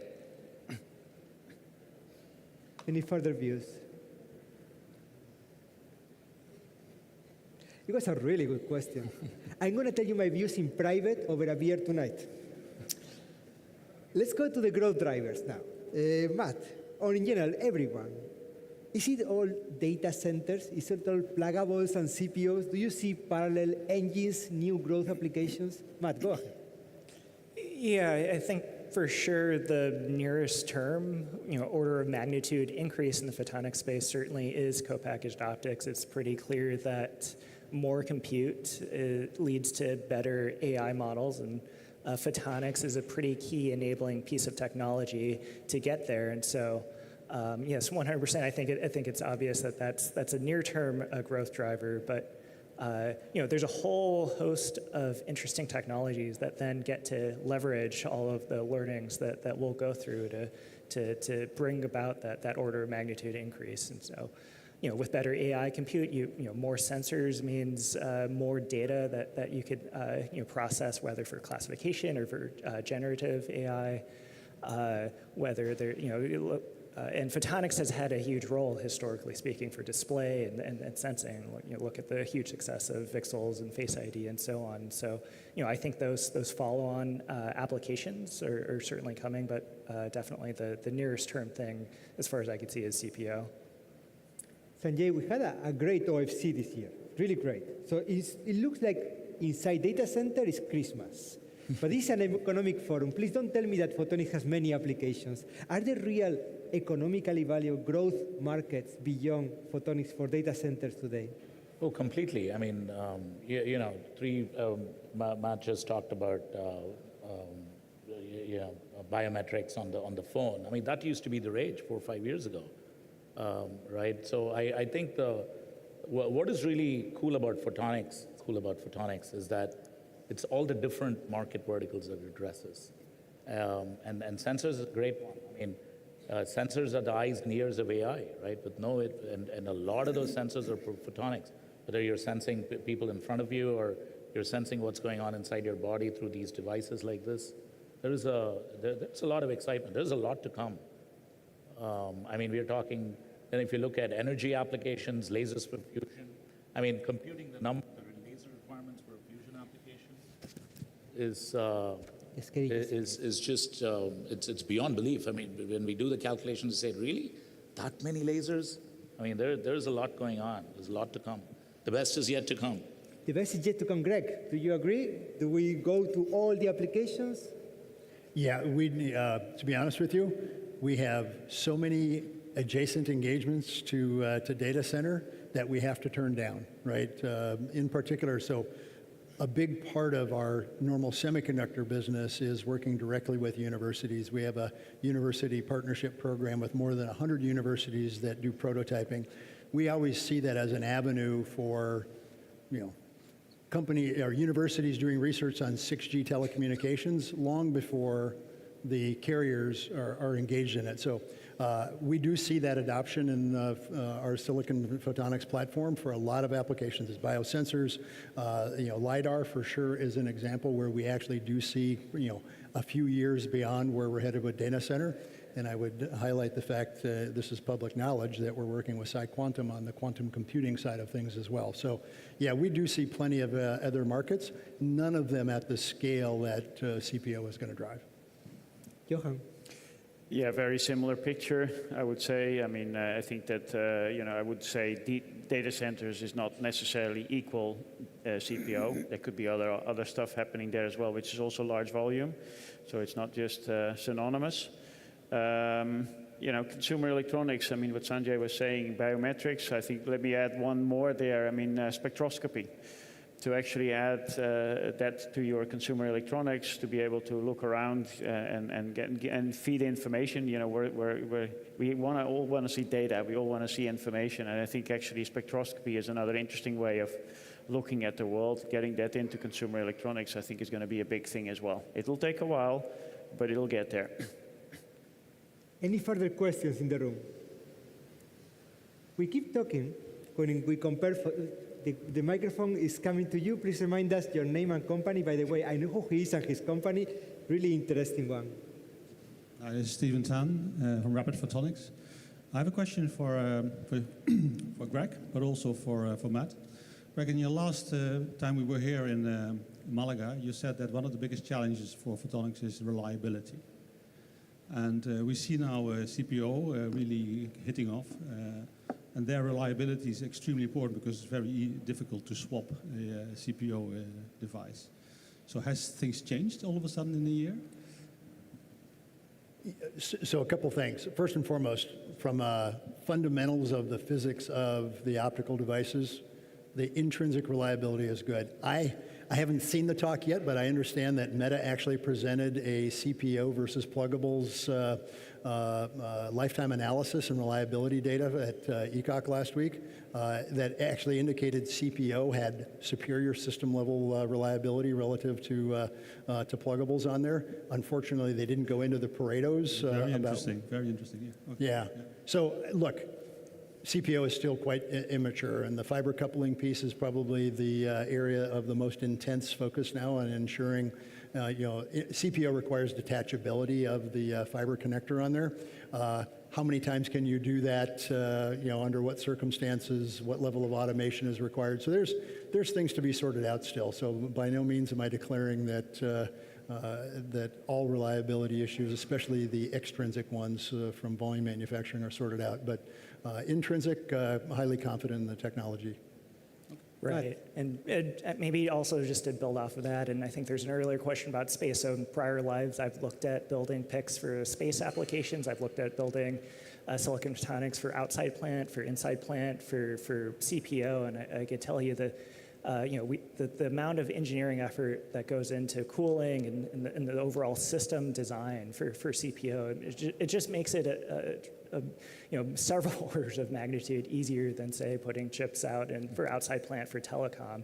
And so, yes, reliability is a concern, but it's being designed for, and there's pretty clear pathways to achieve that system level reliability and uptime that's needed to make this successful.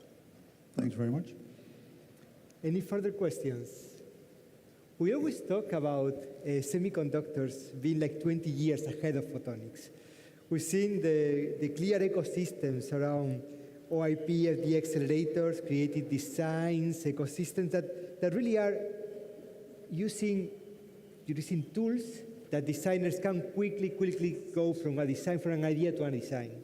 In photonics, we have PDKs, we have IP libraries, now we have OSAT integration. What are the unmet needs, the necessary steps that we need to make so we are considered as soon as possible and an equal play field in maturity with electronics? And allow me to go through all of you because you have a lot to say on that. I will start with Matt.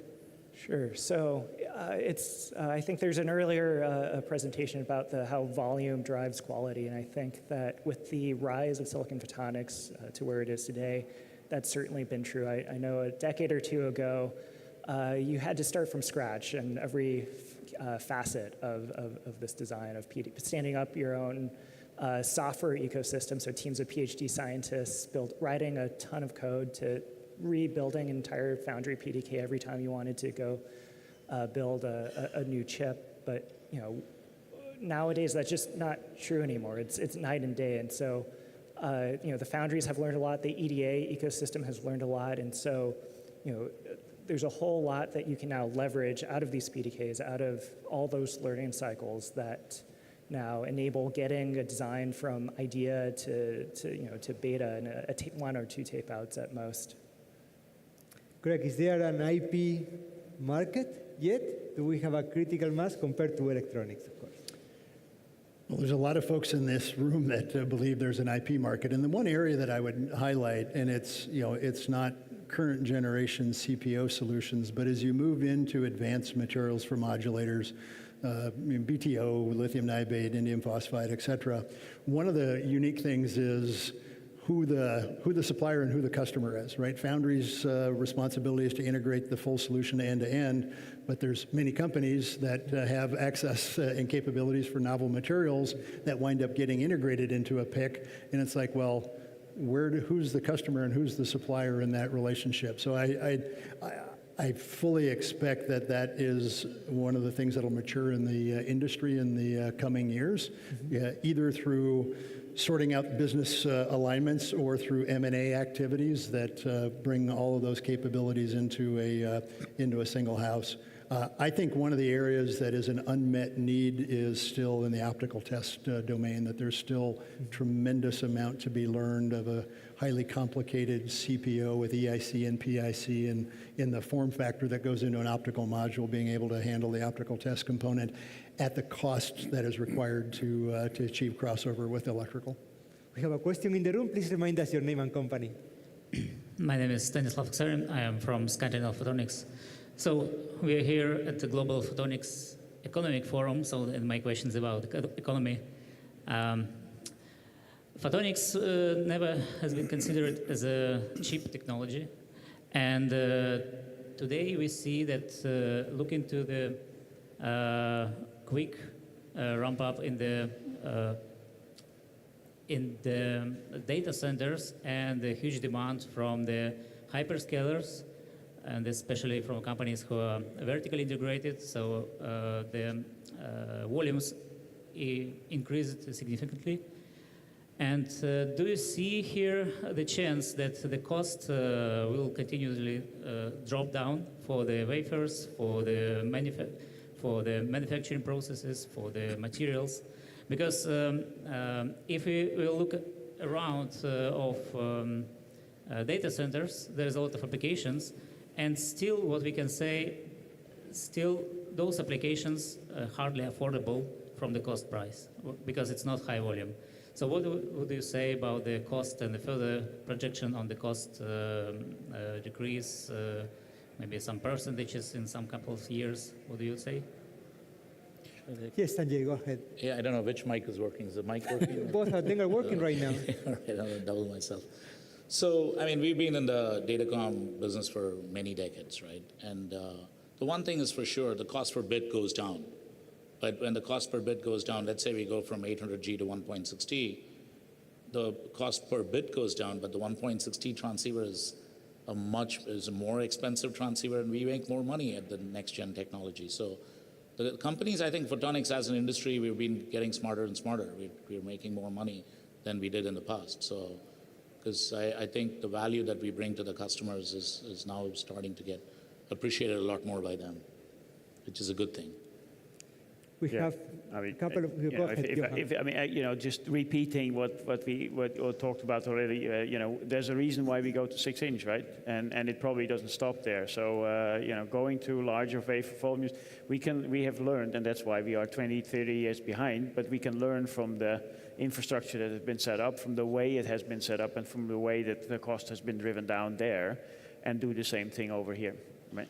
We're not there yet, but we'll get there. Tell us your name and company. Yeah, so I'm Philip from Keystone Photonics. I have a question concerning the CPO situation and reliability. I mean, part of the story about increased reliability in CPO is that the active components have been removed. So coherence lasers and smart photonic components, they've been removed and they're now pluggable. So it's a lower cost component that you can just have anywhere and you can easily exchange it. So what's your strategy to fight your way back into this CPO now? Sanjay. So first of all, CPO is not, there's no one size fits all. There are multiple platforms that CPO is being explored for, different technology options. In fact, some of us just came back from the European Conference on Optical Communications where we spoke a lot on CPO. In fact, Jose was moderating a panel like this at ECOC, and it was a CPO panel, and I was on it as well. But so it's not one thing, because there are VCSEL-based approaches where the VCSELs are right there. It's not like an external laser bank like the traditionally done with silicon photonics. So there are considerations. There is, it's the complication or the beauty of CPO is it's not a planar device like a semiconductor device. You got light coming in and out, and you got coupling optics, you got fibers that you need. There's a lot of stuff. If you look at the content in CPO, everybody talks about silicon photonics and the external laser. There's a whole bunch of other optics that is needed. Otherwise, you can't make CPO work, right? All of those need to be scaled up. Those platforms need to be, the reliability needs to be demonstrated. So there's a lot of work to be done. And that is why I think Matt talked about this earlier. Is that it's been, CPO is coming, it's coming. Yes, it's come, but there's still a lot of work to be done. This has been a great panel, and time flies when you have fun. I would like to go to you, to look at you, Chuck. Is there any closing remark, anything that you would like to add to everything that has been discussed? And what is your vision for the next 2 years? What would you have, what would you teach us? Thank you, Jose. I think if I look back the last 50 years to look forward the next 50 years, I think what served us best was to imagine, invest, invent, and incubate a workforce, including for the future, and stay with problems longer. I think if we do, we'll find out 5 or 10 years from now that new strategies of semicon will have benefited from photonics. I would like to thank you and thank all the panelists for a great, great session. Thank you very much.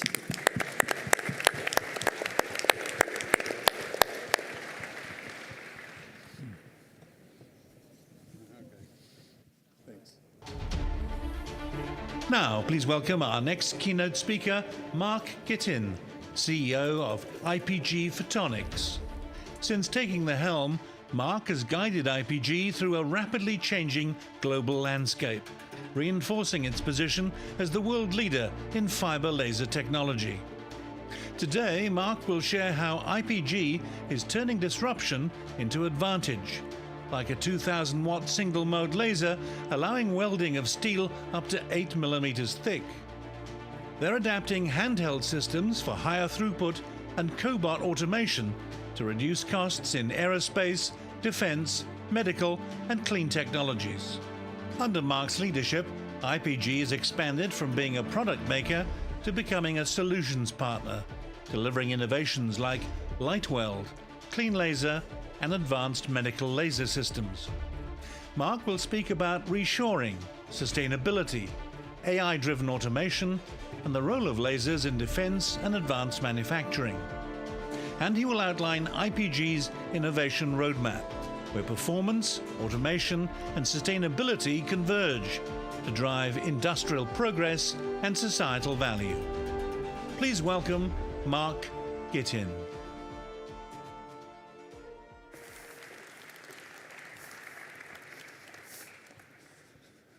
All right. Thank you very much. I'm not used to this much fanfare, but since I have your attention, let me share a little bit about me and about IPG.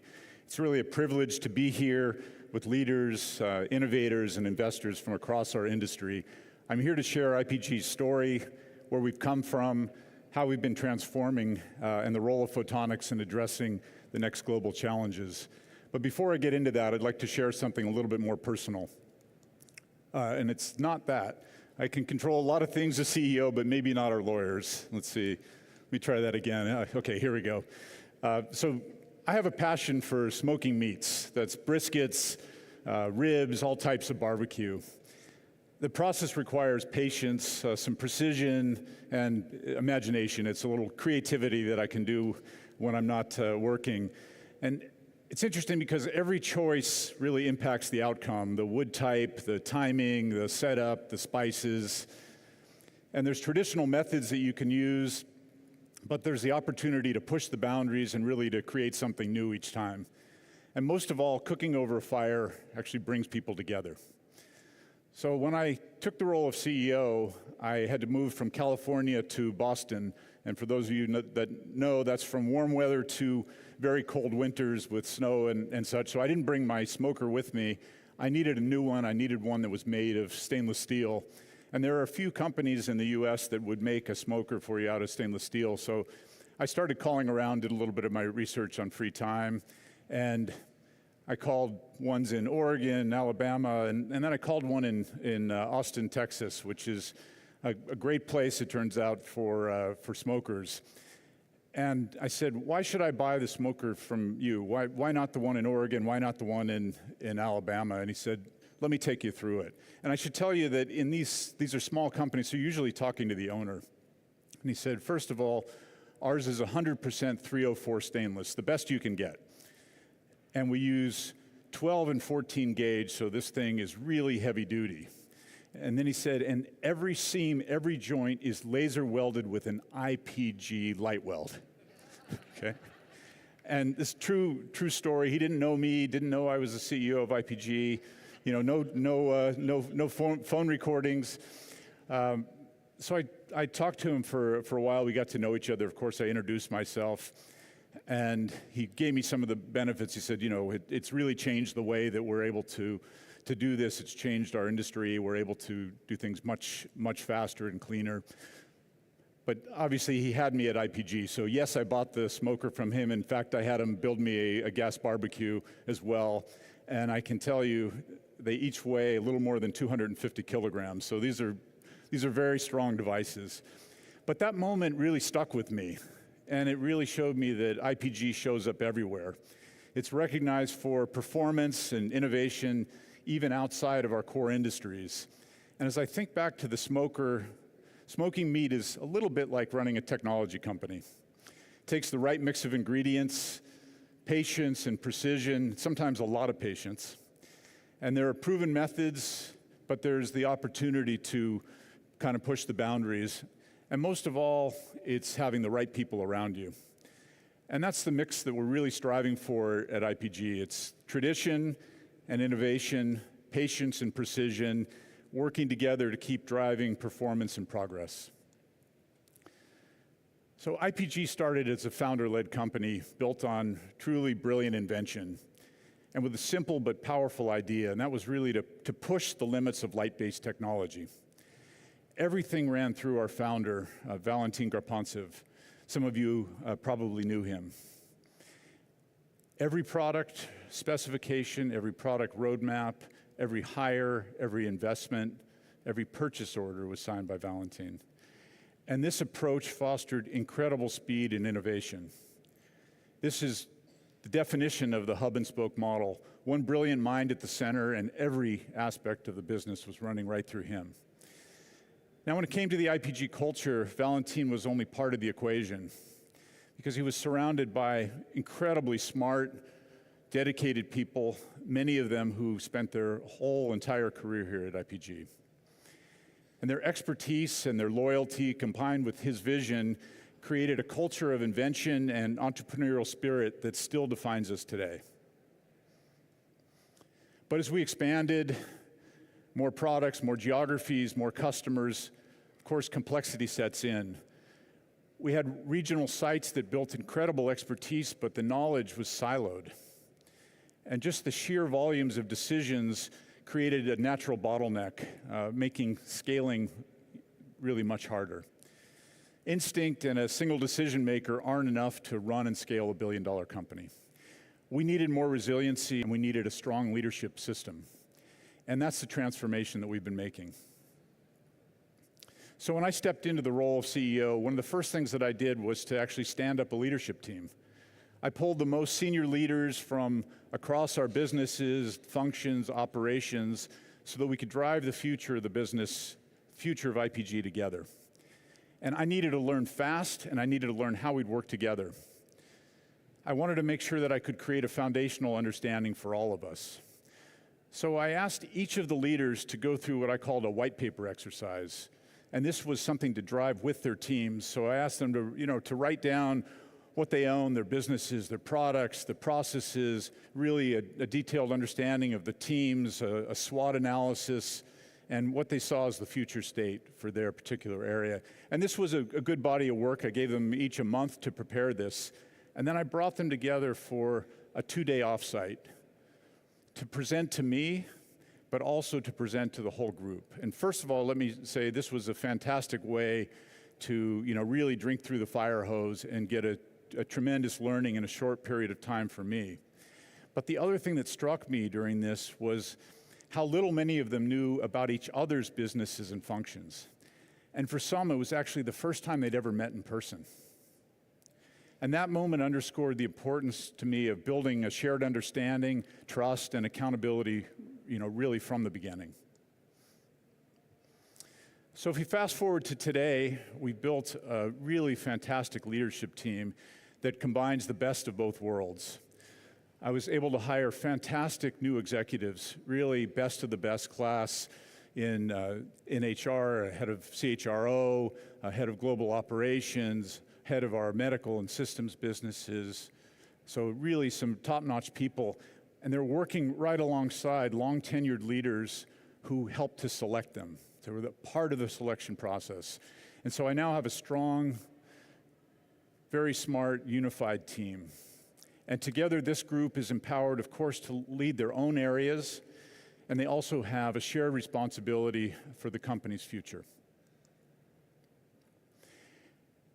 And we're shifting from an instinct-driven approach to a data-driven decision-making, keeping the entrepreneurial spirit that ultimately defined us, but strengthening it with structure and discipline.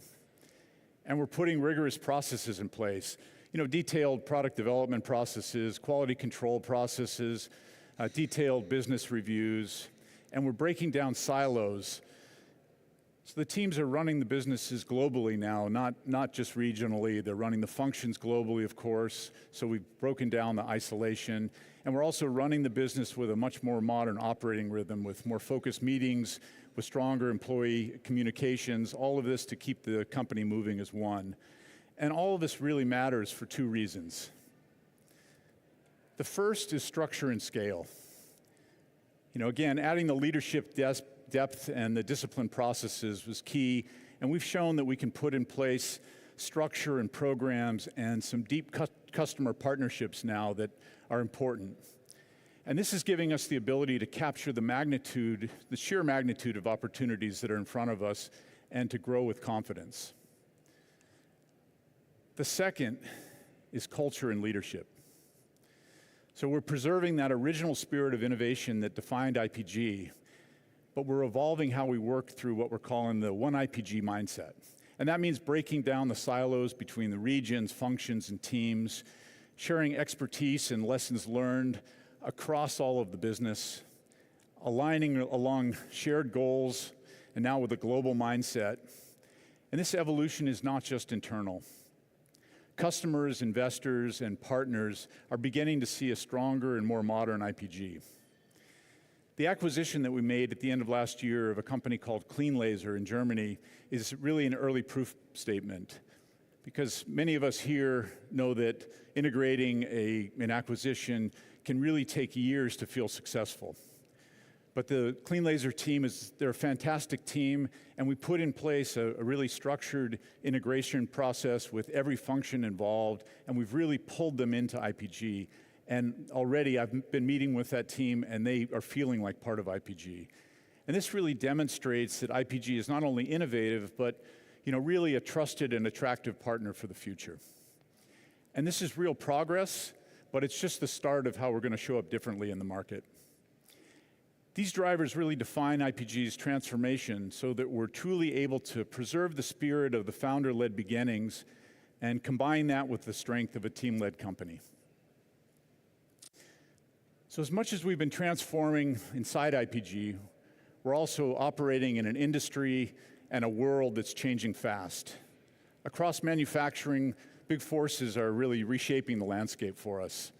You know, reshoring is accelerating, as we've talked about.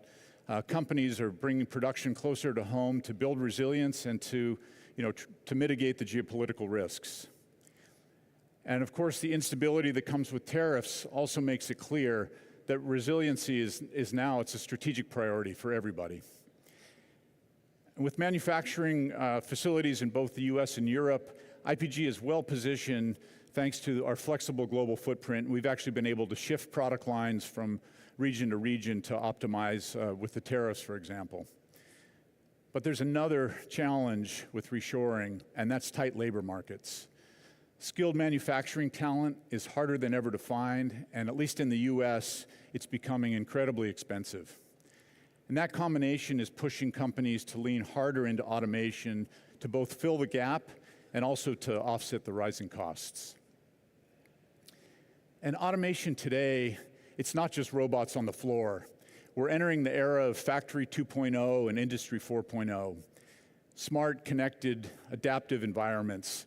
Factories that can predict maintenance, before any breakdowns occur. Factories that can refigure lines in real time for new products. They can connect design directly through to production through virtual copies, sometimes called virtual twins or digital twins. And here the processes can be tested, optimized, and they can be perfected before anything's ever built. Across industries like automotive, electronics, and aerospace, this shift is really speeding up innovation cycles, it's increasing flexibility, and it's raising the bar for efficiency and quality. If you overlay this now with the global push for sustainability, lowering energy use, cutting waste, and eliminating hazardous chemicals, these are key issues today. It's not just for this green issues, it's also an issue for cost. So the picture becomes clear that resilience, automation, and sustainability really are no longer optional. They've become business imperatives. And these shifts are creating high-stakes challenges and also opportunities where innovation really makes the difference. And this is where IPG is playing a critical role, helping industries from automotive to electronics to medical devices turn disruption into advantage with holistic solutions that make us not just a vendor, but a needed partner. And at IPG, we're moving beyond just components. We're moving to deliver differentiated lasers and photonics that enable our OEM partners to build more competitive systems. If you combine that with our deep applications know-how, IPG has tremendous applications and process know-how. We have more than 100 engineers that are just doing process and applications. Put that together, we're able to embed our technology solutions, the full solutions, into customer workflows. And that makes IPG a true strategic partner, helping customers to innovate faster, to operate more efficiently, and to compete more effectively globally. Because customers today, they don't want just components from us, they need outcomes.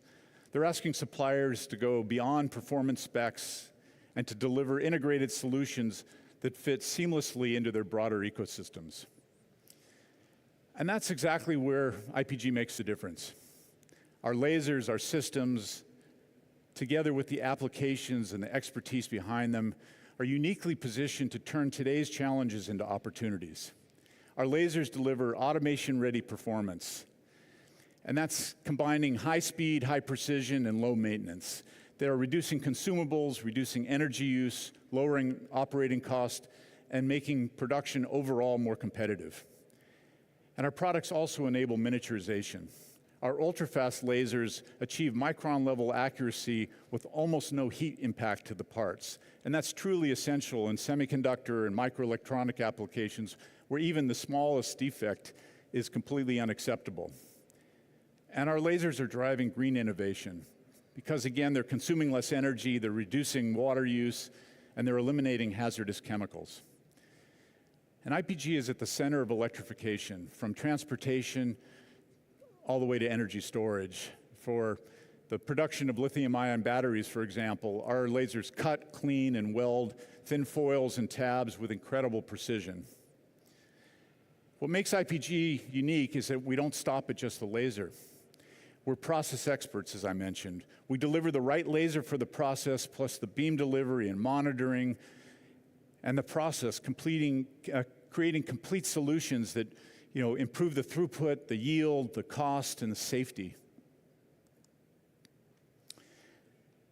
IPG is transforming from a product-centric manufacturer to a total solutions provider. And I have to say, for us, it's not an either-or choice. We're a leader in differentiated lasers and components, and that's critical to our OEMs and our integrator customers who need us to help them to drive a competitive edge in their systems. But then if you pull in that unique process and applications knowledge, we're delivering these full solutions when customers need more.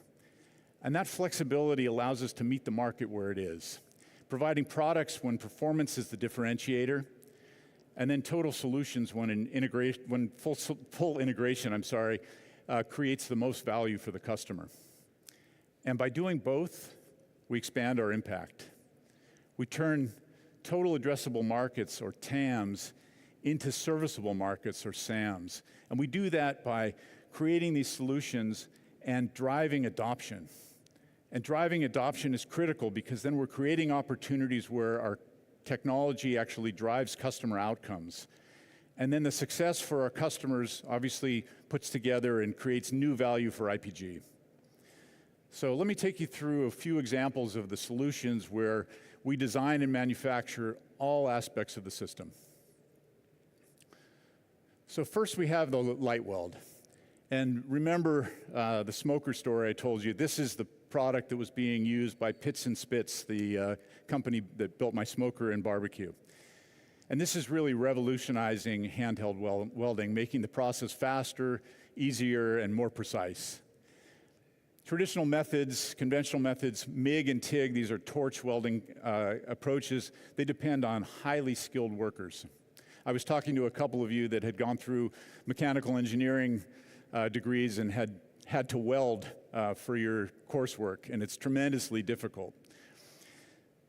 So this is a workforce that's tremendously short supply because it can take years to apprentice to become good at some of the more difficult welding. So this is a welding force that will be in short supply and is in short supply today. The prediction is that by 2027, there'll be a shortage of more than 300,000 qualified welders. And so light weld really helps to close that gap because it's not just a laser.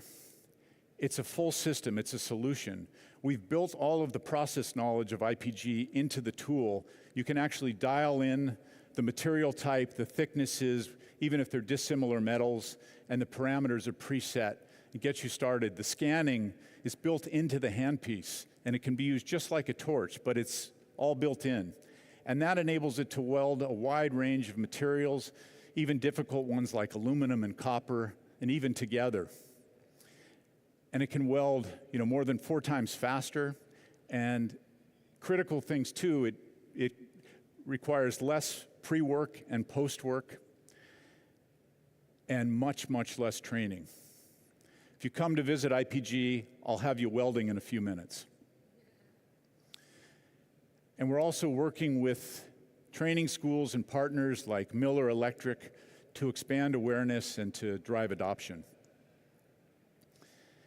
Next, our clean laser products tackle some of the toughest challenges in manufacturing. That's removing coatings, rust, and contaminants without the use of harsh chemicals and without waste. Traditional cleaning relies on abrasives, sandblasting, for example, solvents, and these are slow, costly, and frankly bad for the environment. With lasers, the process is faster, it's safer, and it can be much more precise. We can selectively remove areas. And we can remove rust or paint without damaging the underlying surface the way that abrasives like sandblasting would. Our clean laser product line reduces chemical use, it cuts energy and water consumption, and makes it easier for our customers to meet their sustainability goals. It's really a clear example of how IPG's technology enables greener manufacturing. And this product you'll see on the screen here is incredibly exciting. We just launched it last month at the DSEI show. It's a major defense show in London. And Crossbow is a field-ready counter UAS. UAS is unmanned aerial systems, laser defense solution, both for military but also for private operations to defend high-value assets from drone swarms. This is our first off-the-shelf solution for defense applications. It's a compact system, and it was specifically developed to address the smaller class of drones that what are called the Group 1 and Group 2 drones. And this is an escalating threat because these drones can be acquired for a few hundred to a couple $1,000s and unfortunately are not that difficult to weaponize. And this is not just an issue in war zones, although we've seen the tremendous damage that they can create, but it's also an escalating issue in civilian infrastructure. Airports, for example. You've probably read over the last couple of weeks, major airports shut down because of drone incursions. Oslo, Copenhagen, I think it was last week that Munich was shut down a couple of times for long, long periods of time. I mean, this is a tremendous loss of output, tremendous issue.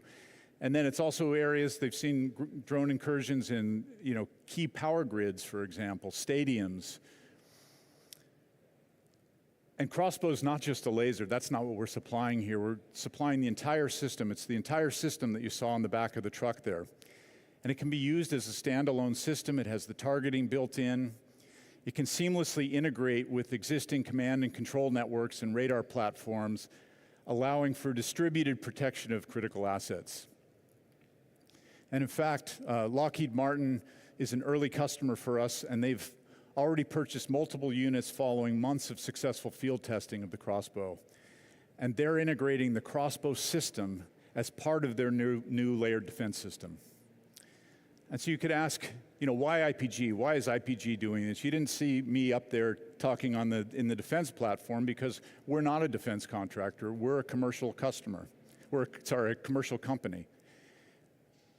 And so what were we doing? We were doing exactly what was talked about there. We're uniquely positioned to bring out the crossbow because we're able to leverage our high-power single-mode lasers and the surrounding photonics that you see here. We make those already today in high volumes for industrial applications. So if you put that together with the system manufacturing capability that we have for products like the light weld and others, that infrastructure together with those pieces allows us to deliver this counter UAS solution at a truly disruptive price point. And that's relative to others that don't have our capabilities and frankly the commercial scale. So it's addressing exactly what was talked about there. That was we didn't do this under contract with the government. This was done on our nickel. It was soon after I came in. I hired someone that had some expertise in the application itself, and we put a scrappy team together and we developed the entire system inside of a year, and it's there operating and is a system that can be purchased and deployed quickly. And finally, our IPG medical business continues to develop and launch the most advanced thulium laser surgical systems. This is for minimally invasive kidney stone treatments. And we can do this with incredible accuracy and truly improve the patient experience and lower the risk of complications. And again, IPG developed and manufactures this complete system, including the disposable fibers that go through the catheter and are used for each and every procedure. So compared to legacy holmium lasers that have been used for this application for years, the IPG solution turns the stones to dust rather than just breaking them apart. And we developed this because we truly understood the laser material interaction, and we modeled the effect, and we developed lasers that would do this and turn the stones to dust. And so that approach ensures that the stones pass through the body much easier, and it reduces the risk of future stones. So in total, if you look at these IPG solutions are examples that go beyond just performance specifications. They meaningfully improve outcomes in critical situations, giving shorter cycle times, higher quality, lower operating costs, and more sustainable processes. It's this impact that shapes where we're heading next. And that's why our roadmap is focused not just on pushing the boundaries and the limits of laser performance, but on how we embed these innovations into the industries that we serve. We're investing in R&D and engineering talent. We're developing new lasers, subsystems, and complete automated systems that are tailored to these evolving customer needs. And we're changing how we deliver these innovations. Because rather than just selling the standalone lasers, we're delivering these differentiated, integrated solutions to address specific challenges with the examples that I mentioned here. Precision welding with the light weld, sustainable cleaning with clean laser, defense and security with that crossbow, and advanced medical applications with our thulium surgical laser systems. And this shift to solution-based sales also builds deeper customer relationships. By embedding our technologies directly into workflows, we move from being a supplier to moving to be a true strategic partner. And that means real outcomes. It means higher productivity, better quality, more sustainable processes, and a stronger IPG position through longer relationships and recurring revenue streams from service, from software and automation. And of course, all of this is happening within some powerful global shifts. Reshoring, labor shortages, and electrification, to name a couple. And these aren't abstract ideas. These are real forces that are shaping the demand for automation, for smart factories, and for green manufacturing. Our innovations from our ultrafast lasers enable miniaturization to sustainable cleaning systems that cut water and chemical use, to laser solutions that drive high-yield battery production. These are all enabling our customers to compete and grow in this changing environment. And that's really our future. IPG solutions that don't just support production, but help define the future of advanced manufacturing. And in many ways, that brings us right back to where I began. Because getting that right mix of ingredients and combining them with patience, precision, and the right tools to create something that actually brings people together. Sometimes it's in your backyard around a smoker, and other times it's on the production floor watching light transform an industry. From IPG's founder-led origin to our team-led transformation, from disruption to solutions, and now our roadmap for the future. Performance and innovation have always been at the core of what we do at IPG. And as we look ahead, I believe that photonics technologies and all of us will play a defining role in making industry smarter, manufacturing more sustainable, and economies more resilient. At IPG, we're proud to be a leader in that effort, and we know that the future will be built together with customers, with investors, and partners across the global photonics industry. Thank you.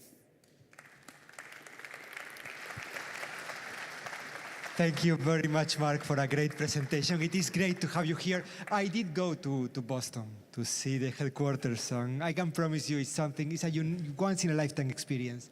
It's a meeting about collaboration, Mark. So what kind of opportunities do we have to do business with IPG? Is there any particular challenge that you have in the supply chain today? Well, absolutely. There's challenges everywhere. I would look to where we're heading, which is, again, solutions. So I think many of you may have technologies that could be of interest to IPG that we could put together and help to solve and create solutions. And that can be on the component side, because we need to enable that, but also on the system side. Partnerships in those areas are very important and help us to all move forward as an industry. The room is, of course, open for questions. I was really excited myself to see the crossbow. And of course, I saw it as a military laser, but you told me no, it's also for civil applications. It's for both. It's for both. And I think that's the important thing. You saw that a company like Lockheed Martin is using that in a defense application, but they were in a great position to be able to take something that's already finished as a system and integrate that into their own system. But there's also the opportunity in non-military. We think, unfortunately, that that's going to be a growing concern, as we've seen at airports. I gave that example. So what are the current regulatory approaches on that? Because I guess I cannot buy a crossbow in my home and start shooting. You can't do that today, so there are policy issues that have to be worked through. But there are people that are working on that today, and we'll have to all work together as an industry to be able to utilize a lot of our laser solutions. But again, It depends on the size of the problem, and we see this as an escalating problem. And again, there are opportunities for policy to be able to utilize those things. Edwin Rox, CEO of TTM. Hey, hello. Great presentation, by the way. I hope the mic is working. Okay. Just a very quick question. What is the attack distance of the crossbow? What is the work distance? Yeah, so the crossbow we've talked about, that's a kilometer range tool. Okay. Yeah. Okay, got it. Okay, Yeah. hey, thanks. Any further questions about the crossbow? Who would buy one? No, any further questions about the crossbow? I would like to thank first Mark, because I know that preparing a presentation like this took quite a bit of effort, but also I would like to congratulate you for two reasons. The first one, today you have reached the higher value for a stock over the last 52 weeks, and that in the current situation that we have for our industry, that's a big deal. But on the second one, I have witnessed the way that you have changed IPG. It's a new company, a company that we are all really happy to use, and a company that I hope continues the huge success. Mark, thank you very much. Thank you. Thank you, and thank you. Yes. Partnerships is something that's important to us, so please come see me. Okay. Ladies and gentlemen, it's time for a 40-minute coffee break. Please return here when you hear the countdown starting. Now there's plenty of time to visit the 35 exhibitor booths outside. Refresh coffee or tea to stimulate meaningful conversations. Here's a reminder of the organizations supporting this year's Global Photonics Economic Forum. See you back soon.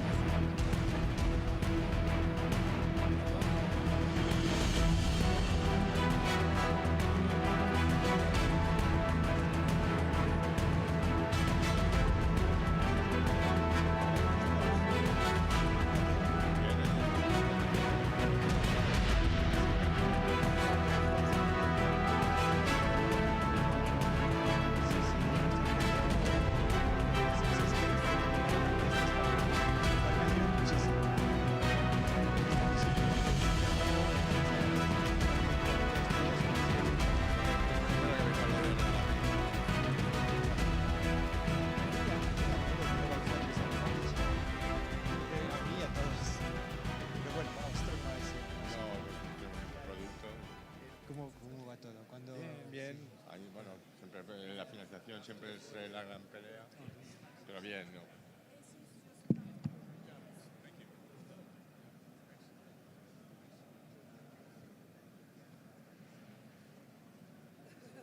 Yeah, makes sense.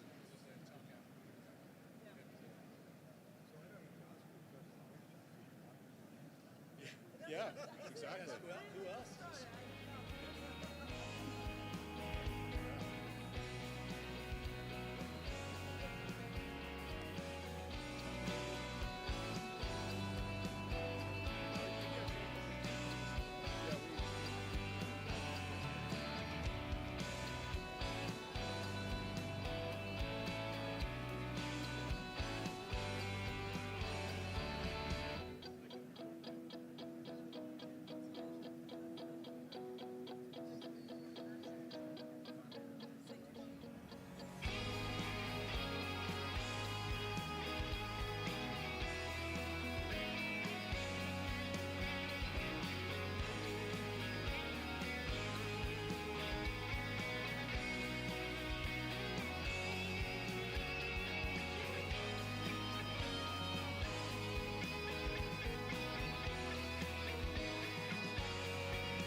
Hola, sí, sí, check, check, check.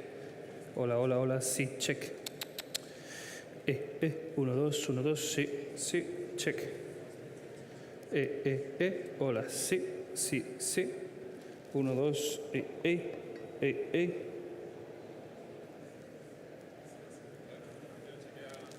Hola, hola, hola, sí, sí, sí, check, check. 1, 2,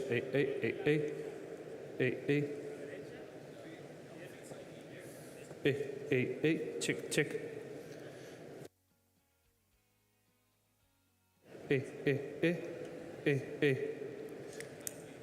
Sí, sí, sí. 1, 2, check, check, check. Sí, sí, sí. Check, check, check. Ey.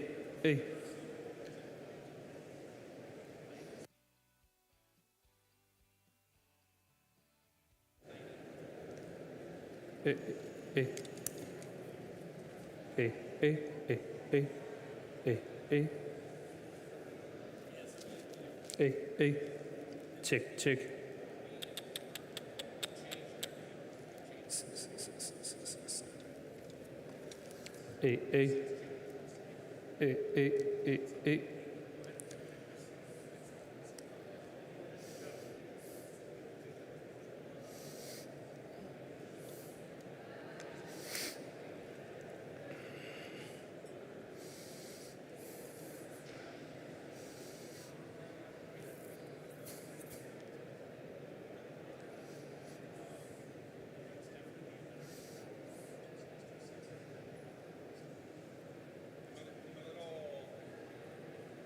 O sea, uno es de completo y el otro solo tú a ti. Eso ya... ¿Pero se pierde en algún momento? No, no se pierde en ningún momento. Vale.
Our next keynote at this year's Global Photonics Economic Forum will be given by Michael Klug, Director of Optical Hardware at Google.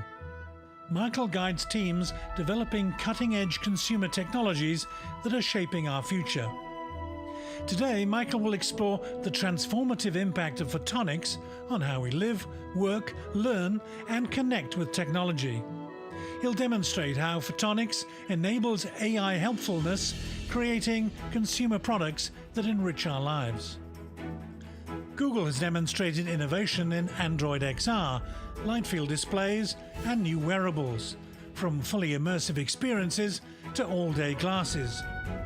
These advancements highlight how the synergy of software and hardware innovation is placing photonics at the heart of human-machine interaction. Michael will also emphasize why governments and public leaders must acknowledge photonics as a foundational element for the future of our society. Please join me in welcoming Michael Klug.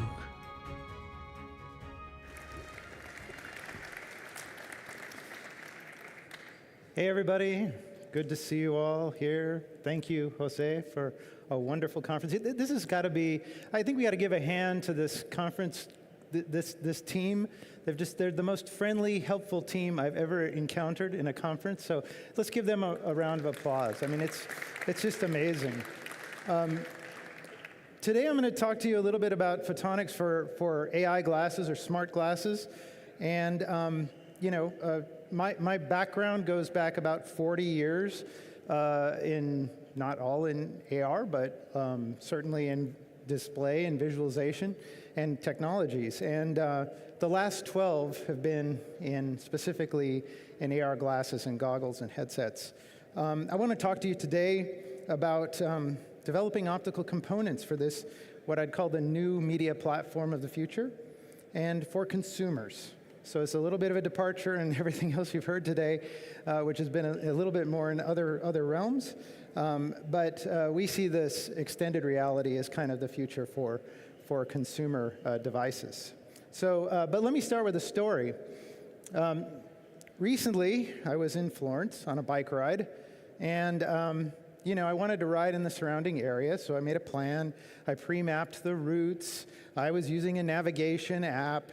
But I also needed to maintain awareness of my surroundings. Anybody who's ridden in a strange place knows how important that is. Within the city, there are all sorts of hazards, cobblestones.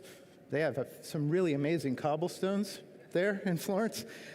Tram tracks. There's trams. There's traffic. There's chaotic traffic, especially in the morning.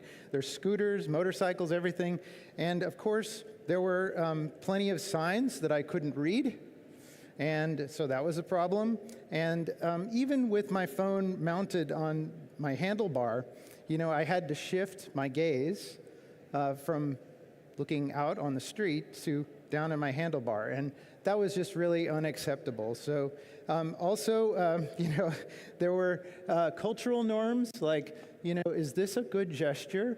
Is a horn honk a friendly one? I don't know, right? So this is all new to me, Also, I wanted to make sure that I didn't miss any sights, but I found out later that the route didn't take me just a few more yards to the Machiavelli imprisonment site. Like, who wouldn't want to see that? So, and then finally, the weather. The weather is super important when you're on a bike, and it was kind of a rainy time. And so I was a little bit concerned. And, sure enough, right, halfway through the ride, a cloud burst. My phone stopped working because I couldn't use the touch screen, right? And I'm stuck somewhere. I don't know where to go. Okay, so that's my situation. And, the key here is, what can I do? What did I need to make that a better situation? I needed to keep my eyes on the road, and I needed to keep my hands on the handlebars. This is what I needed, right? At the same time, and I needed to receive up-to-date visual information and audio directions in my line of sight. That's what I needed.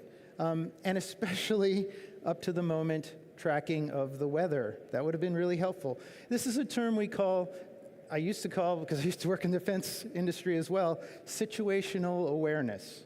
but you need situational awareness in this kind of environment as well, and also navigation. So situational awareness is what I needed. I also needed to, of course, why was I there? To satisfy my curiosity. I was in a new place. I wanted to experience the culture. I wanted to experience the sights, right? That's why I was doing this. And finally, you know, it would have been really great to have a set of microphones and cameras on my head, feeding information back to an AI agent that could anticipate and warn me of challenges, and also let me know what I'm missing, what I could just divert a little ways off my path to see. And that would have made a more pleasurable and also safer experience. And you know, also cue me into those cultural cues I was talking about.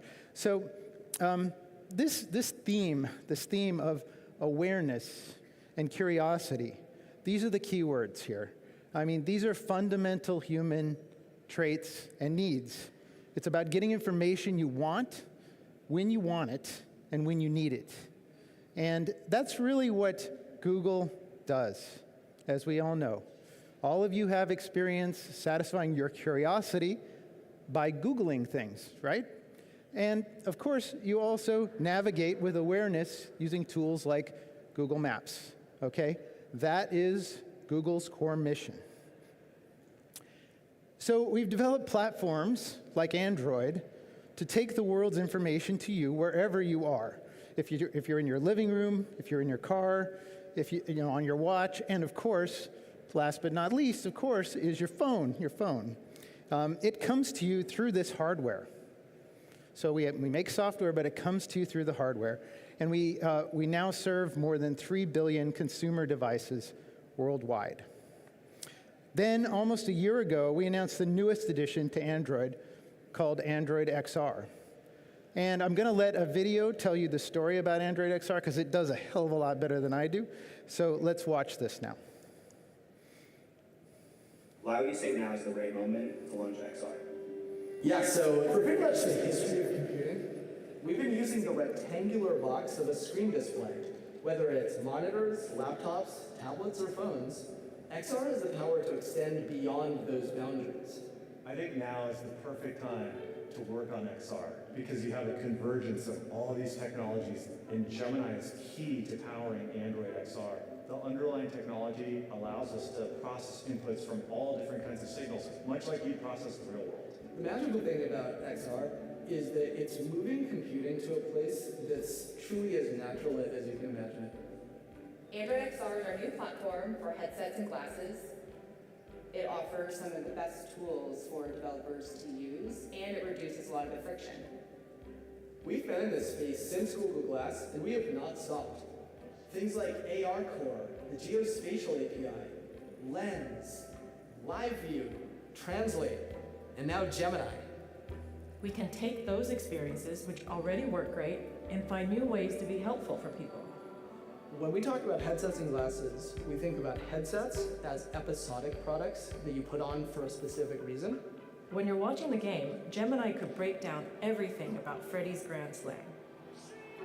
This is the most visceral incarnation of any 3D space or spatial environment you could think of. I can't wait to spatialize old videos. It'll feel like you're right in your memories again. And then we think about glasses as all-day products that you use to get value throughout your day. Our technology really enables us to shrink down the displays that go into the glasses. We'll see more of these highly portable devices that will more and more look like the ones I'm wearing right now. With glasses, you'll feel like you're a local, no matter where you are. There's no way we could build this platform other than collaborating very closely. We've been working with Samsung for a number of years, and so we look for opportunities where we could really marry each other's strengths in creating something new. From software and UX to hardware, cross-functional partners across both companies have worked seamlessly around the clock as one team to build a powerful XR platform. We've learned that we can build the best platforms with an ecosystem of developers, designers, and device makers. A lot of deep collaboration happens for us to bring the best solution to the ecosystem, to the platform, and to the users. Alone, you can go fast, but together you can go far. And the only way we'll get there is if we build this together. Well, there you go. build this together. You've heard this theme repeatedly over the course of the day. And really, that's what we've done with Android XR, and that's what we look to do with the community of component suppliers and, frankly, device suppliers out in the world, is to be able to build together great new media platforms. So we built it with, obviously experts from both hardware and software, working together to make a consistent experience across these different devices, across video see-through headsets, optical see-through headsets, AR glasses, and what we would call in a category called AI glasses, okay? So Android fits across all of these and gives you a consistent function. The largest consumer wearable market today is anticipated to be on the right side here in smart eyewear. We made up what headsets look like, these things, from scratch. Those didn't exist before, but smart eyewear is derivative of something we all know very well. Half of you in the room are wearing them. These are eyeglasses, right? And at Google, we need to make sure that we have a full ecosystem ready to supply all the components for these smart glasses. And we developed reference designs for some of these glasses, and you saw some in the intro video clip that brought me up here.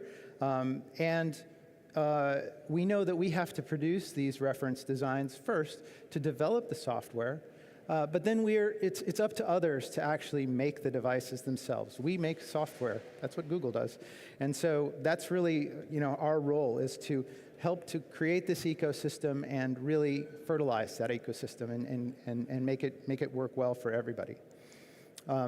Since we want to deliver new experiences to the consumer through eyewear, we must recognize the fundamental and primary purpose for these glasses, which is to correct our vision. We can't inhibit that in whatever product that we produce.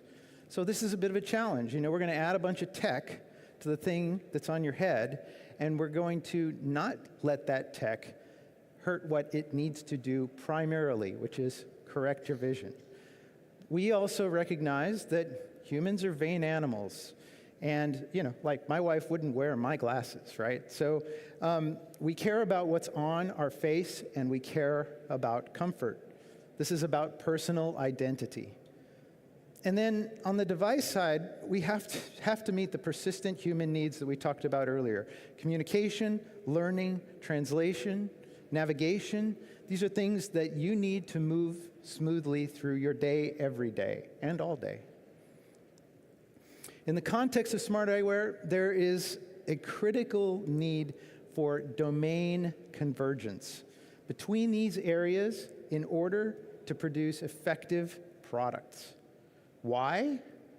Because there are intrinsic trade-offs and opportunities between these areas that designers, style makers, and engineers, and, by the way, operating system developers, Google, must be aware of. We see this as where lenses, looks, and logic converge. The industries that represent these areas are consumer electronics, eyeglasses, and fashion. While fashion and glasses have a long history of interaction and co-development, there is very little interaction between consumer electronics world and either glasses or fashion. Your phone, it goes in your pocket. It doesn't sit on your face. And so there hasn't been a big need to think about fashion so much for these, right? These are these interfaces that you see in the red up here. These are interfaces across which we need to co-develop for success in consumer markets. And this need extends beyond design and, of course, into manufacturing. In the eyeglasses world, every product is custom because every consumer has a different prescription and taste. The industry has developed a fulfillment process for that, and we just need to be aware of that. In the consumer electronics industry, on the other hand, the drive has long been to minimize variance. in hardware and operating systems in order to manage these manufacturing logistics, the development and field support costs, everything that's associated with variation in consumer electronics is really to be avoided.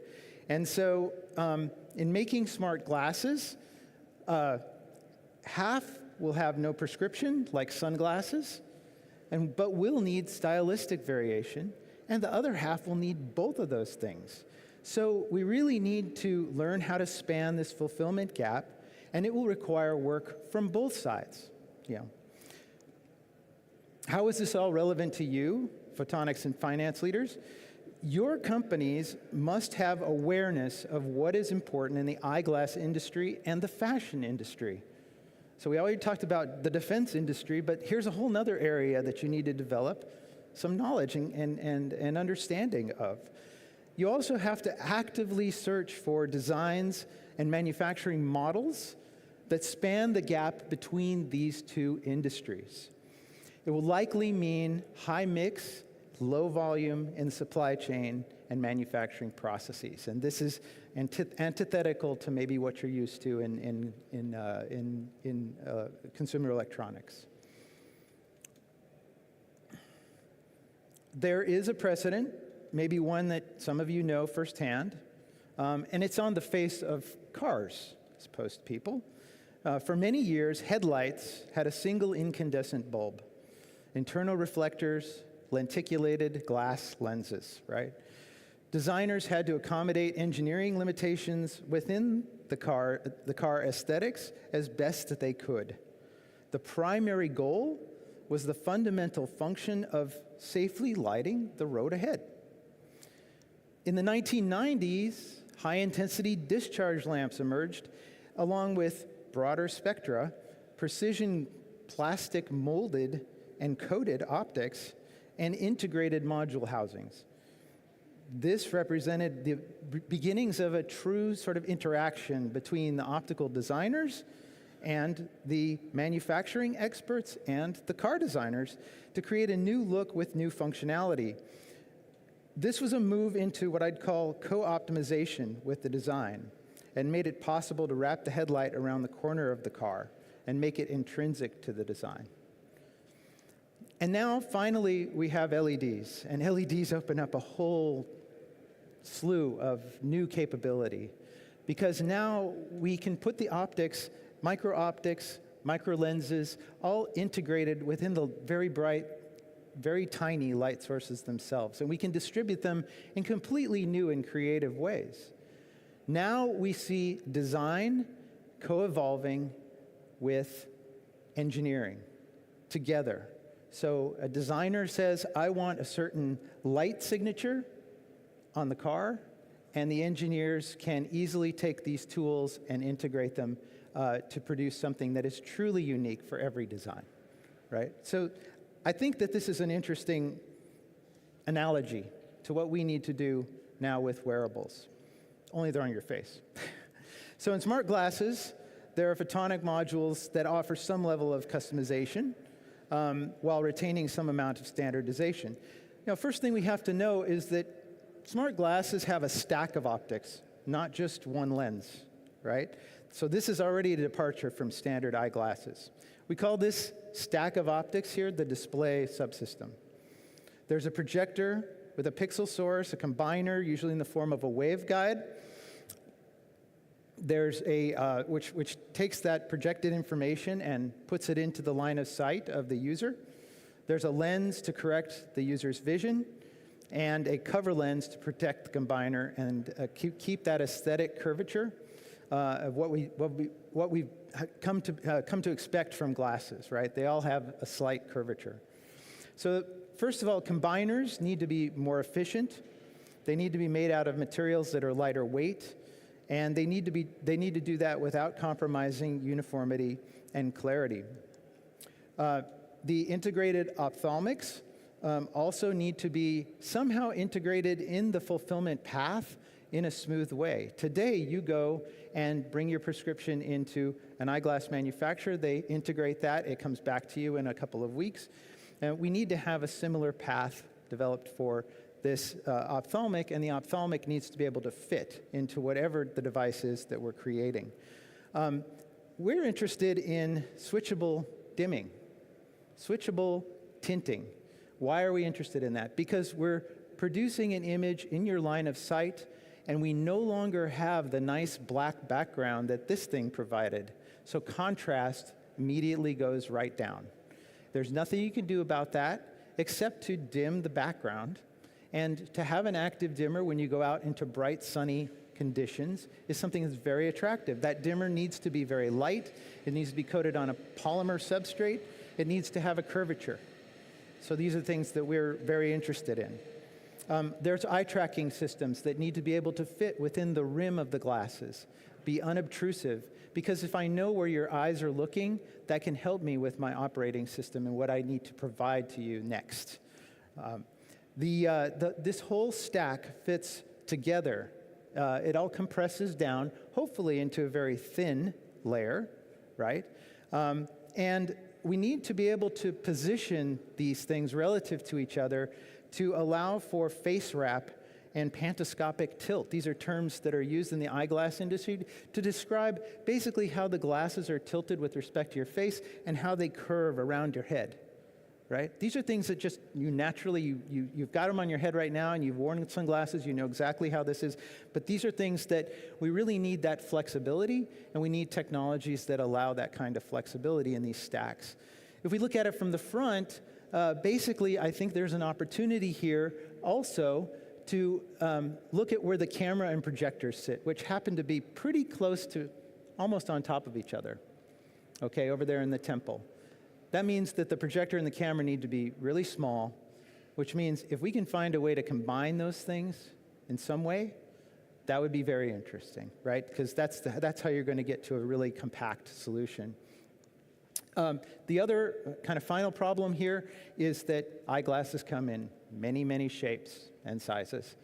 And so we really need to think about, instead of just doing lithography on wafers and everything comes out standard in terms of size and shape, we really need to think about being able to shape the final combiner element to serve a bunch of different rim profiles and thicknesses, because that's flexibility. That's how the eyeglass industry works today.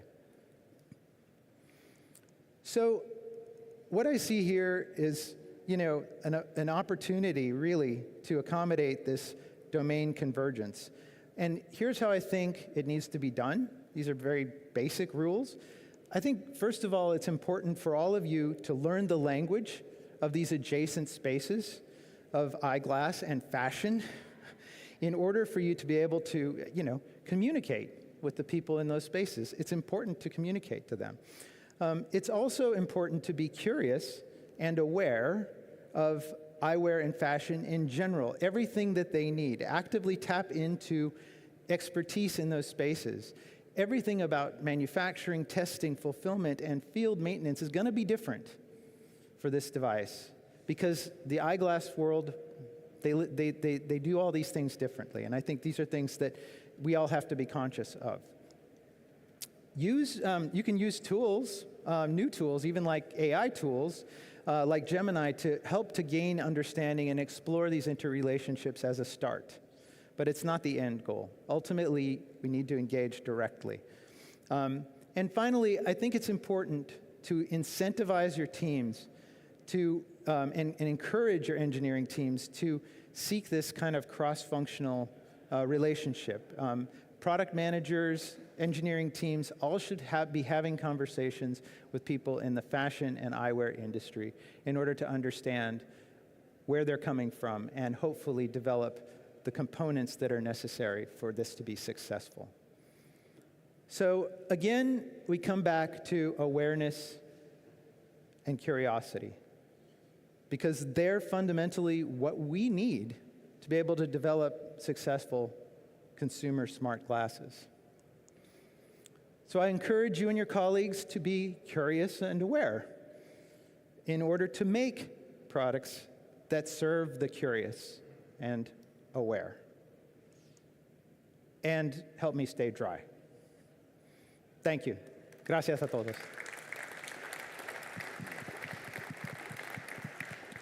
Gracias, Michael, for a great presentation. De nada, gracias. Many people want to ask questions. You've been one of the highlights of the event so far in terms of collaboration. Oh my Please God. remind us your name and company. Yeah. Hi, my name is Stefan Prinz. I'm from Delo Industrial Adhesives. On events like this, let's say 2 years ago, AR used to be one of the main themes of discussion. Now, after 8 hours, you're the first one to mention it on stage. And the discussion seems to be all around co-packaged optics. Right. What happened? I don't know. Jose, what happened? No, I think there are many venues in which AR is covered and discussed, and we know all this. I think what we're trying to point out here is really how component developers like yourselves and technology developers like yourselves, the companies that you lead, can contribute and participate in this space, and how that has profound impact. How you integrate and how you work with these other companies has a profound impact at kind of the strategic level. And so I think that's my reason for being here. I don't know. Maybe you have. Let me rephrase your question because it's a very good question. You cannot get out that easy. So 7 years ago, you were the Vice President of Advanced Photonics at Magic Leap. Yes. If on that day I would have asked you, in 7 years, what would be the deployment of augmented reality? Would you tell me that we would be here, beyond, or below? Oh, that's okay. That's a different question, but I'm good with that question. It's a great question. I was very surprised. Magically, we were developing fully immersive, more like the headsets, the stuff you saw on the left side, right? And we had huge dreams for that. And everybody kind of remembers Magic Leap, this unicorn, raised a lot of money, blah, blah, blah. And we made amazing products, 2 products that came out. And it was incredible. But the world wasn't ready for that at the consumer level. It wasn't just about the hardware. It was also about the operating system. And so, it really took this journey to get to, an operating system company like Google, and to look at all the tools that could be brought to bear in a pair of glasses, and also a pair of glasses that's really pared down to information, information glasses rather than fully immersive glasses to start with. That's where we have to go. And the other key thing really is AI, because without AI, you don't really have a great way to interact with the glasses. And you need to do that without your hands, which means you need to have an interface that can just hear and interpret what you're saying and give you feedback immediately. And that's really a key. And so, did I know we were going to be here? No, not exactly. I thought we'd be further along, but I don't feel bad about it, because I think now we have the right thing. Final question. Google is a software company. Let's say it's a software company. Yeah. Right. So all the hardware that you've been presenting, you don't do yourself. That's right. Is there any room for collaboration here? Anything we can help you with? 100%. I mean, as I said, we're developing an ecosystem. We developed our own hardware as reference designs just to develop the software for the operating system. But our intent really is to work with all of you and others, right? You saw Samsung portrayed there. Because really, this is where the hardware that's going to host our operating system is going to run. And so it's all about that kind of collaboration. Unlike other companies, we're not being proprietary about this, even like Magic Leap. I'll speak for myself and my old company. Because really, it's about enabling the ecosystem, and you all are part of that. So, Michael, thank you very much for coming to Malaga. Thank you. Thank you so much. Muchas gracias. Gracias. Of course, a tradition on all the Optica industry meetings is the CEO panel, moderated, of course, by the CEO of Genius Technique and Chairman of the Corporate Engagement Council of Optica, Michael Levy.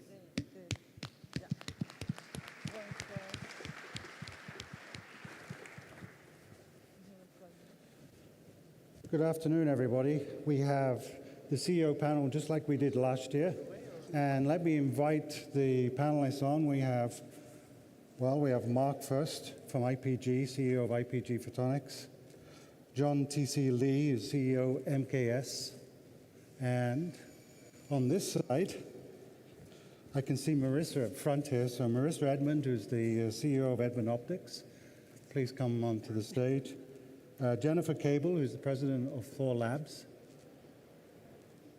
And lastly, we have the CEO of Gen Optic, which is Stefan Traeger. Please take seats.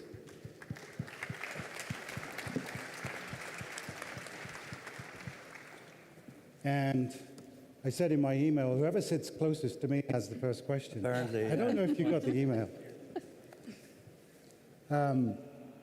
So this panel is about taking a look at the leadership from folks that have been successful, run large companies, and we can see as we go down the line here the different types of companies, different types of photonics and optics products. And we've heard a theme today. There's been a bunch of themes come through. One of them is actually not just selling components, but actually putting them into systems. And we've had a lot of questions come up on that. And for the next 50 minutes, we're going to have a few questions here. The first question I typically ask the panel is, tell us who you are, but give us a little bit about who you are outside of your job. So if you were like, for example, if you're stuck, if you were 10 years old, what did you want to be when you grew up? Or something like that. And I'll start because we just had a very inspiring talk by Michael. And part of my background is I have over 200 pairs of spectacles. So I design the optical lenses and then get somebody to cut them out. And that's why you see me wearing pentagons today, and maybe tomorrow you'll see me wearing some other shapes. But that's part of me. I like photonics and optics, and I enjoy wearing it in my home life. I guess in business life too. So first question, Stefan. Yeah. You're sitting closest to me. Apparently. A little bit about you. What do we have? Tell us a little bit about you. About me? Well, I guess since you started with designing glasses, what's special about me is that I come from Jena, small city in East Germany. And frankly, if you grow up in Jena, there's not much else to do other than optics. I mean, I did polish my first lens when I was a little kid, actually, at my dad's place, at his workplace. I was fascinated by light all the time, and that's what brought me to optics at the end of the day. In my spare time, though, when I have a bit of time at hand, I do like sports, and I do like sort of outdoors. I go running, and back to the previous talk, I like cycling, and just recently I was actually cycling for 3 days in Tuscany, so maybe we crossed paths just recently. Excellent, excellent, thank you. John? Yeah, I guess I'd describe myself as a recovering scientist, meaning I failed. I think I failed because when I was starting my career at Bell Labs, I'm a chemie, so I never knew what a laser did, or does still, but we had to use a laser, and it was a dye laser, and it took a PhD to run it, and I decided that it was much too hard, so I went to the dark side in business. The dark side. I guess dark side is the business. Wow. Well, you've been very successful. Mark? I guess I also transitioned to the dark side. Also, I think recovering scientist is a good one. My lab these days is the kitchen or the backyard grill. I like those things, and I play acoustic guitar in my spare time as well. So those are some things. But again, what I tell people is my espresso lab, my cooking lab, and then a little bit of creativity on the side with playing guitar. Excellent, Yeah. excellent. Marissa, come surprise us. Great. Okay, so interesting question. When you grow up in a family business, do you assume that you're immediately going to go and run that family business? In high school, I actually thought I wanted to be an environmentalist or a forest ranger, all sorts of interesting things, not in the business.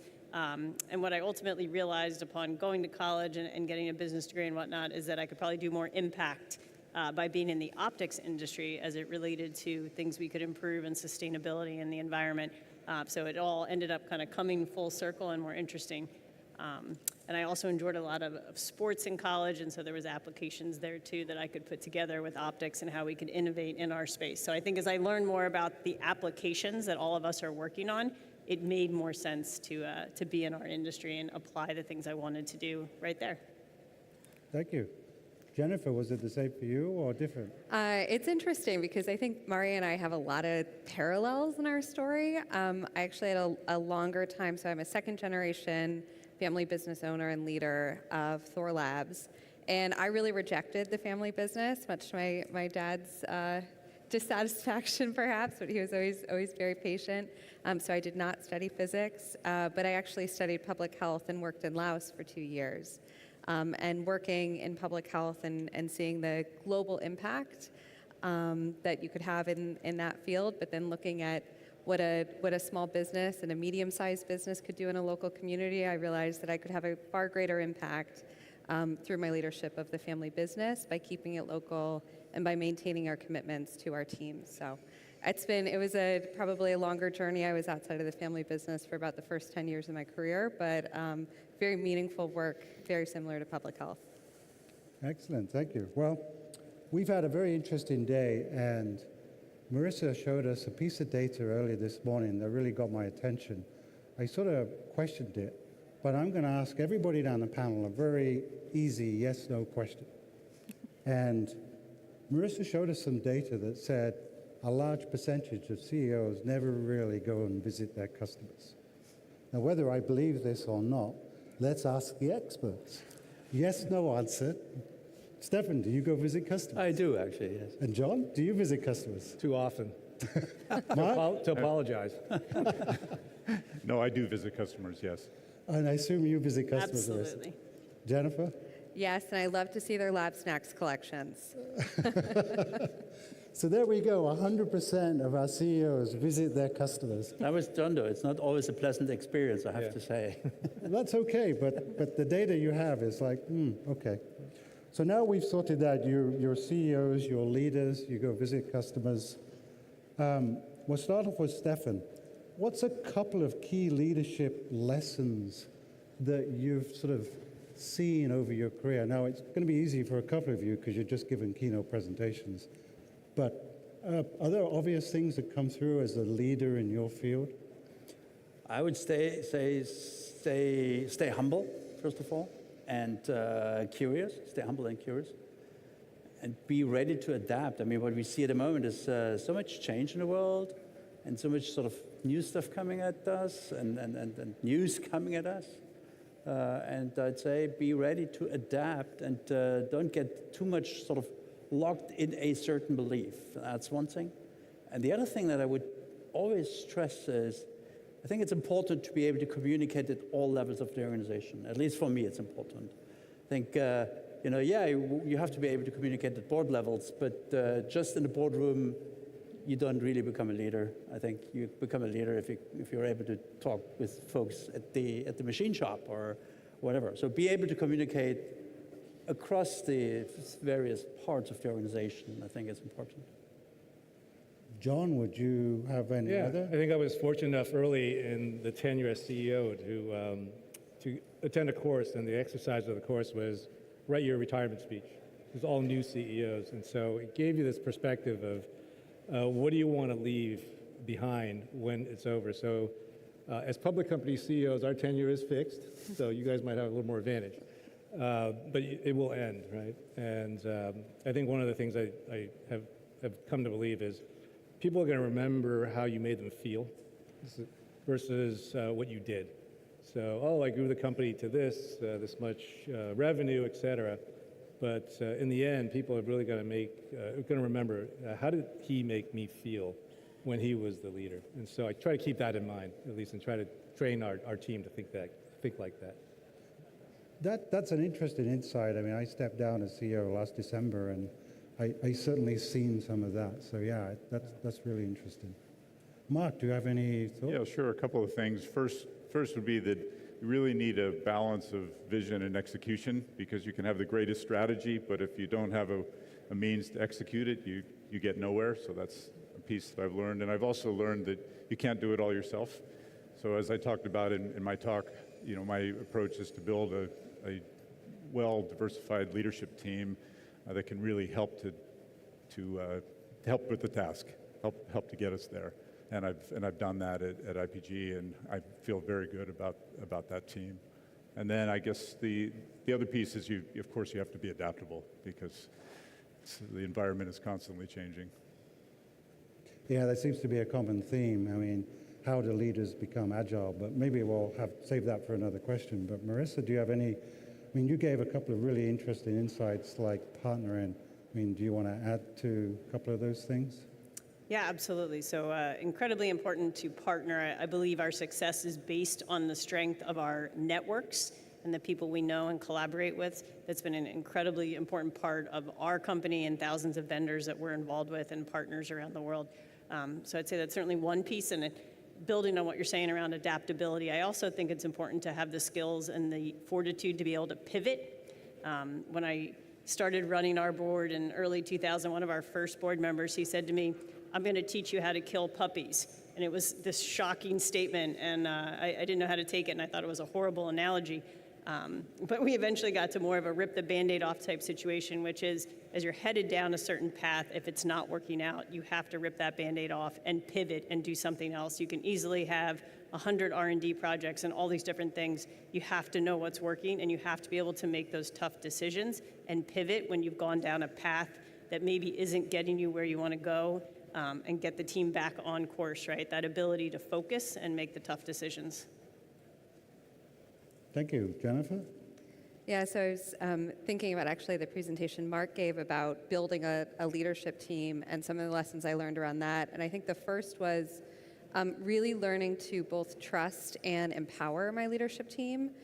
So really, placing that trust in them and then allowing them to have the latitude to make decisions on their own and really own their areas of the business. And then kind of the counterbalance to that, another critical lesson was really to, and this is a principle of lean manufacturing, to go and see. So that I had to trust my team, I had to empower them, but also if there was an area of the business that I was curious about or I was concerned about, or there were some inklings that things weren't quite going the way I'd hoped, to go and see. And typically you'd uncover so much more than you could from kind of a polished report or from a, just hearing from the leadership of that area. So I think that also extends to customers. When you go and see, when you directly listen to the customers, see how they're using your product, you learn so much more than you could from a market report, for example. Thank you. Well, a couple of the answers there sort of touched on the word agility. And so, assuming I'm sitting in the audience, and I'm wondering, I'm looking at 5 leaders here around large corporations, and you're measured by your corporate success, there's metrics you have. But how do you navigate in today's environment? I know it's come up in a number of talks today. How do you navigate by being so agile that you can work through all the different things that get thrown at you, whether it's supply chain issues or visa issues or even, I think tariffs were mentioned this morning. As a leader, how do you have a secret sauce to navigate this, or is it just being so nimble that you can move and pivot very quickly? Stefan? Well, I once heard this term, cautious optimism, I suppose. So at least that's my recipe, I don't know, but I'll try to stay optimistic and mix a bit of caution into it, of course. I mean, don't get reckless, I suppose, but trying to see the opportunity in change. I think that's at least how I try to manage the team through choppy waters at the moment. And you find that because, I mean, everybody here has distribution and manufacturing plants in many different parts of the world. Yeah. And so you're not just running a company in one country, you're running an international corporation. Yeah. And so things are changing quickly, whether it's a region or a country. I mean, your cautious optimism, do you feel that's a good way to look at it, be conservative, be careful, but always look for opportunities? I guess we'll find out. but no, I do believe so, because I mean, at the end of the day, if you put your head in the sand, you certainly cannot see the future, that's for sure. So I'll try to, at least that's what I do. I'll try to communicate to everybody who's in the company, come on guys, I mean, yeah, it's tough, but if we roll up our sleeves, then we can manage and we continue to be successful. Thank you, John. And by the way, you are right. The way you convey the message might be different in China, in the US, or in America, and in Europe, right? The way to convey it is different, but the fundamental message, I think, should be the same still. Thank you. John? Yeah, I do that as well. I think it's very helpful. I think maybe to distill it down, I think it's about keeping calm and also helping the rest of the team separate what's really important and what's noise. I think everybody can panic. We've talked about it in the past, we had a ransomware event.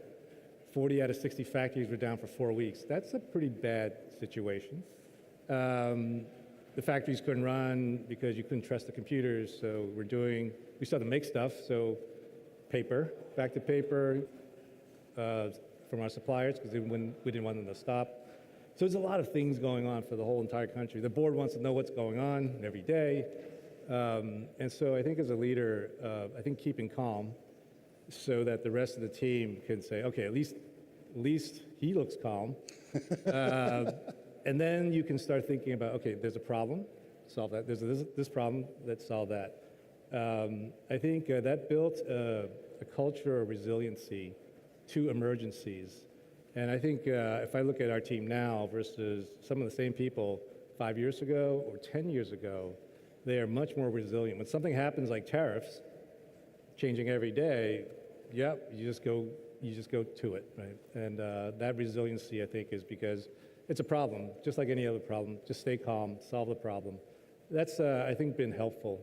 So it's a style, but I think if the leader is emotional and swearing, and because it's a bad situation, I think that stress just multiplies as you go down the chain. It's like an engineer's approach. I mean, yeah. My wife is a musician, so she says, you're an engineer, just figure it out. Right? Yeah. So Mark, you got the same sort of approach when you look at leadership? Yeah, so a couple of things for me. I talked about the fact that, there's an agility that I was moving from, which is a hub and spoke, founder-led, to the team-led approach, and being able to maintain that kind of agility, because you do have agility when there's a single central figure, but it's hard to scale the reaction. But the company, IPG, has done some amazing things over the last couple of years. Obviously there was the Russia-Ukraine war. When that started, then there was a large operation in Russia that was IPG, and that was sanctioned. And so the teams had to get out and actually move all of the manufacturing to Germany, to Poland, and Italy, and they did that without a hitch. So no customer impact. We were able to move, and in fact, I had to, sell off the sanctioned organization, in my first couple of quarters.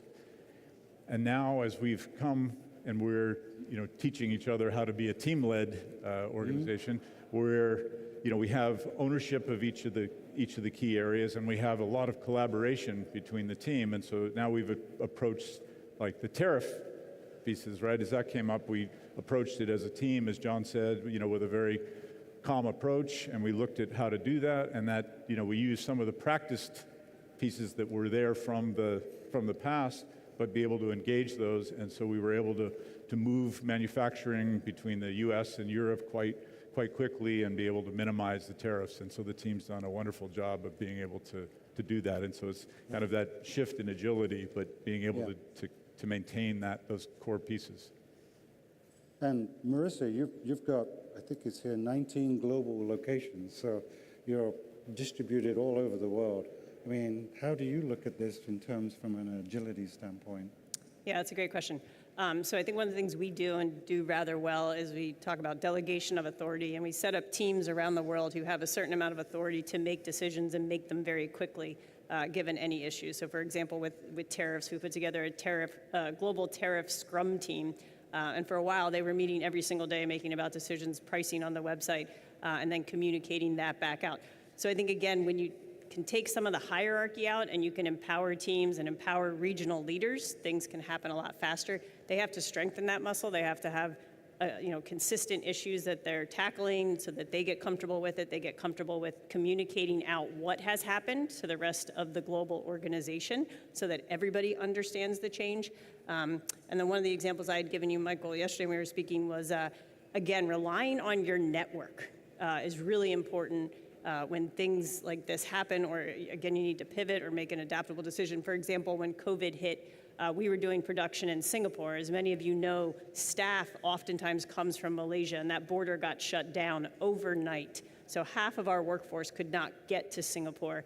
Instead, we immediately contacted our friends at SHOT, who had a facility in Penang, and we asked if we could rent space in their facility. And within 3 weeks, we were back up and running. We had transferred equipment from Singapore. We'd gotten the ability to do that.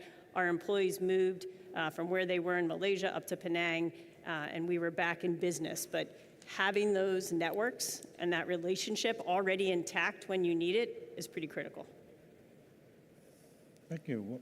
Well, when I look at Thor Labs, Jennifer, first thing I think about is the lab snacks. Because whenever you go into any area, there's always Thor Labs lab snacks all lying around somewhere. But yeah, you have over 20,000 different products. You know, your company was built on a fast delivery schedule. Yep. So fast means agile. Mm-hmm. So how does agile apply to you and your corporate strategy to navigate these things? So it's interesting that you connect it back to that service and that delivery level, because often it actually means the opposite. So that sometimes I've noticed that we struggle with agility because we don't want to break the mothership, right? We don't want to break that kind of core function that we've built. So one thing that we've been working on a lot as a team is figuring out where we can innovate, where we can be agile, while not disrupting the kind of core promise to our customers and the core commitments of our business. So it's a balancing act. I would say that having kind of the lodestar in mind, which is that same-day order processing, same-day delivery, while adding on things like, you know, our large industrial customers that don't need same-day delivery, but they need a predictable order delivery schedule. So adding on that complexity to the business and being agile enough to take that on while not disrupting the core of the business. That's been our challenge, and I think we've been successful at it. Okay, thank you. Well, as I looked down through all your companies, all of you at certain times have made a number of acquisitions. So I'm not here for you to go into the details, but I mean, from your standpoint, how do you think about acquisitions? Because it looks like every one of you has done an acquisition every year or every 2 years to build your corporation with the different products and services. Especially Marissa and Jennifer, there's been a lot of acquisitions there. But Stefan, I mean, how do you think about acquisitions? I think everybody knows that most acquisitions fail based on, if they fail, on chemistry, on relations. Yet it always happens. Everybody's kind of like aware of it, but we all have the risk to fall into that trap. My thinking about acquisitions is always think post-merger. I think post-merger is really, really, really important. And to me, there is no kind of like standard playbook, if that makes sense. I think every acquisition is different. Every culture of companies coming together is different. Every company is different. So I would say, for me at least, what served me well over the years has been to really, step by step, go into it, do the diligence in terms of cultural diligence, and make sure that post-merger, sometimes you want to go in hard and fast and change things quickly, and sometimes you want to give it time, and sometimes you want to really explore what is the core of what you just acquired or sold. So I guess for me that's important. Every acquisition is different. Every company culture is somewhat different, and be mindful, be respectful of that, to not stumble over your feet afterwards in a post-merger scenario. Yeah, thank you. John? Yeah, I think, well, it's basic, but you certainly have to have a reason for it. What's the strategy? And I think we've done over 20 acquisitions over our life. At first it was, let's surround everything around a vacuum chamber that's critical. Okay, so then it was very easy to understand, and that drove the acquisition roadmap. And then we said, let's expand into packaging as well as semiconductors, and so that drove the next set of acquisitions. Main pillars, but there's still a lot of tuck-ins available. And I think the only thing that's probably changed that I've been public with is the bar for acquisitions now within our own company is much higher. And it's higher because we have done a lot of big bets with organic bets, hiring 100 engineers for something that won't pay off for 3 years. Because of size, we're able to do that, and as a company, we took the courage and the leap to do that.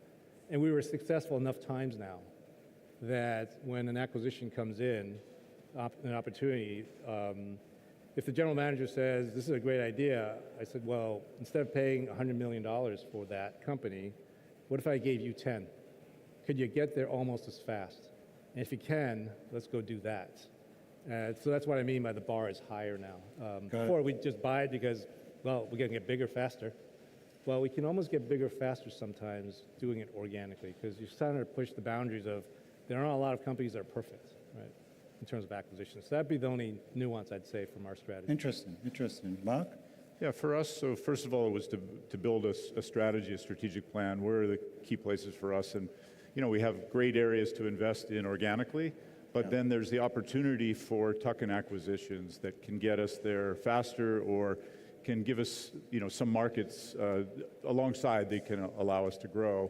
So we see real opportunities to do that. And part of what we've done is actually to build an acquisition engine, let's say. So, we did an acquisition at the end of last year, a company called Clean Laser. I mentioned it in my talk.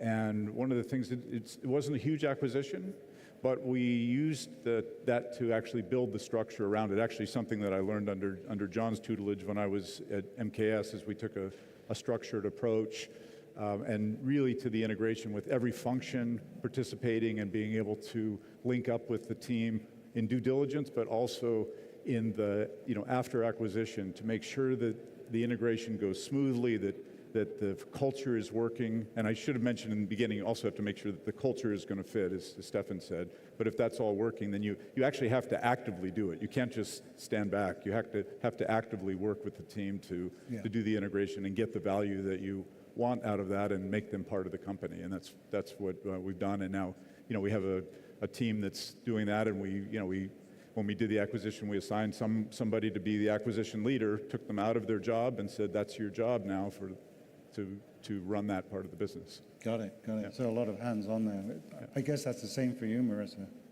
Yeah, and I think something that's different at a privately held family company is when you talk about acquisitions, you are literally talking about investing your family's wealth and their money into something else. And so you can't gamble with that, right? It's just too critical. So one of the things we really look at is, will it accelerate our tech roadmap? And if so, by how much? And then likewise, back to the first point is, if you took that money and say it's a $5 million acquisition or a smaller one, and you invested it in yourself, could you do more? Could you answer more customer needs? Could you grow something else? Or could you instead do that same type of technology, and how long would it take? So there's always, that's the first question. Could you do it better, or are they really leading the charge? Can you accelerate? And then I also think one thing we think about that a lot of people don't is, what are the consequences once you've purchased it, right? So we can all read a P&L. We can all see, they have good cash flows. It's going to be accretive. When will it pay back? We can get to those statistics pretty quickly. But we have a thing we look at, and that is, I have a tendency to Edmundize M&As, and that is, they say, oh, Mari, you're going to go in, they're going to have great benefits, they're going to participate in Spirit Week, you're going to have a nice cafeteria, you're going to want to make all these changes once you get in and you've integrated the cultures and you've made it an Edmund facility. So sometimes we have to step back and say, if we're going to make those changes once we do an acquisition, will it still be profitable? Can we afford to have it come up to what is essentially an Edmund standard of what our factories should look like? And so that's another interesting thing that we have to take into account. Yeah, that's could be a big overhead, yeah. And Jennifer, about your strategy for acquisitions. I think many of the similar tests that the other folks on the panel have mentioned, we also do. We typically look at the technology sides, the products that they have, or the unique manufacturing that they offer, and then the team itself. And I'll say sometimes the value of the team and the individuals on the team outweighs the technology. that really adding them to our team, adding them to our technical talent is worth it. I probably would never say the same about technology. So I would sometimes say, all right, maybe the technology isn't a perfect fit, but the team is. If the tech fit, but the team isn't, we're not going to go forward with that acquisition. I really think that's critical, that they're folks that we want to work with, that they'll fit well, they'll collaborate well with their colleagues, and they'll help us extend the unique culture we've created and not ultimately, not fit and not align with it. So it's very critical. All right, thank you. Well, let's change course a little bit. I'm going to ask a question now where I don't know the answer. And the question I always ask CEO panels is AI. Now, generally, a lot of the panels are optical comms or optical networking folks or data center type folks. But in this panel, we don't have those folks. We have optical components, optical systems, photonics, we have measurement equipment. So it's not really an optical comms networking panel. So my question is, I always ask the question, is there an AI bubble? But more so, how does AI really affect your business? Do you expect it to affect your business? Stefan? I would say to the later part of the question, yes, it does affect the business, and I expect it to affect it going forward. In particular, obviously, in administrative processes and cutting back on the huge bureaucracy in our company. Our company is way too bureaucratic in many ways. We have way too much red tape, and I have high hopes that AI can help us to cut back on the red tape in the organization. Now, is it a bubble? I don't know. To be honest, I don't know. I flip-flop here. Sometimes I think it's not actually new. It's like, deep learning algorithms are around ever since. And I mean, we do some kind of like fancy traffic control stuff, cameras. If you speed on the Autobahn or whatever, highway, then you get flashed. That could be us. And we read number plates with deep learning algorithms ever since. It's not very new. But I think the computer power that drives the thing now. So maybe it is a revolution, but I'm not quite sure. It's a bubble. Is it a bubble? No, I don't think so. A bubble would burst at some point. So I think AI is here to stay. And if we're smart enough, it can help us make our companies better. Got it. John? Yeah, similar. So inside MKS, we're using AI in controlled projects. Yeah. Because in the beginning, everybody just went out to the web and started asking questions that told everybody what our IP was. So we stopped that, and now it's more structured. And we're going to get some value out of it. Translation of product manuals, for instance. Research and finding new molecules. So a little deeper than that. But I think going back to the bigger question, is it a bubble? Just like my talk last year, we bought Aditech for packaging of chips, and we were always into the making of chips. And we said, this is about supporting and being foundational to Moore's Law, because Moore's Law is now more than just the chip. It's the packaging and putting chips together. And when we decided to buy Aditech, the board's decision and my pitch, AI wasn't a word then. So we decided to do that because we already saw the trend of packaging chips together. And then AI just kind of put an exclamation point on it. You and I both lived through the dot-com bubble. A lot of you lived through the dot-com. We're a lot older now, right? It was a bubble from a valuation standpoint, but not from a world's need of telecom, bandwidth growth, et cetera. So that all happened, right? 25 years later, we have a lot more bandwidth. We have a lot more companies doing it. It's just that the valuation was a bubble. And I think that's the worry that investors have today is the valuation. Is NVIDIA worth $4 trillion?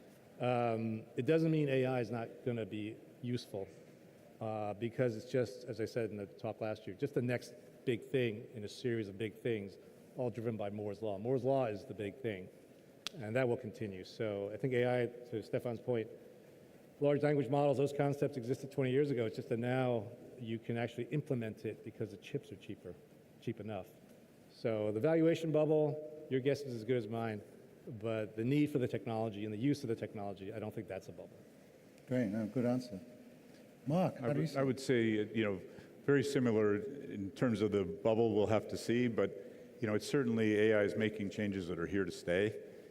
Some of what I talked about today, industry and factory 4.0, 2.0, when you talk about adaptive factories and such, certainly AI is driving some of what's happening there, and those are going to be secular trends that are going to continue to advance. As I look at, our applications teams and being able to use AI to, predictively find the right parameters, for example, those are going to be key pieces. But the whole aspect of running factories is going to all push towards automation, and that automation is going to be driven by AI for sure.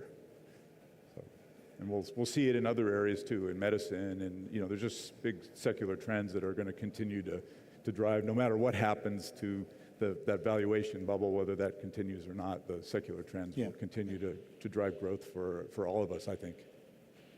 And in terms of Marissa, I think you said in your website 34,000 products, a one-stop shop. I'm trying to imagine how AI, I'm sure it can actually help your business, but I'm intrigued to hear what you think about it. Yeah, absolutely. So I can give you a couple more examples. So again, when you're managing 34,000 products across 9 distribution centers and all the different currencies and whatnot, it's incredibly hard to manage that inventory at that level. It's our largest investment as a company.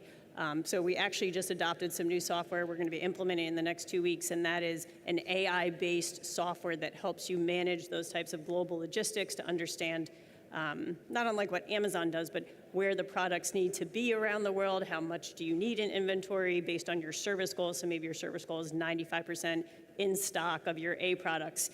This software will help you model and predict then how that works, and enable you to work with your partners and vendors faster to get those products on the shelf. Likewise, a lot of my life has been spent in marketing, and certainly on the catalog distribution side, and trying to understand if you're going to mail 4 million catalogs, who do you mail them to? How do you mail them? That is all data science. We started with commingled databases back in early 2000, from 3,000 to 10,000 different attributes to figure that out, from titles to locations to zip codes to how often you're buying magazines you're subscribed to. So now AI has really reinvented how you can do marketing, not just from content, which a lot of us use it for, but also in the data analytics field of looking at targeted marketing and distribution of marketing. So there's some really exciting innovations happening there, and hopefully it makes your inboxes and your experience on a lot of different websites much better in the future and able to predict what you're most likely to be interested in. So I'm hesitant to call it a bubble, given that we've benefited directly from that bubble. So certainly reminiscent of the dot-com bubble era, especially when I chat with my dad about the experiences he had in the late 90s and early 2000s. So we've certainly seen these types of dynamics before in our industry and for Thor Labs. So we're trying not to bet that demand sticks around in the next few years in the same way. But we do believe that some of these tools can be very transformational, as the other panelists have shared. The other thing I would say is the power to automate workflows using agentic AI, and really thinking about how do we make sure that our teams are spending their time on the most value-added activities, that they're not reading a lot of marketing emails that they maybe didn't need to read, but that we have agents on top of that can help them with their workflows. And then also, I think many of us are dealing with a critical need for skilled technicians, skilled talent. So in areas where we can add AI tools or agentic AI tools that can supplement skilled technicians and skilled workforce, I think that can be really powerful. I do want to just make one last note, which is the tremendous environmental consequences of these tools. So we have a sustainability roadmap as a company, and I am conscious of the fact that every time we use these tools, we're part of something that's contributing to diminishing the likelihood that we're able to execute that sustainability roadmap. So really trying to encourage my teams to use these tools mindfully and use them in a way that reduces waste. Thank you. I'm going to ask you a completely different question, but it's the same question as I asked last year. And it's all about, as a leader of a large corporation, an international large corporation, how do you give back to the industry? How do you give back to the new workforce? A couple of these themes came up earlier today in some keynote talks. Does your company do mentoring? Does it really help bring in new engineers and scientists and optics and photonics folks? I mean, I don't know the answer, but Stefan. Yeah, we do that. I mean, we in Germany have a certain education system, apprentice system, which we found very attractive, and so we educate young people and try to get them into our industry. We sponsor research, do things like that, and yeah, by and large, trying to be more visible as an industry. I think the problem we have, and I'm going to talk about it to some extent tomorrow, but the problem we have as an industry is we're not very visible, right? I mean, for the public, well, photonics sounds fancy, but what is that actually, right? And for a politician, they don't get really brownie points for helping the photonics industry. I mean, we're not the car industry or something like that. So trying to explain why it's important and why we matter, actually, I think is something that I'll try to do in giving back to society to some extent. I'm really glad to hear it. I mean, at one point, I ran a trade association on optoelectronics in the US, and the hardest part of that job was like members were from many different industries, and so how do you look at the photonics and optics and call that an industry? It's actually quite difficult to do, but let's go back to the original question, John. Yeah, you know, I spend a fair amount of time, of my time, talking to our interns. So these are summer students, 6-month co-op students, you know, every quarter. And it's kind of like the path to CEO. How do you get there? They ask questions, basically. So that's one small thing. But I think a bigger thing is when we started writing some books to train our own people about our markets. The first one we did was semiconductor manufacturing. So we were in semiconductor manufacturing, but our folks were making hardware. And they were 3 steps removed from actually making the chip. And maybe because my background came from chip making, I said, you should understand how the process works and where we fit, just so we can educate our own employees. And so as a part of our office of the CTO, 10 CTOs in the company, we wrote a book. And then we said, okay, we train our folks on it. And then we made it free to the industry. So it's on our website. You can download it. First half is literally, if you're a grad student, you can learn how chips are made. It's a second edition now because it changes. Second half is MKS sales. Like, these are the products that we make that go into it. That's fine. Then we bought Newport. And we bought Electroscientific Industries, and we bought Aditech. So when we bought Newport, we said, we have to educate the other half of our company that's not Newport about Newport, and vice versa. We already wrote the semi book, the Newport side. So we wrote another book. It's Photonics.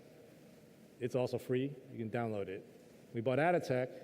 We wrote another book on packaging because we had to educate the other 2/3 of the company on what this third did, and vice versa. So in terms of, you know, we had a debate. Should we make this free?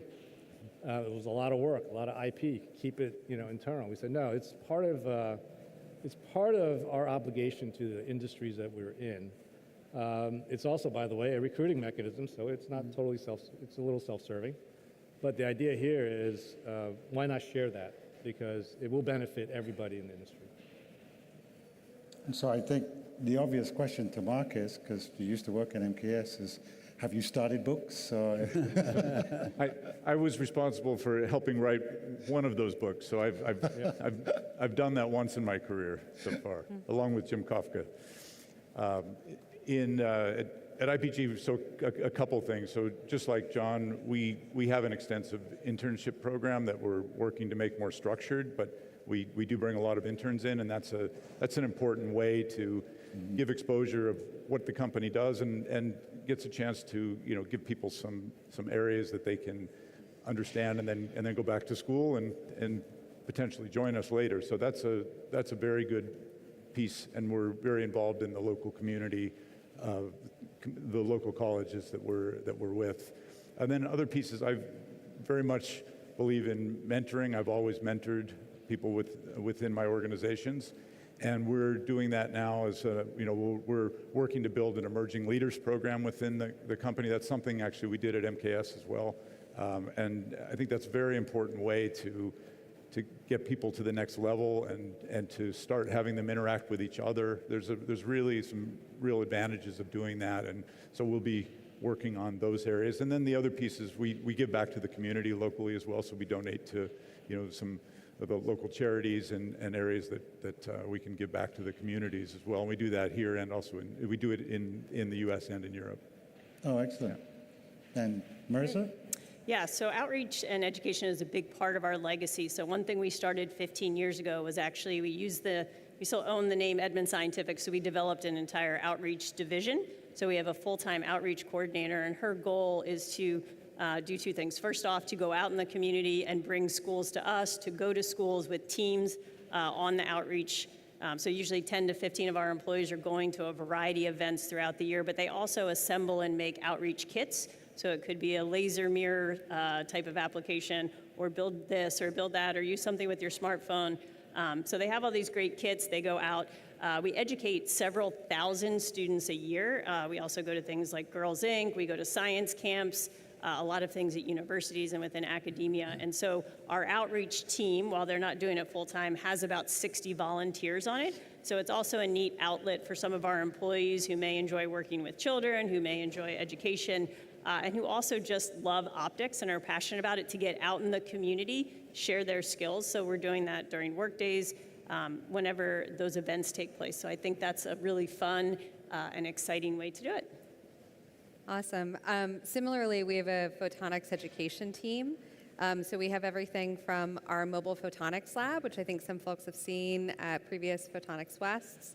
So it's an outfitted van that you can walk through, and it gives folks the experience of being in a laser lab, playing with optics, aligning optics, and really seeing how light and hardware interact and the impact that can have on your daily life. So really cool to start seeing folks make that connection, and that really is for the general public all the way through undergraduate and graduate students. So we go to technical universities to try to attract students into photonics programs, or let's say imaging technology master's programs. So the idea is we really want to grow the photonics community, because those are future Thorlabs customers.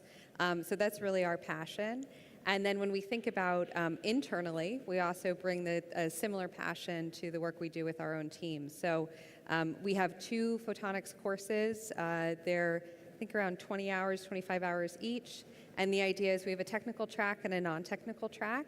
The technical track are really for folks that come with an engineering background or a scientific background, but don't know photonics, right? Have never worked in a laser lab. So it gives them that hands-on experience, but at a kind of assuming they have some science basics. And then the non-technical track is really for everyone, folks that work in our machine shop, our call center representatives. So really, we try to cover everyone within the company. Our team in Europe is actually slightly ahead. So they've gotten through the entire 500-person team in Germany, and we're slowly working through the 1,000 folks that work in New Jersey. So I'm really excited, and it does help people to connect what they do day to day with the mission of the company. So very powerful there. Yeah, excellent, excellent. We're down to a couple of minutes here, so I haven't been asking the audience any questions, but I probably should. Are any obvious questions to come up?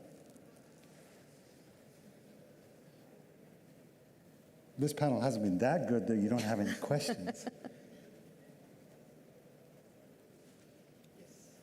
Is there one, Jose? Yes, there is one. I can't see from here. Hello, I'm Barbara Boades from Optics. I thought I wanted to ask about the adoption of AI in your companies, but you asked that question already. Maybe my question goes more into the exact, have you adopted AI as a custom support for your sales team? Anybody like to answer that one? We have not. Not yet. Not yet. That's Not yet. All right. Yeah. There's 2 negatives. Mark? There's work going on in that area. It's certainly an area that will be important for customer support, but we haven't rolled it out in any large amount. Yes, so we have an AI chat agent that we use in our customer service. So that's been pretty effective. And then I think there's even a great example here, but I'm seeing a lot more on the optical design and accelerating optical designs through the use of AI, and then including in that what stock products or products available from some of the vendors in this room are immediately available to put into that design and make it manufacturable? So I'll be the lone dissenter. I am very passionate about picking up the phone and talking to a human being and starting a chat and talking with a human being. So that's critical. So we aren't using these tools in customer-facing applications. I'm probably just too much of a Luddite to adopt that early on, but certainly looking at it in terms of our internal workflows. All right, let me just double check with Jose. Are we run out of time? Right on time. Well, why don't we just thank the panel for a most interesting discussion today. Thank you. Thank you, everybody.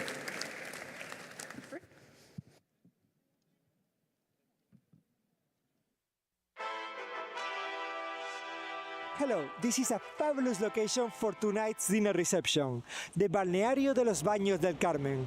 This iconic venue has been a cherished gathering place in Málaga for more than 100 years, blending timeless charm with breathtaking seaside views.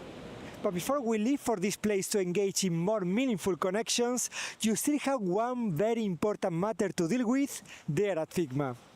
Because today, the Global Photonics Economic Forum is delighted to announce the 2025 Optica prizes for global innovation and impact in photonics, better known as the Optica i4 prizes. We want to celebrate excellence by those in our industry who excel in our core values. Again, these are two prizes this year, one for an organization and the other one for a lifetime personal achievement.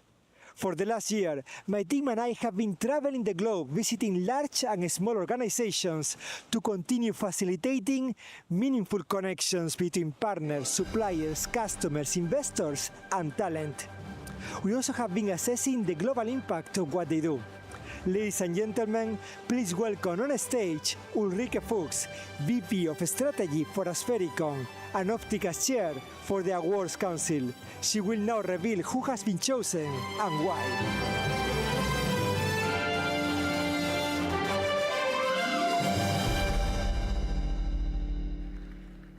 Thank you, Jose, and thank you also to the Optica team of trustees. It is my great honor to be here for the second year in a row to present the Optica prizes.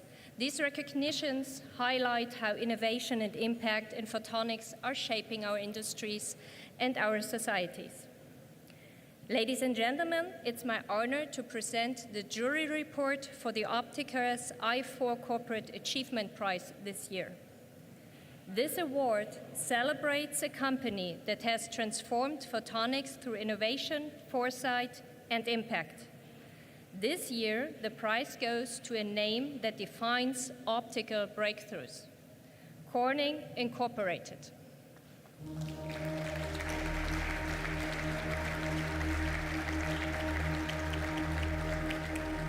For decades, Corning has solved mankind's toughest challenges with glass, from deep-sea submarine periscopes to the Hubble Space Telescope, to the Gorilla glasses protecting the mobile phone in your pockets. Corning glass is designed to endure the most extreme environments. Recent achievements highlight Corning's leadership today because there is no AI without glass. In quantum technologies, Corning's work with Xanadu is enabling scalable photonic quantum computing with ultra-low loss fiber. In AI and data centers, it partnerships with Lumen Technologies to doubling the capacity of many long-haul networks. They are building the backbone of AI revolution. In semiconductors, Corning secured US CHIPS Act support to expand production of high-purity fused silica and ultra-low expansion glass. This is critical for deep UV and EUV lithography. In energy and sustainability, Corning supports US solar manufacturers with Optica glass for solar modules, strengthening renewable energy supply chain. Taking together these advantages show Corning shaping the future of quantum, telecom, semiconductors, and clean energy. The jury is proud to recognize Corning as the recipient of the 2025 Optica i4 Corporate Achievement Prize. And I now invite Claudia Mazzali, Vice President of Global Research at Corning, to the stage. And at the same time, to present the prize, welcome Francesco Della Torre, Mayor of Malaga. Please join us in congratulating Corning.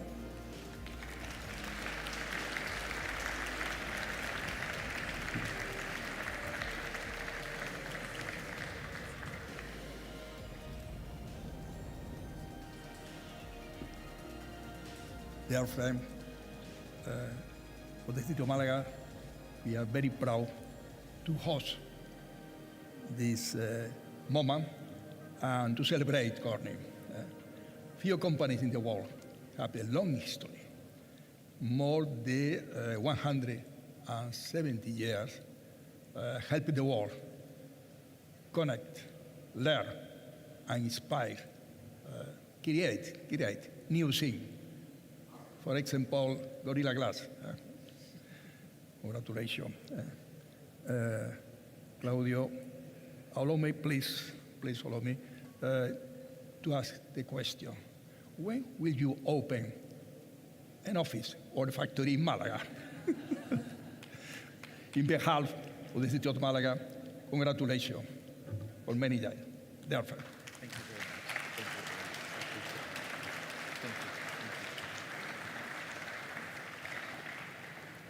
Well, it's a great honor to be here with you all, representing Corning Incorporated and receiving this recognition. Like many of you, I also started my journey with Optica as a grad student, and I've seen firsthand how this organization has been helping this community since the very beginning of our careers. And during the 26 years that I'm with Corning, I have the privilege to partner with Optica in many occasions, helping the industry, students, events like that, roadmaps, and so forth. So it's deeply meaningful to us to be recognized by Optica. Optics, glass, light, that's at the core of what we do since the very beginning of our days. And yes, we are celebrating 175 years next year. And optics is still critical for us. We still believe in the power of light to transform industries and people's lives. So we are honored, we are proud, we are humble, and very grateful. So on behalf of all my colleagues from Corning Incorporated, thank you very much.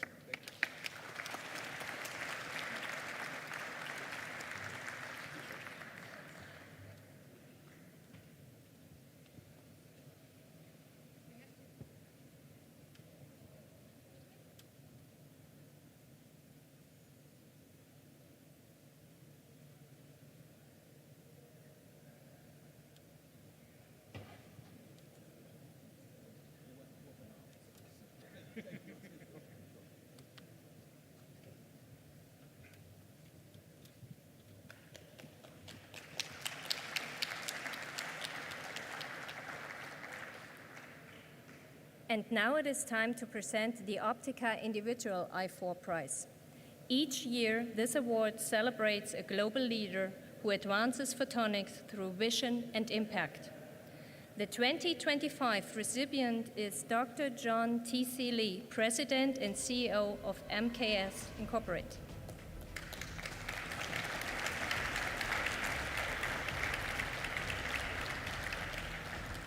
Dr. Lee has transformed MKS from a single-market instrument provider to a multi-market powerhouse.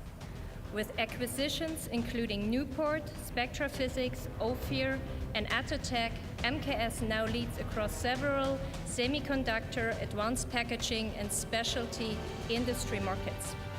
Today, MKS supports over 85% of wafer fabrication equipment applications and nearly 70% of critical steps in advanced packaging and PCBs.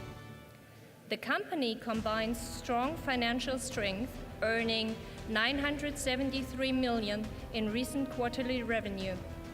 They booked success in AI, life science, defense, and industrial photonics. In May this year, MKS Instruments officially became MKS Incorporated, reflecting its broader role as a global technology solution provider. Dr. Lee also champions a culture of belonging with MKS. because unique perspectives and experiences drive growth and innovation. The goal is to win as a team by following a shared journey towards a culture of belonging. For these reasons, the jury proudly recognizes Dr. John T.C. Lee as the recipient of the 2025 Optica Individual I4 Prize.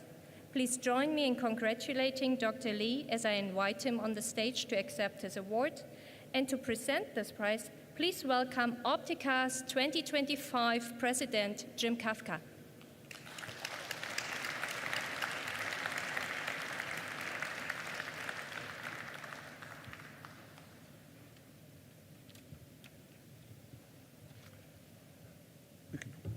This is so cool, I must say. So I've had the privilege of working with John Lee for nearly a decade, beginning with the MKS acquisition of Newport Corporation, which included spectrophysics lasers. So it's essential for any organization that the CEO is personally committed to its guiding principles. That leadership has to come from the top, and it has to be consistently reinforced. So one of the 4 I's that's recognized by this award is innovation. John understood that transformative ideas often emerge across divisional boundaries, but then they're difficult to fund. So to address this, he established the President's Technology Innovation Grant. It's a corporate initiative that identifies and supports forward-looking cross-functional projects. The MKS mission is to be the innovation leader and trusted partner pushing the boundaries of possibility. And John brings this to life by reminding us that while many companies can solve simple problems, MKS is distinguished by its ability to help solve our customers' most complex challenges. That's the essence of impact. So it's a pleasure as Optica President to present the 2025 I4 Award to John T.C. Lee.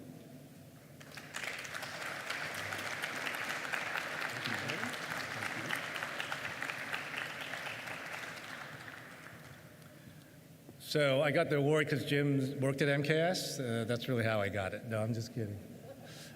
First of all, thank you very much. It's a great honor. Thank you to Optica and the city of Malaga for hosting this great event. When I first got the call, along with a few others, from Jose and Reinhardt, a year and a half ago or 2, saying, you know, we got this great idea, having this economic forum on photonics, we said, you know, I don't know, maybe a good idea, maybe not, but let's try it, right?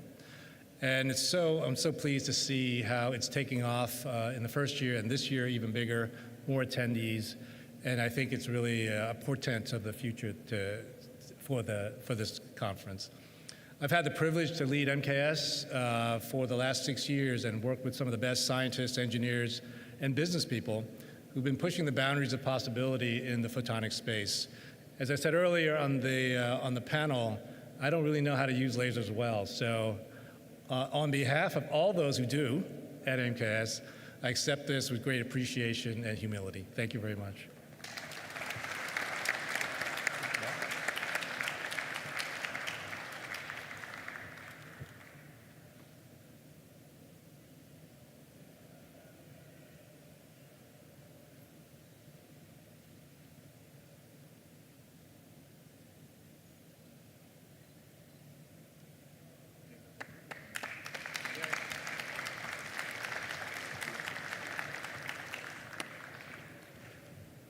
So that was the Optica I4 Prize Ceremony 2025. There were lots of nominations. 25 companies and 22 individuals were nominated, and the Corporate Engagement Council of Optica, without the input of Optica staff, they met, and for 1 hour and 45 minutes, they discussed on who should win. And I am very happy to see the winners here today.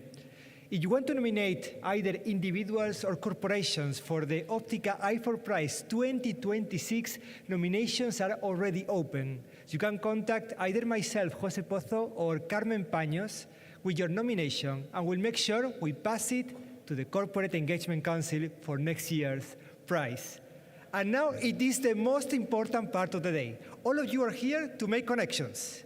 And the best setting, the best possible setting, is next to the sea, at the, I'm sorry for my Spanish accent, Balneario de Nuestra Señora del Carmen, please join us for a spectacular celebration of the first day of the second edition of the Global Photonics Economic Forum. The buses are waiting outside. Make your way over there, and let's enjoy a pleasant evening. Thank you for a wonderful day. Thank you.